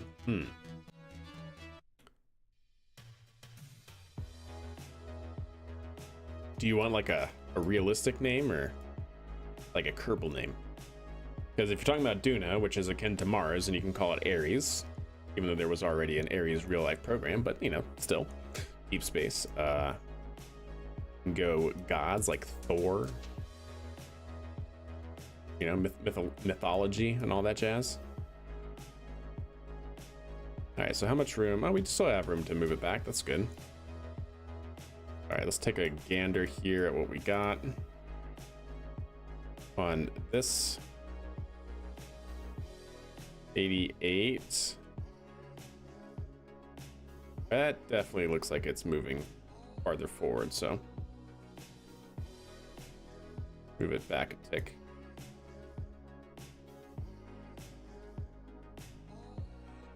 There we go. That should help.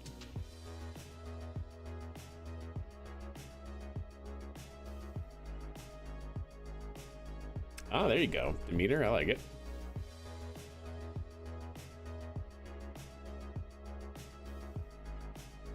All right, that seems good. Now, do we try to move it back some more? Because I don't think the crane can reach it. Oh, actually, the crane can reach it. How about that, chat? Look at that. Hell yeah. So if we go back to here,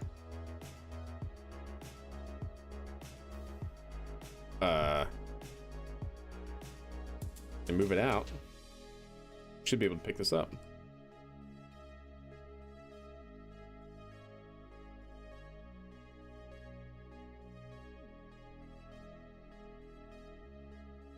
It's slightly off center, but I don't think that'll matter. Well, it will matter some, but hopefully not too much.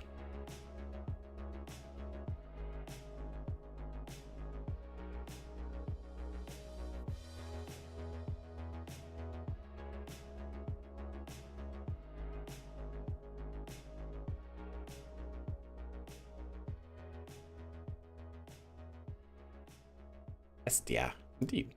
Those are also good.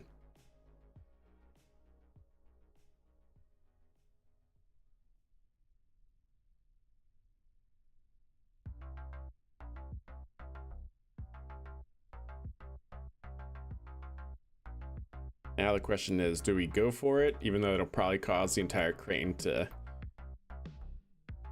do some bad things? I wonder if I should add another link to this.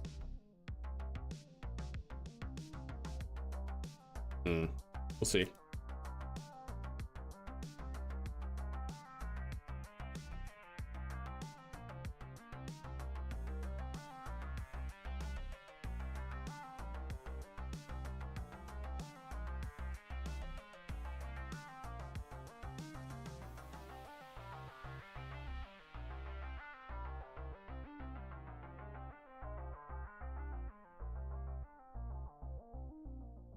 Man, I think that this is going to cause it to go out of whack. We'll see, though.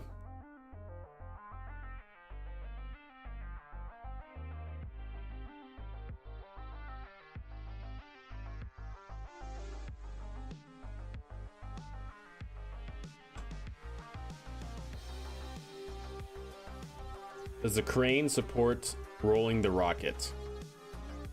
I mean, you can only roll backwards and forwards, though, unless I completely realign. I think we'll go for it. This is testing, so we'll see.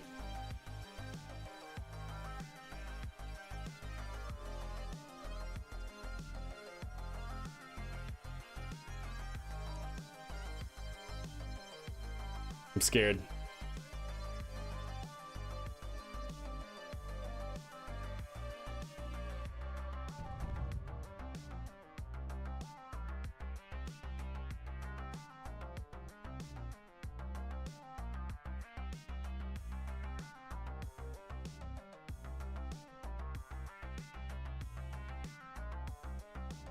Okay, we got it. Well, we got it. Okay.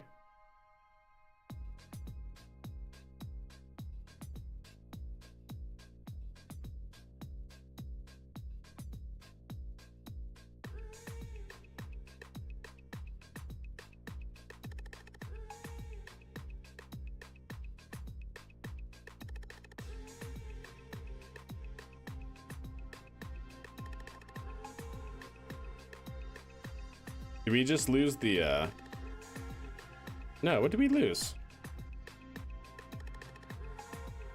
Wing connector collided into landing gear. Oh, so we lost one of the landing gear, is that right? Huh. Oh, no, we lost... Ah, okay. We lost the sidewall. Got it.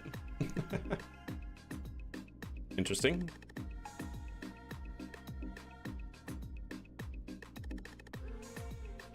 Oh yeah, you're right. I need to actually put this one on that side.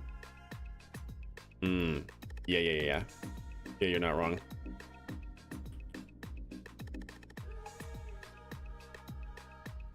That's a simple fix. So that's just gotta go there. Yeah, good call. Well, let's see if we can't do a pad fit check anyways. Actually, can I just rotate it? I want a docking port.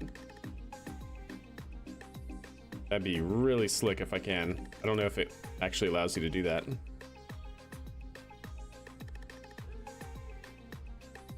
Oh, so only 15 degrees? Ah, okay. Then that's a no. I was thinking it would allow you to do more than that. We could put it on a rotor. Or a servo. So we could do that really easily.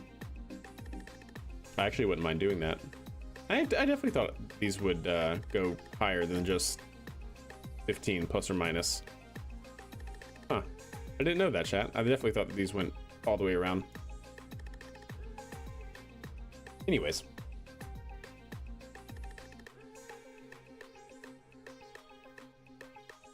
Is OpenAI key to the telemetry data of KSP through KRC might drop this on the Discord. That's awesome. Heck yeah. That sounds really good. Yeah, servo is what I meant, but... Are we caught on something? Oh. Wait, were we? No?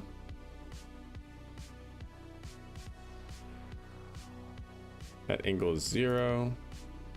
That angle is supposed to be 0. Huh. This looks like it's at a weird angle. Anyways.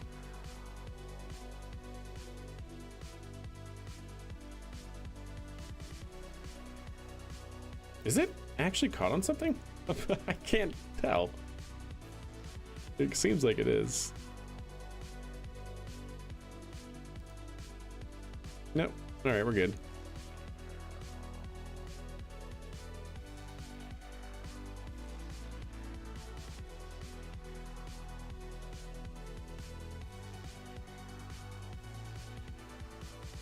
Okay, move it forward a little bit.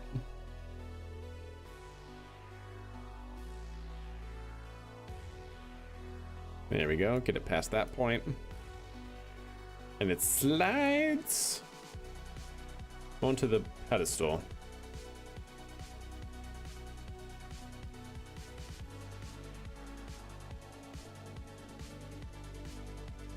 How about that, chat? And there we go. It's on the pedestal, chat. So we do need the docking port because the docking port actually attaches it to the pad. But yeah, there you go. So that worked. Couple things though, gotta make sure that we're aligned. So I might I might need to do like my other pad and create a guide for this that aligns this part up with it, and then we also need to put a servo on the other vehicle so we can pick it up, rotate it 180 degrees, and then attach it to our point here. I mean, I guess we don't have to do that, right? What we could do is actually move this to over here. So that way we just pick it up, go over it, and then it docks to the front. Maybe that's just the better way to do it. It only took 2 minutes. I don't know about that, but not bad. So what happens out of curiosity? I'm going to put this under tension and then undock.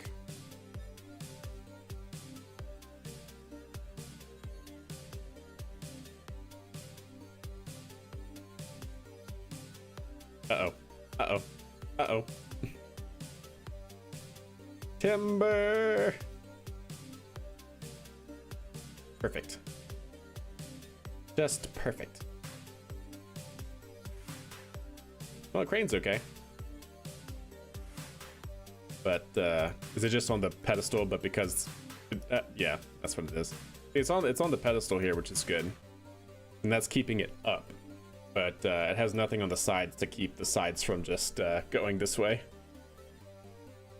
That's why we need the docking port. So yeah, maybe I'll just switch this side over. Maybe that's the easiest way to do it. SN9. Yeah, you're not wrong. Okay, let's go ahead and recover. Do I want to recover all of this? I don't know that I want to recover all of this, actually. There's no reason to recover the crane. The crane's should be fine. I mean, it's missing a panel down here at the bottom, but other than that, I think it's okay. It's kind of twisting a little bit because it doesn't have that panel, but maybe we're okay. Yeah, I think we'll leave it for a second and see if we can't reuse it. So let's go ahead and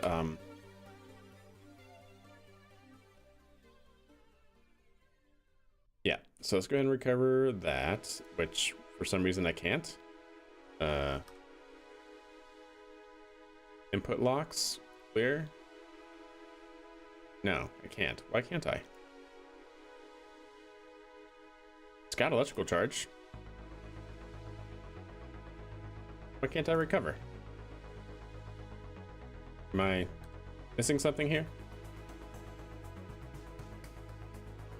That's the craft I'm currently trying to do something with. Well, isn't that odd? Why can't I? What is this? Nope, I can't. Huh. Alright, well, let's get rid of the SPMT first then. Oh, I can't recover anything? Hold up.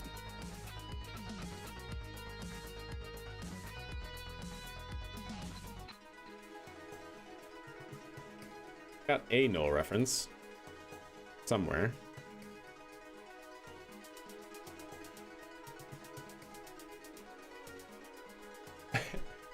Am I missing something here? I can control everything.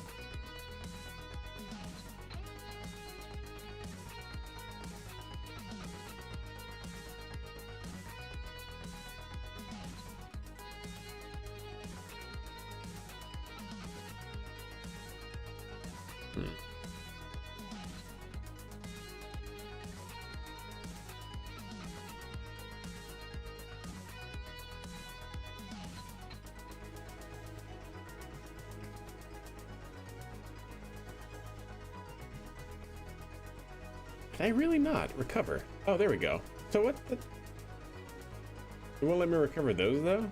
That's odd. Is it because it's too close to the pad or something? Okay, let's recover that. Let's see if I can recover the booster now. It's really strange.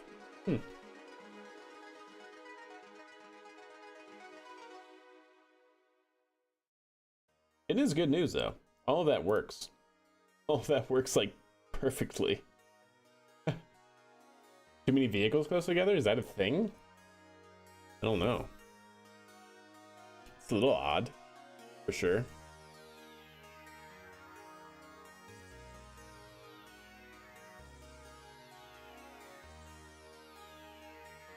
I'm on KSP. Ooh, KSP needs a restart. That's the crane. There's the Minerva. First stage, okay. Go ahead and recover that. And we can recover, so there we go.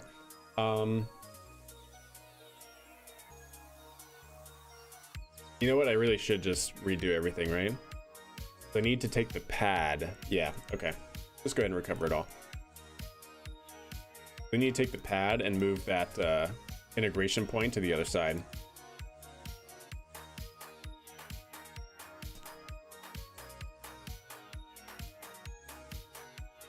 It's the only logical conclusion. That's true. I guess that's true.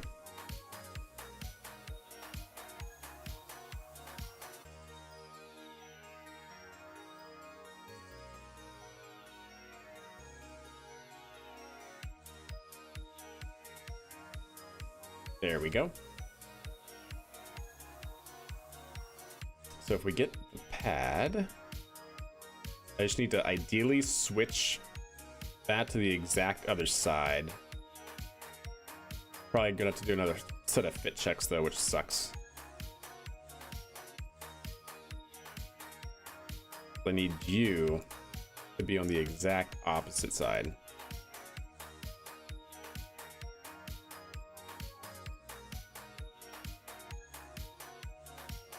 So can I just take you and move you over? I can.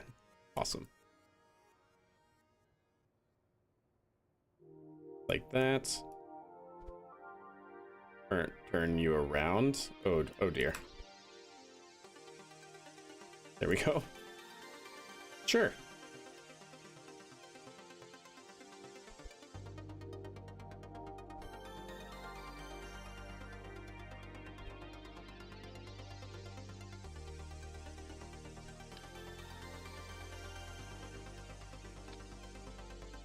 Okay, that's probably way too far forward.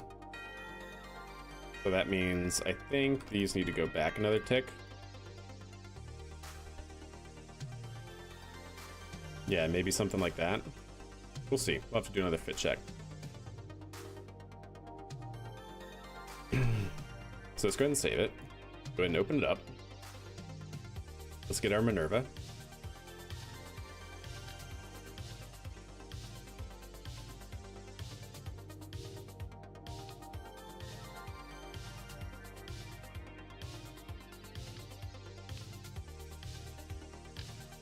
There we go.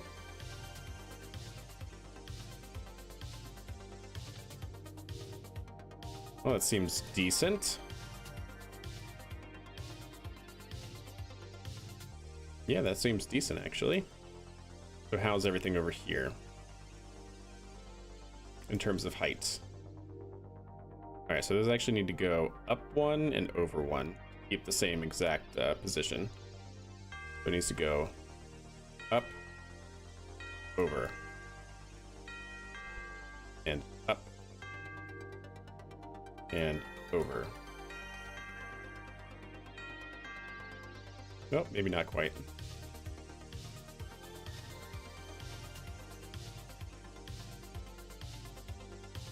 So I guess this was actually custom. Be like that. Yeah.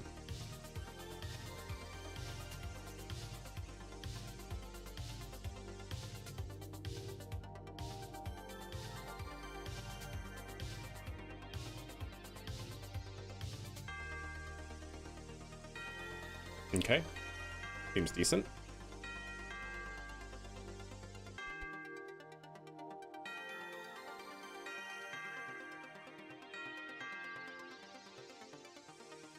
Okay.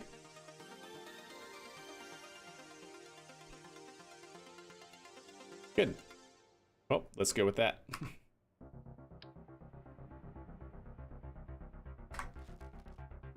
Make sure all these are, in fact, good. Yep. Yep. Yep. And good. Okay. We're getting there. Save it. Switch. Save it again. And then this needs to go out this way.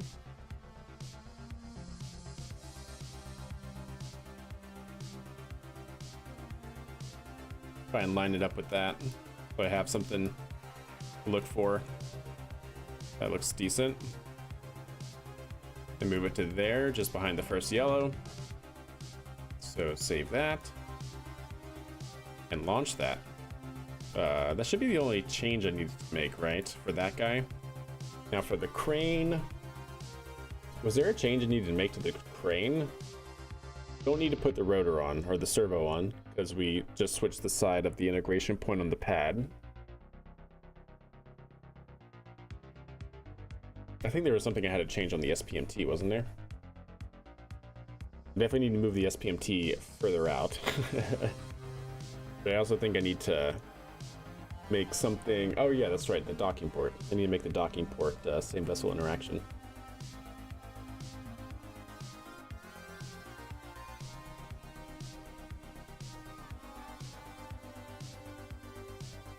Nice move. That's actually really cool. Yeah, I'll have to take a gander at it. Plate at the bottom? I thought I made the plate already. Maybe not. Yeah, I'll check that, Wade. I'll check that. Strut? Oh, that's right. Strutting the SPMT would probably be a good idea. Good call. Good call, Terrace.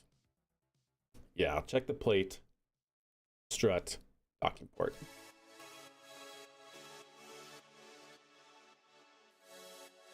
If KSP decides to load, my goodness. Definitely needs a thing. A restart. All right, there we go.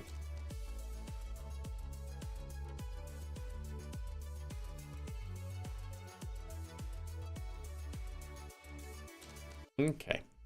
Nope, I do not need you at the moment. Python, thank you. Ah, we're getting there. We're getting there. Alignment rail, we could. I want to try without, like, one more time, because I'll have to do that with the pad that we just did, so it's okay though. Well, I guess, yeah, I'll have to do it with the pad, or at least I think it would be better to do it with the pad. Anyways, so that's there. Gotta get the crane. Go ahead and delete that version.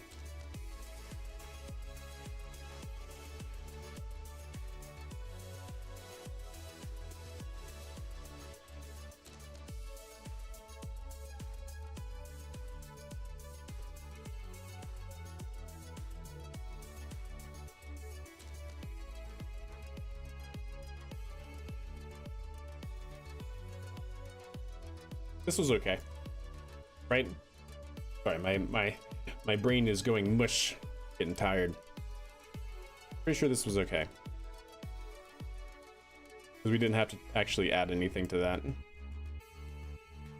Yeah, that should be fine. Maybe, actually what I could do, out of curiosity, to see if this actually helps.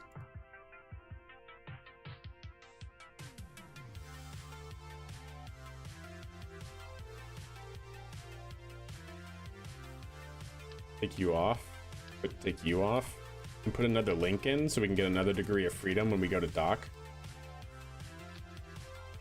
So that way, ideally, if the docking port's slightly misaligned, it can, you know, pivot over.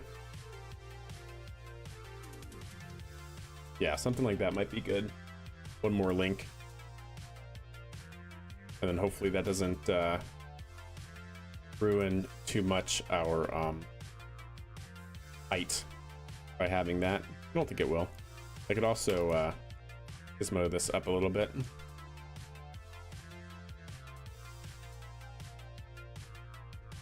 Yeah, that's fine. Save that. And then I want to line that up with the white if I can. Yeah, got a ways to go over. Something like that. Oh yeah, that looks pretty good actually. And then gizmo it out, like there.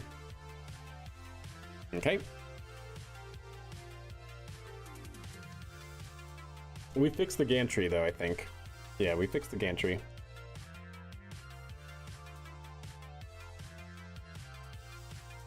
I don't think that should be a problem this time.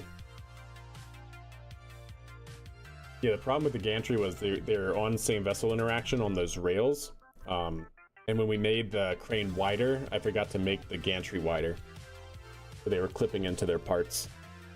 And with same vessel interaction on that leads to bad things.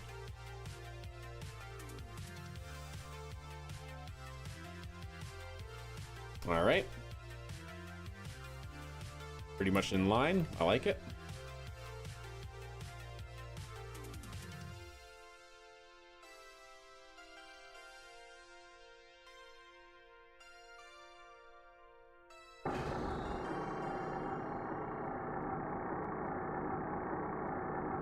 Need to go over just a little bit. It should be otherwise okay.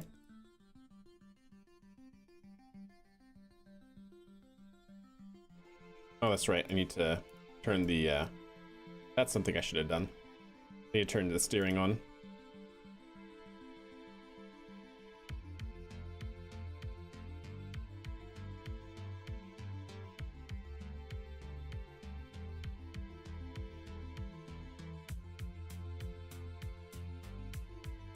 There we go.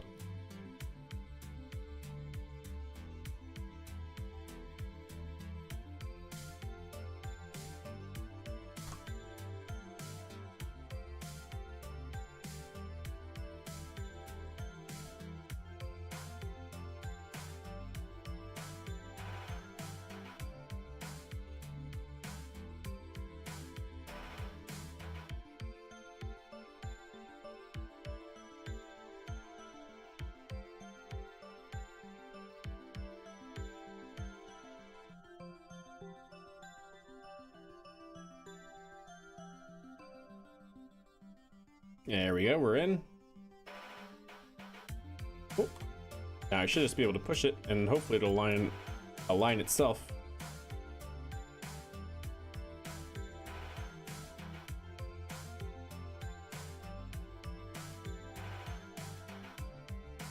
For the most part.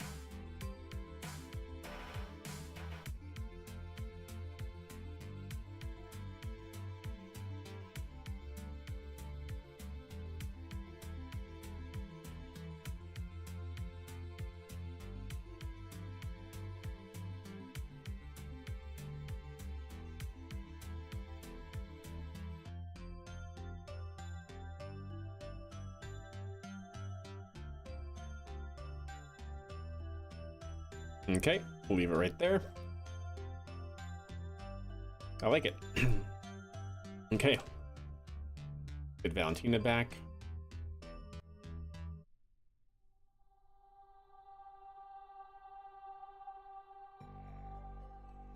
Wonder if I should leave the wheels down or if I should leave them up. I think I'll leave them down or up for now. Keep things from like sliding and stuff.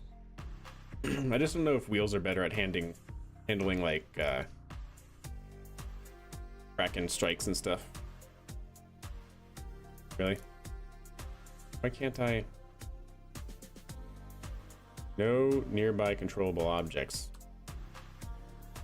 What is going on with this? The EVA? I can't EVA.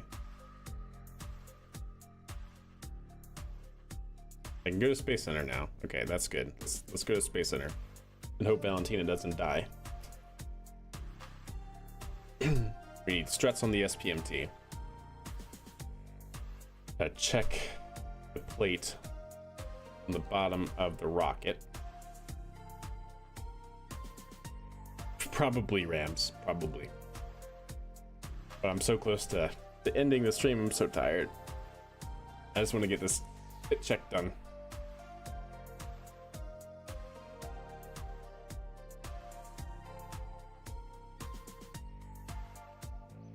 There we go. Come on, come on, come on.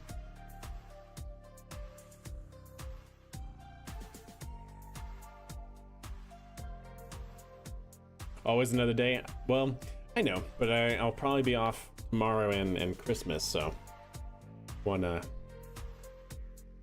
get this done. So hopefully on Thursday or Friday when we're back, we'll be able just to go for our first reusable mission.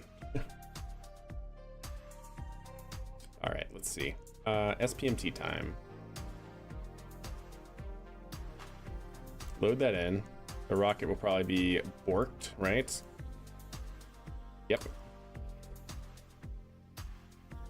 The rocket is borked. So let's go here.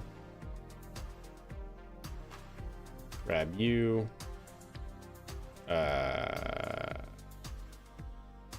Wait. What was that? What did I just grab? Oh, okay. Apparently it wasn't important. Oh, I think that was a docking port on the bottom of the rocket. Okay. No problem. Let's go ahead and save that. Let's go ahead and, while we're at it. Yo.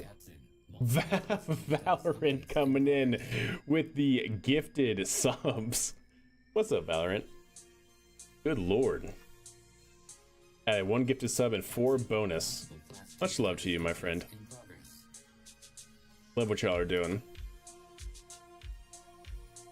All right, let's get these struts in because God, they are needed. Let's just do something like that, maybe, chat. Is that good? I think that's good. And then you probably need to be on heaviest, yeah, up there, up front. That's probably what needs to happen. Yeah, no names. Modsaws, Larsman, Ellendare, Lava Lamp, Racing Kid. Oh my lord, holy crap. Philip, Slow DJ, Naps, and Kurosaki, and Daldabin. Thank you guys. Welcome to the Rock Club team thing. Up to 33 out of 65 on the sub goal. Far out. Man, I am running on fumes. Goodness. English is hard. Thinking is hard. Keeping track of things is hard. We'll get it done, though. We'll get it done. Let's see. I want it to be kind of in the middle. Something like that. Roughly speaking.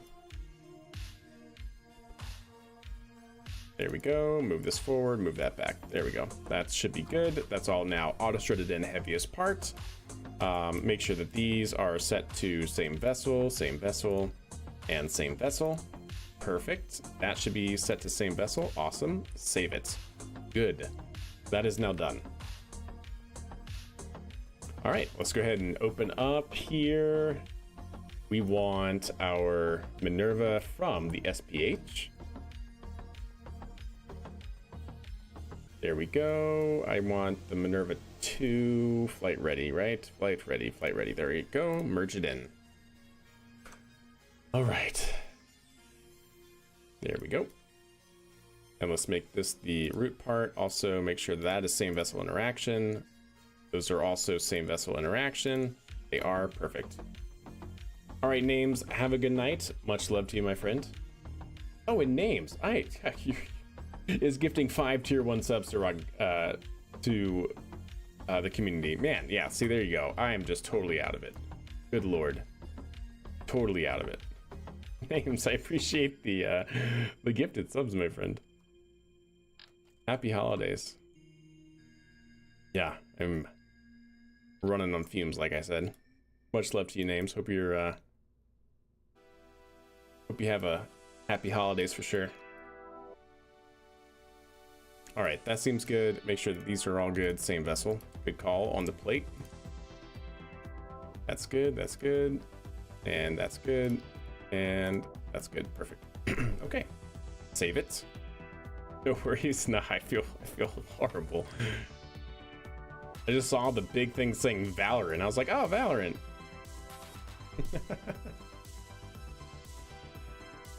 All right, save that. Load that in. Should be good. Yeah, that's so weird how that does that. So no names gifted 5 subs, and then in the huge purple big bold it says Valorant gifted subs.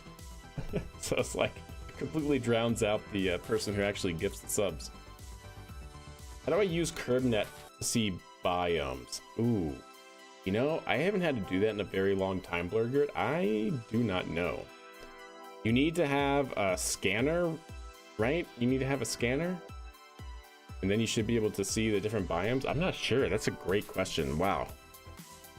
Testing my KSP knowledge. Definitely Yeah, definitely not sure, actually.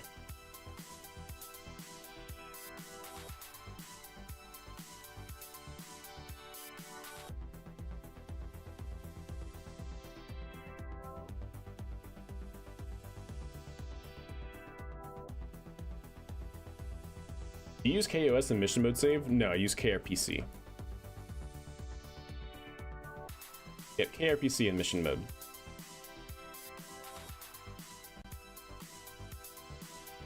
Is this fully fueled? Oh my god, it's fully fueled. Oh dear. Haha.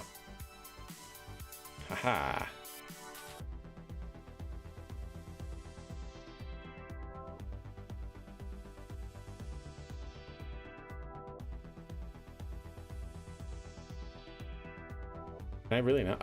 Oh. There we go. Check that out, chat. Perfect. I can just get rid of all of that. Brilliant. Oh, I also didn't take that off. Oh, well, you know what? Maybe it's a good test, chat. Maybe it's a good test to see. Putting out a full stacked rocket on the pad.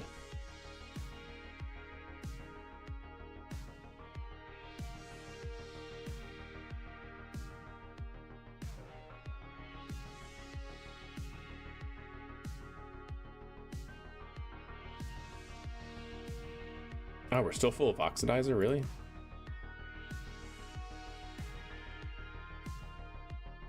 Yeah, we're gonna lighten the load a little bit here.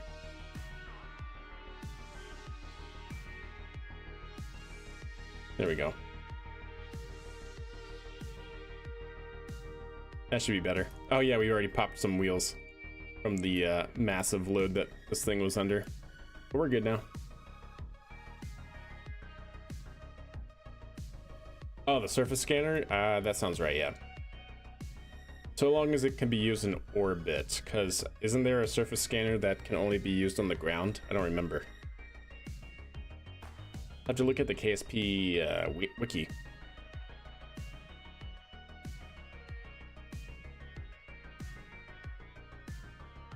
Yeah, so this will be a good test, testing the full integration of a rocket all in one go. Oh, I see. Ooh. We're a little top heavy, but we're okay.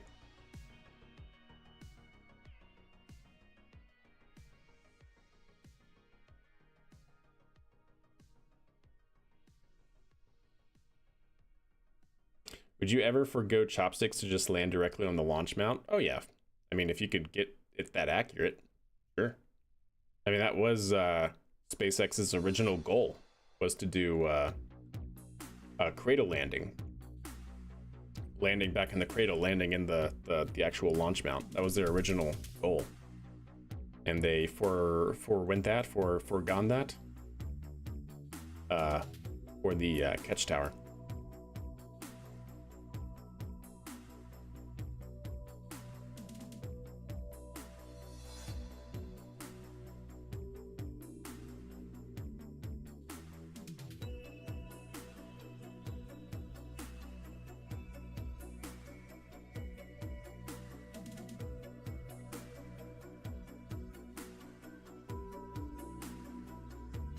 Okay, seems good.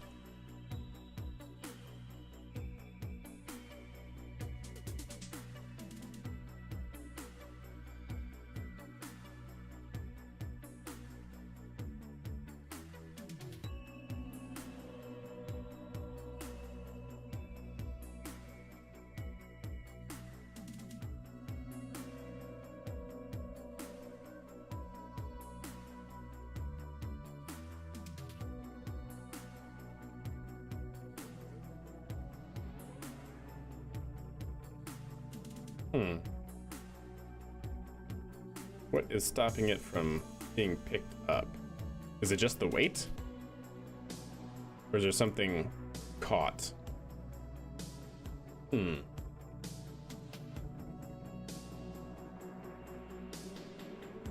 why are you freaking out? Stop freaking out.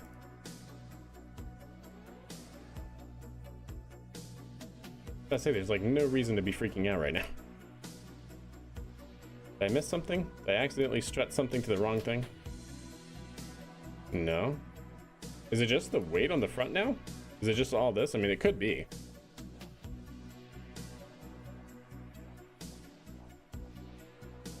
I guess I am just a little bit surprised though.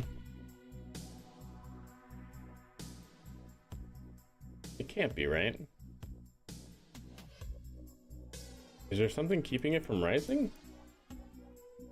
Because usually when it's just weight like that, if it's just too much mass and not enough torque, it won't do that. It won't just bounce like that. I'm not sure what's going on. Hey Deke, much love to you, my friend. Happy holidays to you. Yeah, let's try it again. Go slowly. Like I said, it could very well be just the added weight on the very, very end here, but usually when it does this, it doesn't freak out the hinges.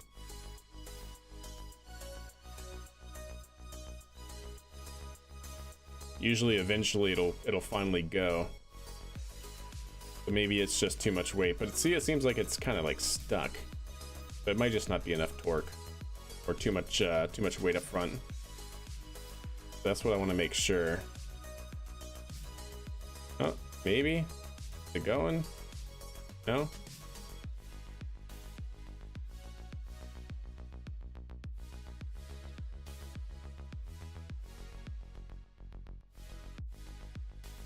Not this, is it?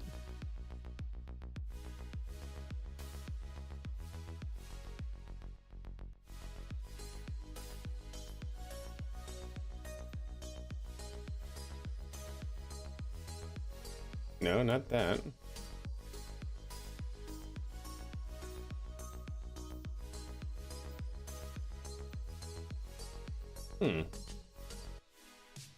Yeah, I guess it's just not enough torque. Not enough leverage. Just too much mass up front. Okay, well that's interesting. That's a good test then. Of course, that is actually... Wait, is it fully loaded? No, it's not fully loaded. Interesting. I really would have thought...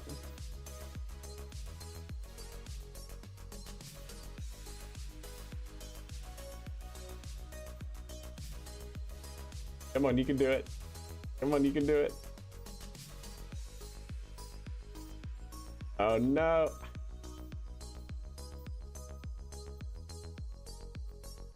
We got springboarded up, chat.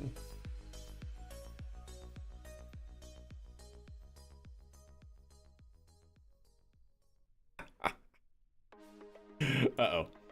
This is bad. This is bad. Hold. Hold.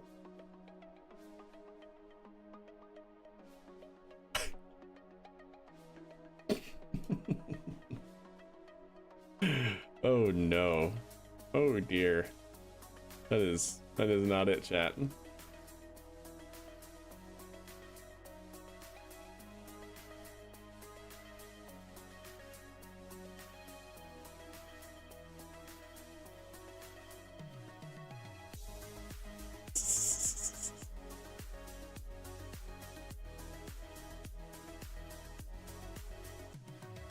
It has no idea what to do.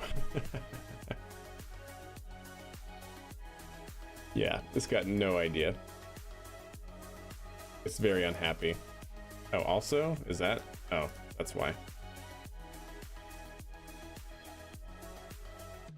Yeah, yeah, that'll do it. That will do it, chat. It's just too much mass up at the nose. Crap. Let me try that again, yeah? No, well, I mean, kind of, sort of deke, yes, a little bit. Just like they do it at NASA, yeah, textbook, exactly, exactly. Yeah, that'd be nice, Terrace, having those types of mods. Just more data would always be good, right?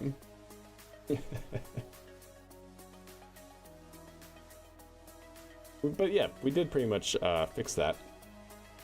We essentially deleted a whole bunch of rover wheels and then just added more landing gear, since the landing gear is stronger. All right, so that's good to know. So no upper stage on that rocket, which is fine.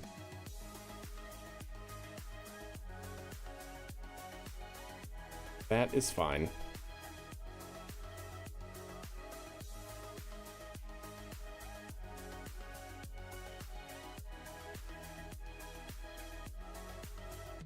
Yeah, exactly. But we still use the rover wheels as like a drivetrain.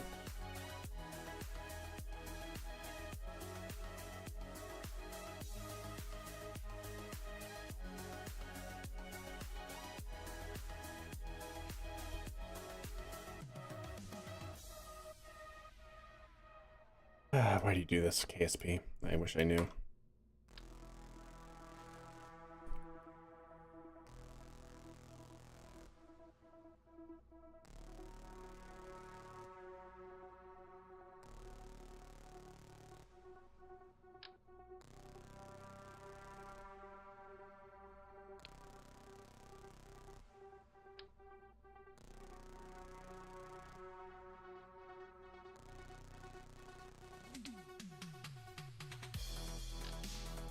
Of course.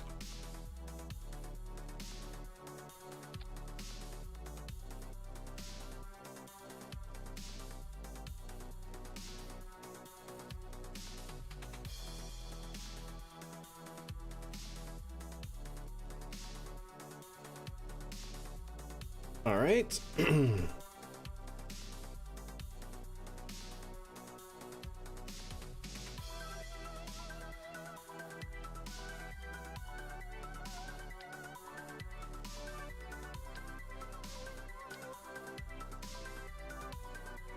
There we go.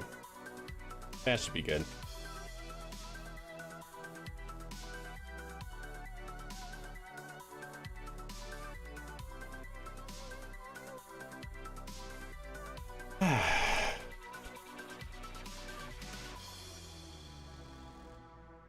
Try it again.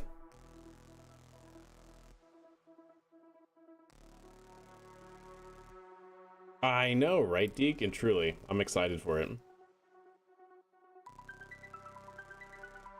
We have re-entry particle effects. I just don't think I have it listed. Astronomer visual pack. And hanger extender. It adds higher levels of symmetry. You can also hide the VAP to make rockets bigger. Interesting. I'll check it out. Hanger extender.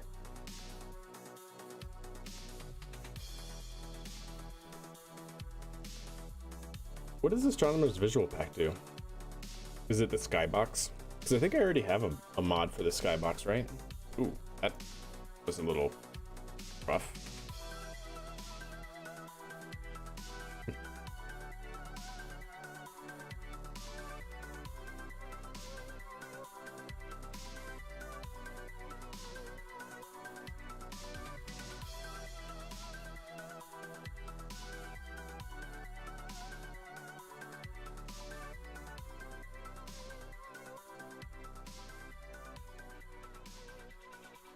Makes clouds in Skybox, gotcha. Astronomer's Visual Pack. Cool.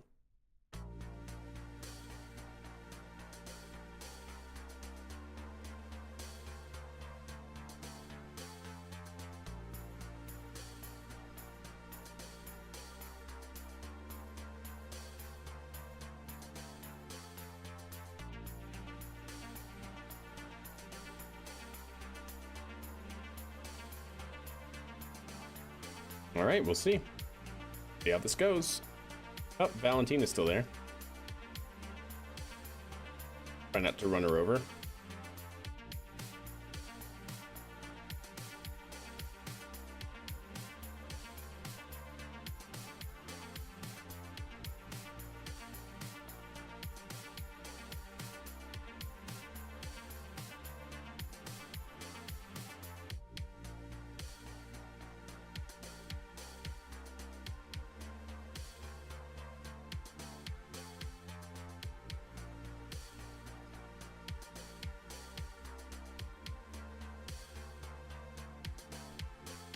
Okay.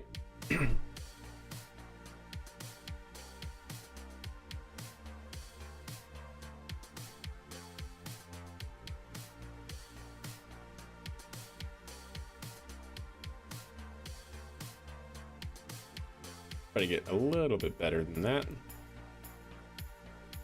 Basically, I have to have the center point.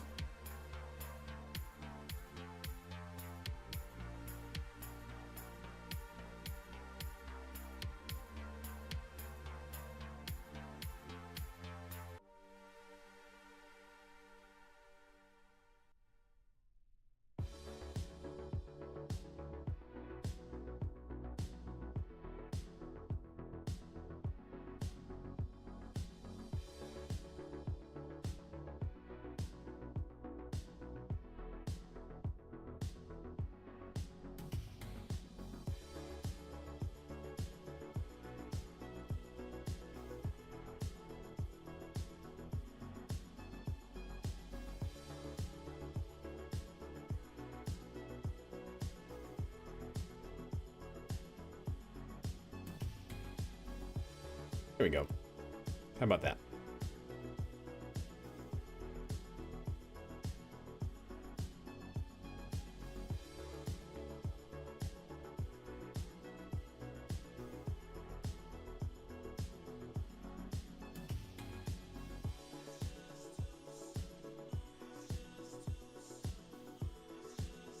They're broken again? Really? They were broken a little like last week, and then they seem to be fixed, and then they're broken again, I guess. Oh, we might hit the pad.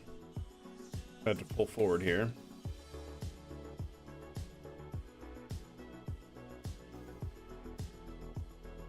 Yep, definitely.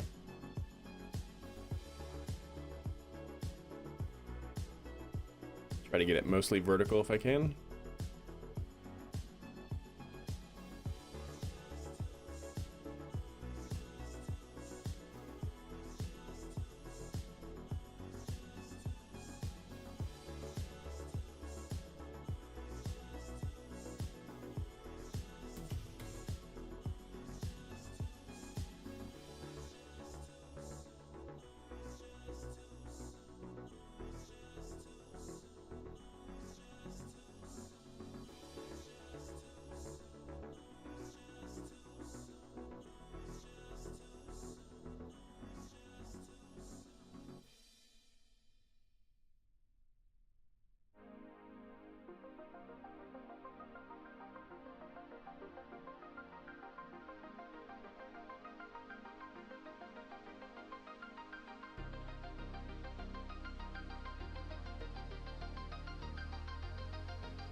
Okay.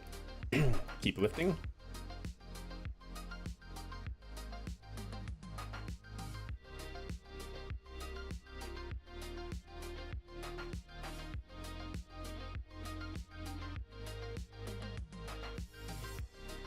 Fit checks.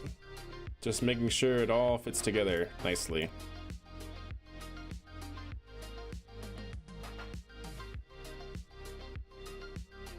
Ooh, look at that, chat. Like a glove.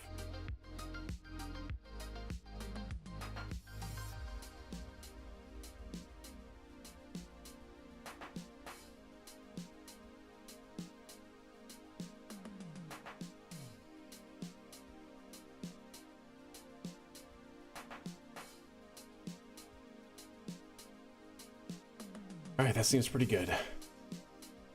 Let's take you, and as soon as we can, lock you out.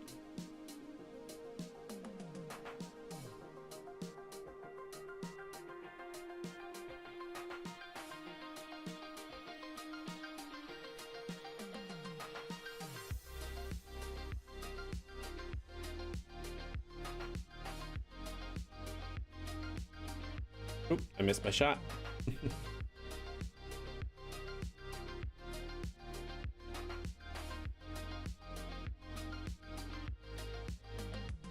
Come on.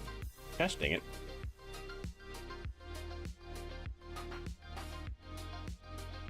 There we go.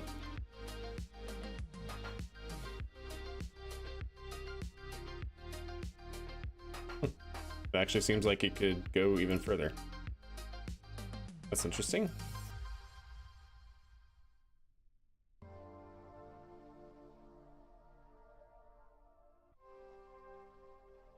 Yeah, let's do something like that.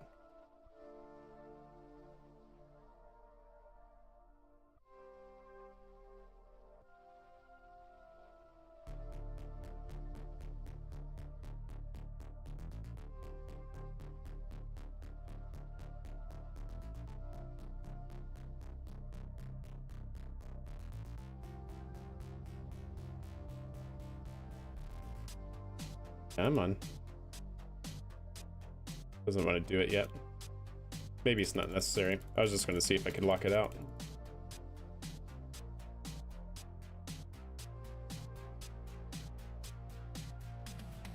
Nope, not going to do it.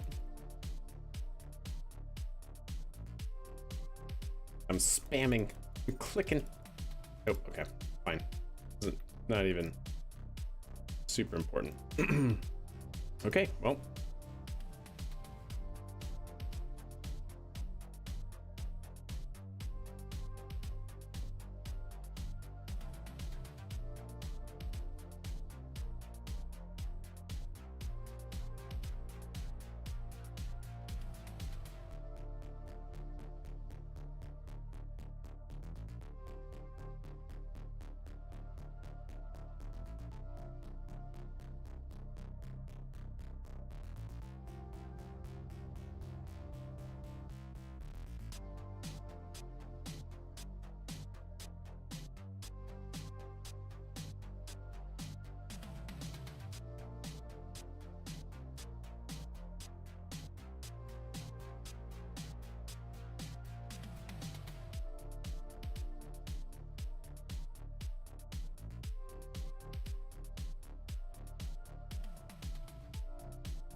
It's so close.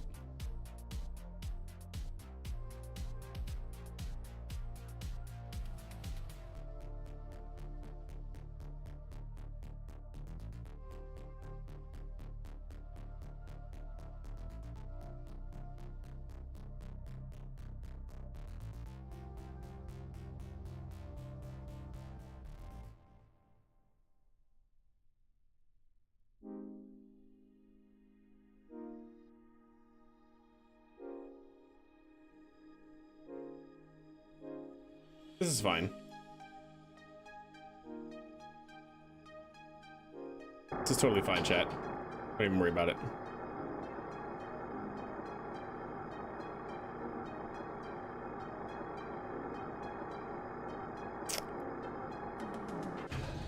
Yep, gotta figure out a better way to do that.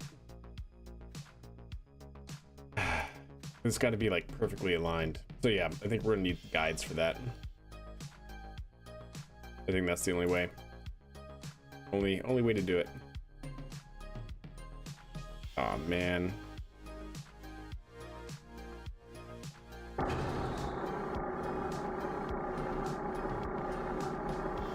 Wait, did I?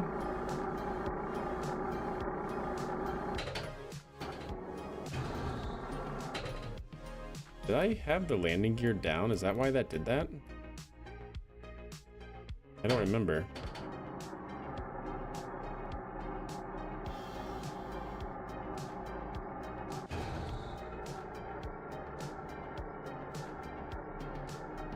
It is not going to come free from that, is it?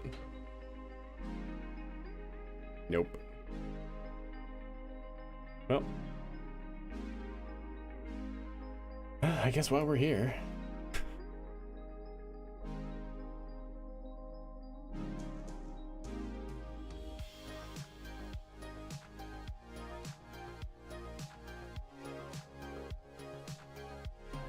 Into an EJ KSP stream, yeah, no kidding, right?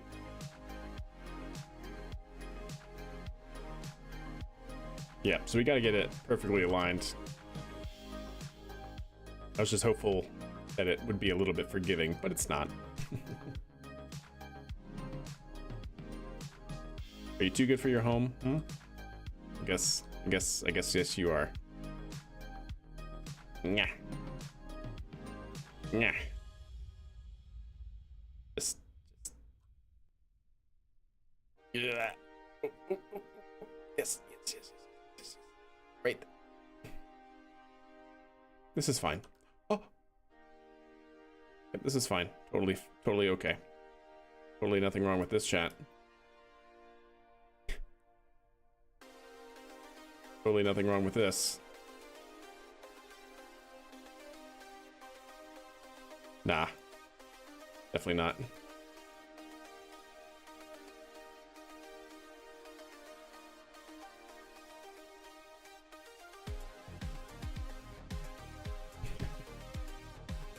Oh, disgrace.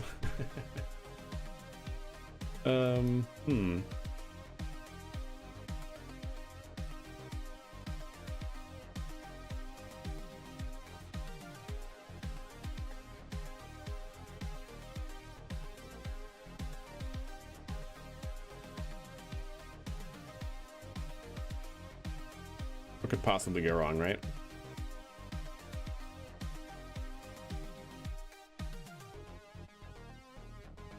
What could possibly go wrong here?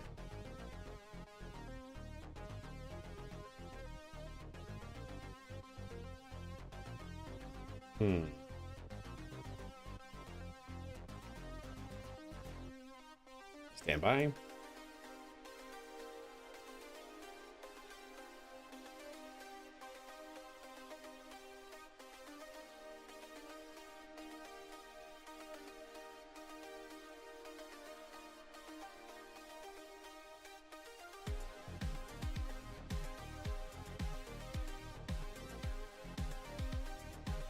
Come on.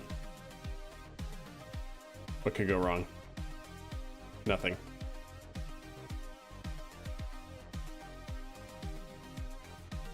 Just swing it.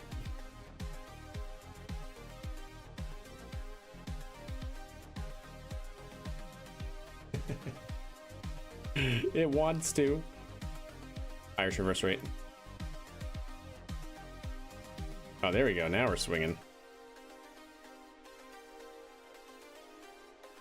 Uh-oh. Well, that's not good.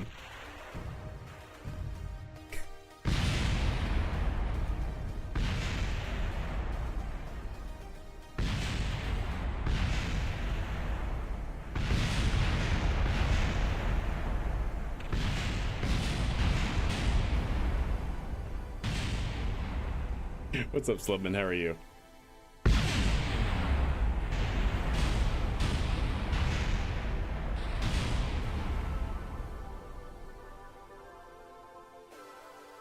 The rocket is still standing. On its side. The SPMT is still standing. That's good. And the Kerbal survived. That's good. Valentine is okay. Alright, well. I think that's a great time to call it, chat. It's going on 5 hours past. It's going on past 1 a.m. I'm tired. It's the holidays, and yeah, we'll come back to this and finish it up. We gotta just, I think, need to align the SPMT. I think that's what we need to do. What? You wanna come up and say goodbye? Come on. There you go, yes. There you go, Rocket Dog. Rocket Dog in the house. So anyways, chat, from all of us here, hope you guys have a wonderful, happy holidays. We'll probably be back, if not Thursday, Friday, for some more streaming here. And yeah, I hope you guys have a wonderful holiday. Merry Christmas, Happy Hanukkah, whatever you're observing or not. Hope you have a good time off, and we'll be back here later in the week. So until then, chat, have a good night and ta-ta.